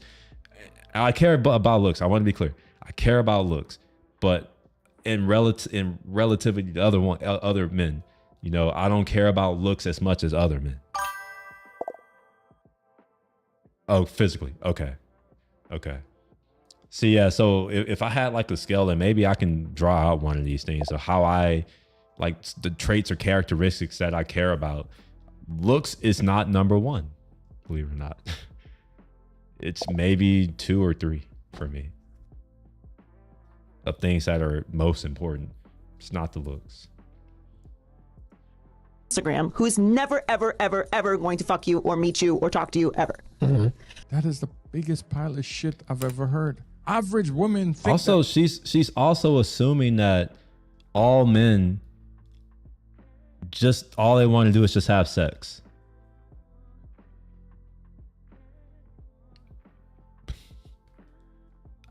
I know that's not, I don't have to ask y'all this one. I know that's not true because I am a man and I am not always thinking about sex. Most days, it doesn't even cross my mind. It's not something that I'm like, I don't even feel in it. It's like, I can take it or leave it. I've done it before. All right. Not doing it, it's fine. If I had, man, I'd rather go to the gym. And I don't even like going to the gym. I'd rather go to the gym. I like going to the gym, but you know what I mean. I haven't been going to the gym lately, so I'm out of shape. So if I go to the gym, it's going to be painful and hard. So right now, I don't like going to the gym. Give me a couple weeks. I'll build it back up. They're the hottest shit out there because they can wear the freaking mask. Average women don't want average men. They only want the top 20% of men. This is the problem that we face. This is why we are in a loneliness epidemic, because women think that who's lonely though? Are men really lonely? I really don't know. I'm sorry. I didn't know men were lonely. I thought that a lot of men play video games and they form communities online. They have things like Discord, which I guess is now being attacked because, well, now there are men talking to one another and there are women there. And like, we have our Discord. They took away all of our spaces. So we created other spaces.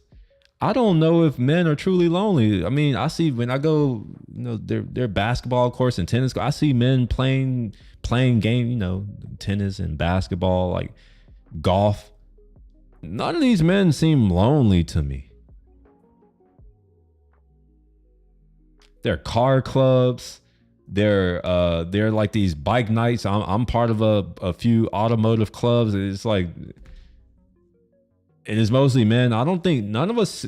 I don't know. I don't feel lonely, and none of them look like they are lonely. I've never asked, but maybe I should. Worth way more than a man is prepared to pay, not realizing that the market is set by the men. Ultimately, it is the man that's going to protect and provide for that woman. We'll get through it. The majority of her bills, because most women are barely swimming. They're financially drowning in their own stupidity of student loans, makeup, nails, stupidity, hair, overpriced car that they can't afford, rent, and staying in places he that forgot they can't bags. afford. Girls' night, trips. Women spend far too much money on bullshit because none of those 8 things that I mentioned are investments. And even when they do go and buy a property or a home, they're buying a house that they can't afford. The majority of women out there are one paycheck from being bankrupt. Instead of finding a man on their level, bringing their freaking expectations down for men, and then partnering with that man. It has nothing to do with Punani. Wow. So I don't think that women should reduce their expectations. Maybe this is a hot take. I think that they should have whatever expectations they have. If they're high, fine. If they're low, fine. I don't think that we should be pushing women to lower their expectations. Which may sound like, what? How can you? Yeah, I think that their expectations are fine. they don't look for the physical intimacy that is around them. They don't go outside of their home. They don't go down to the local library. They don't go to their local bar. They don't go join a social group in order to meet people. Women said, leave us alone. When she said meet people, I think what she really means is meet women. Cause I'm in a lot of different like random groups and just, I don't know why, I'm just in a lot of different things. So I'm exposed to a very diverse set of people from very diverse backgrounds, even people who aren't, you know, living the kind of lifestyle that I've been living for a while, like just regular everyday people. And they are meeting people. It may not be women, but they don't seem to mind that. You know, we meet up weekly, hell, like every Thursday.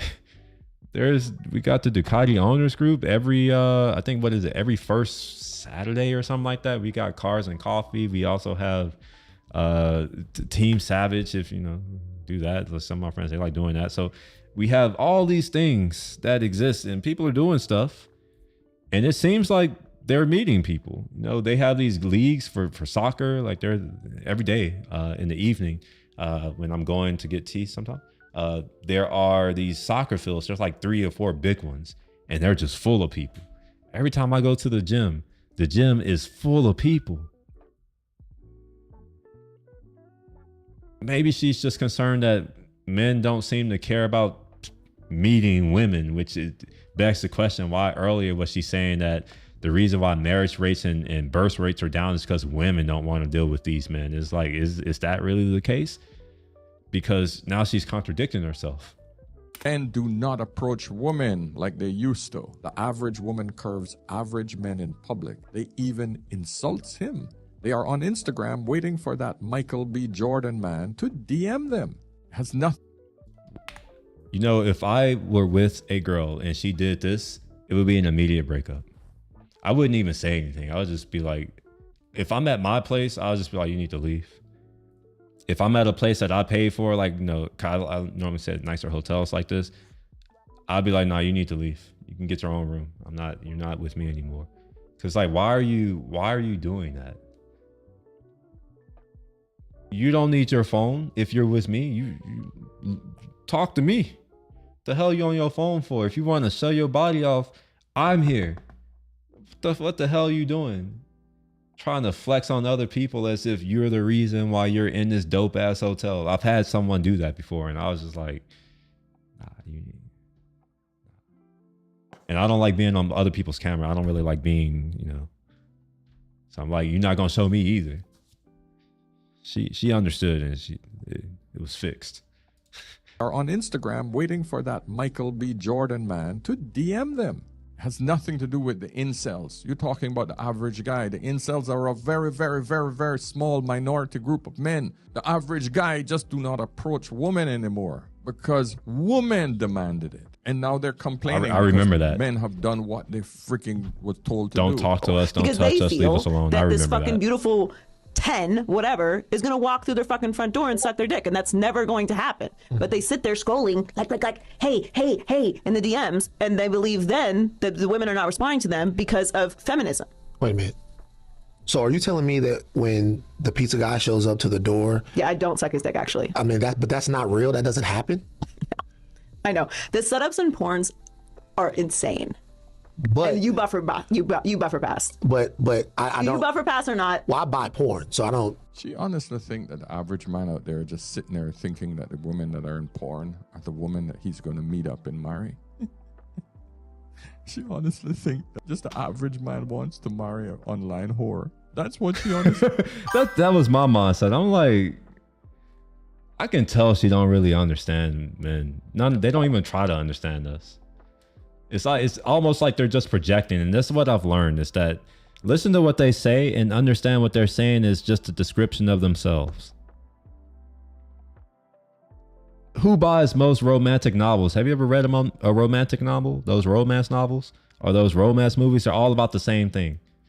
A woman in some kind of situation, and then she's desiring some hot guy comes, she has an affair, cheats or whatever, and then that's the story.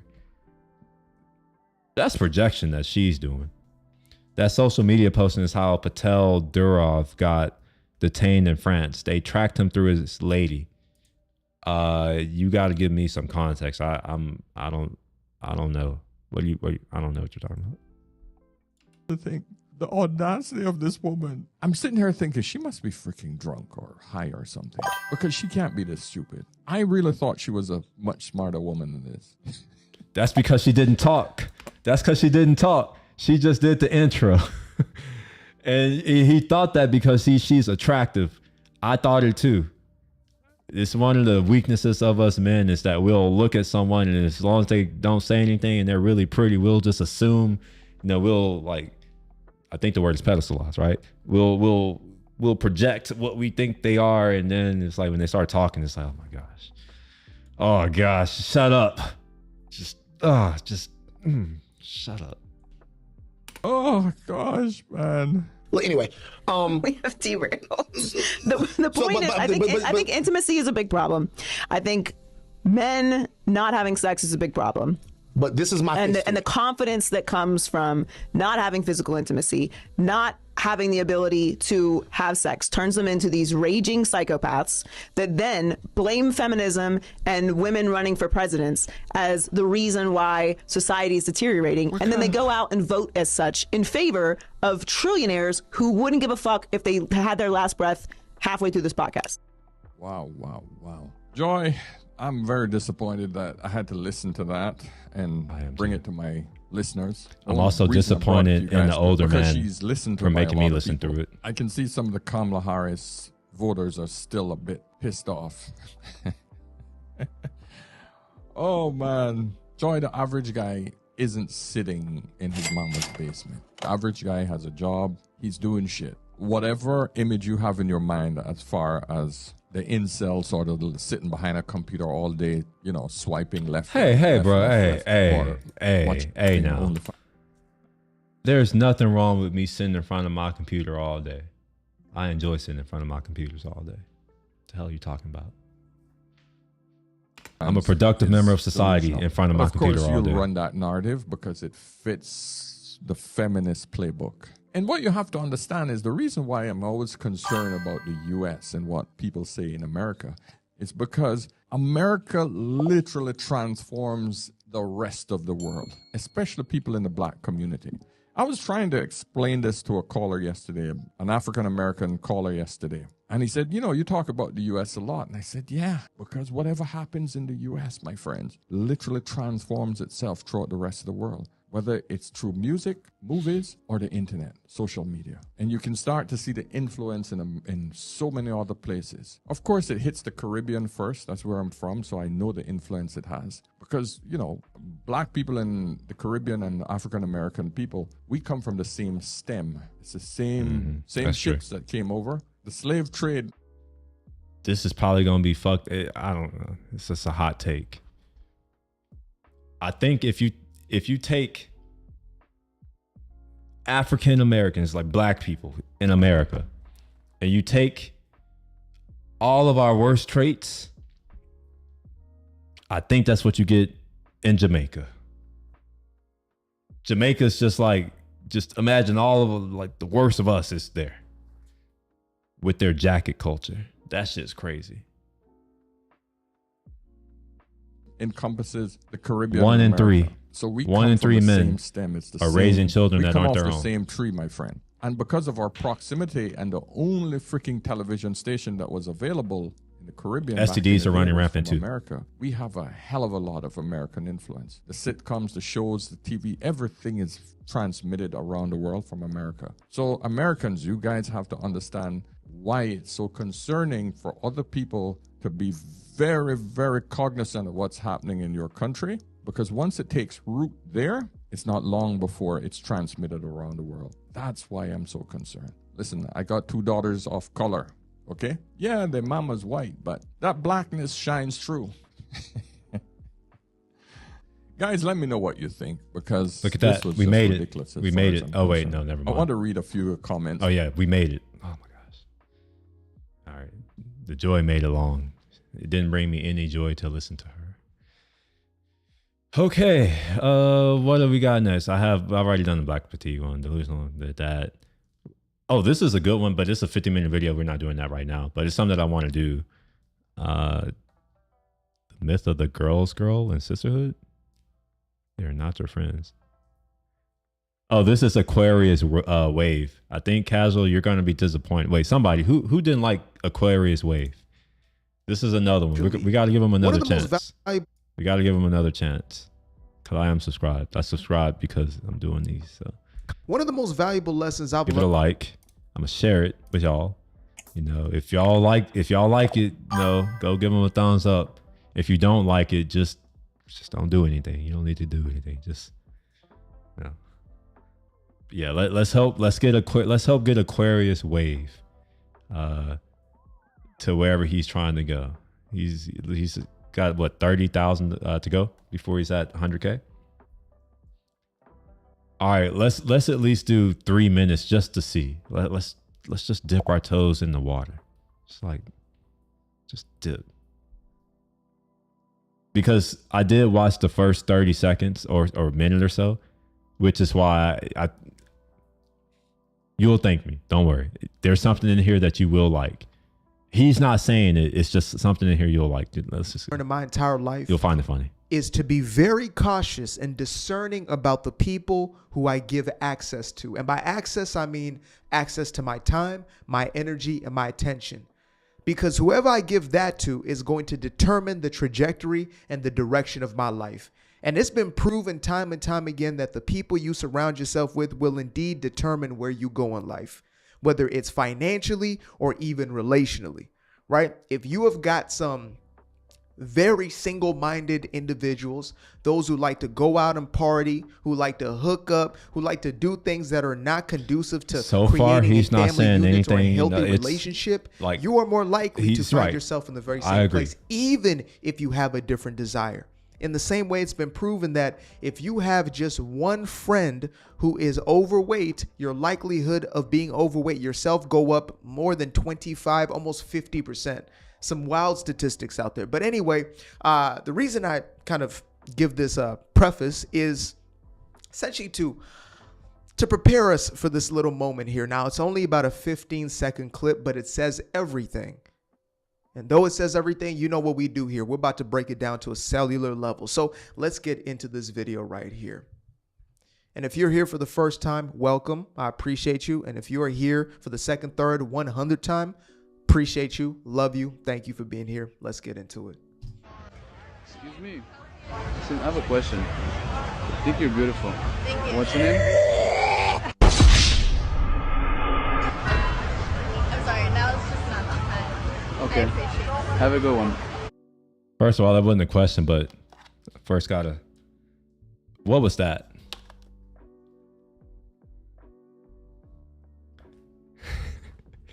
That's why I wanted you to see casual. So we can move on now. That was the thing where I'm like, oh yeah, I gotta share this. Let's do it. I want to watch it again. It's only a few seconds. Excuse me. Listen, I have a question. I think you're beautiful. Thank you. What's your name? I'm sorry, now it's just not that time. Okay. I appreciate it. Have a good one. You have a beautiful smile. Big Back didn't even let the girl finish saying thank you. That girl seemed nice, so if Big Back wasn't there, she probably could have had a nice experience and a nice little conversation, and instead we got Big Back, and now she's gonna wonder how come men don't approach. It's because you got that big linebacker over there coughing up phlegm and cookies. Probably smelling like sour milk. Ugh. All right, I'll move on since you don't want to do that one. However, I will also add that that's actually it. Unless, yeah, that's actually it. So that was the last one. So that concludes what I put on the watch later for today. So go ahead and switch back over to the camera, and yeah, I'm happy to hang out for a little bit more. If y'all got some questions, some thoughts, y'all want to do a little bit of conversation, some discussion, get some more hot takes, throw some stuff in the chat, and I'll stick around for a few more minutes because I know there is a delay. So while I wait on this to actually get to y'all and y'all to think about if you want to say something, I'm gonna go grab something to drink. I'll be right back.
Oh, Kaz, there's got to be a quick ratchet video left. No, I don't have any more.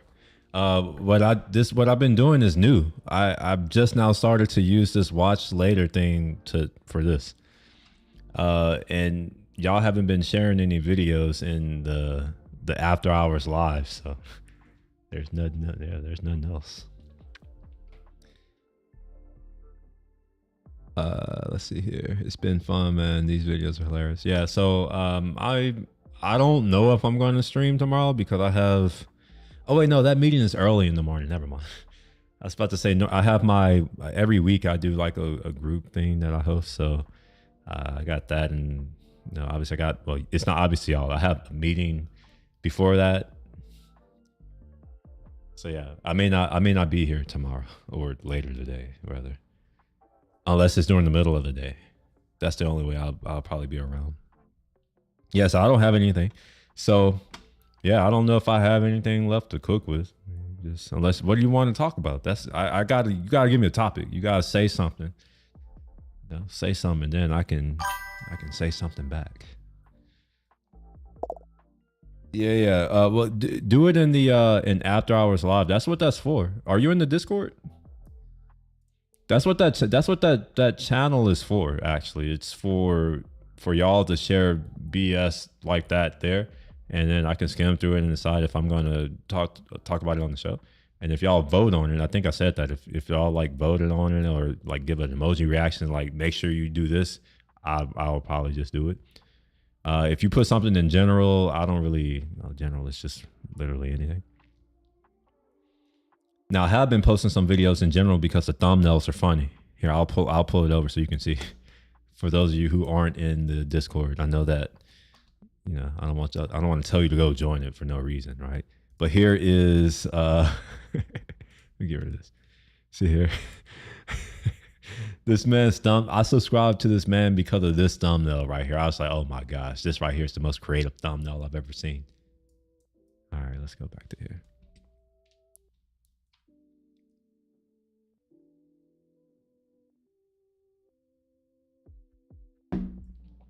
All right, well, I'm going to go ahead and say I'm going to wrap it up. If you've made it this far and you haven't hit the like button or the thumbs up button or whatever button you want to call it, like, you should do that. It's very easy to do. It's free, requires minimal energy, and it helps me a lot.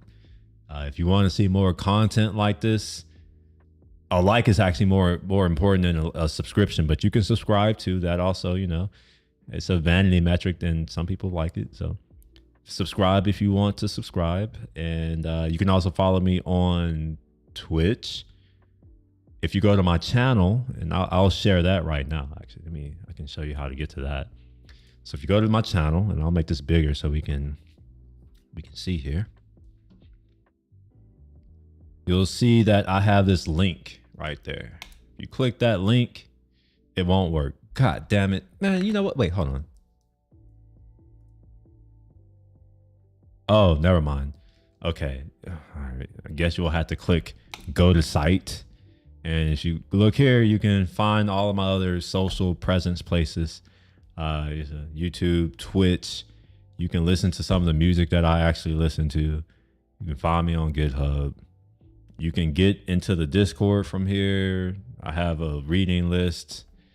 And you can also get to my Instagram if you want to go check out my photos and give me some likes on those too. But yeah, I'm going to go ahead and call it a night. If y'all made it this far, I appreciate it. And I will see y'all in the future. Y'all have a good night. Peace.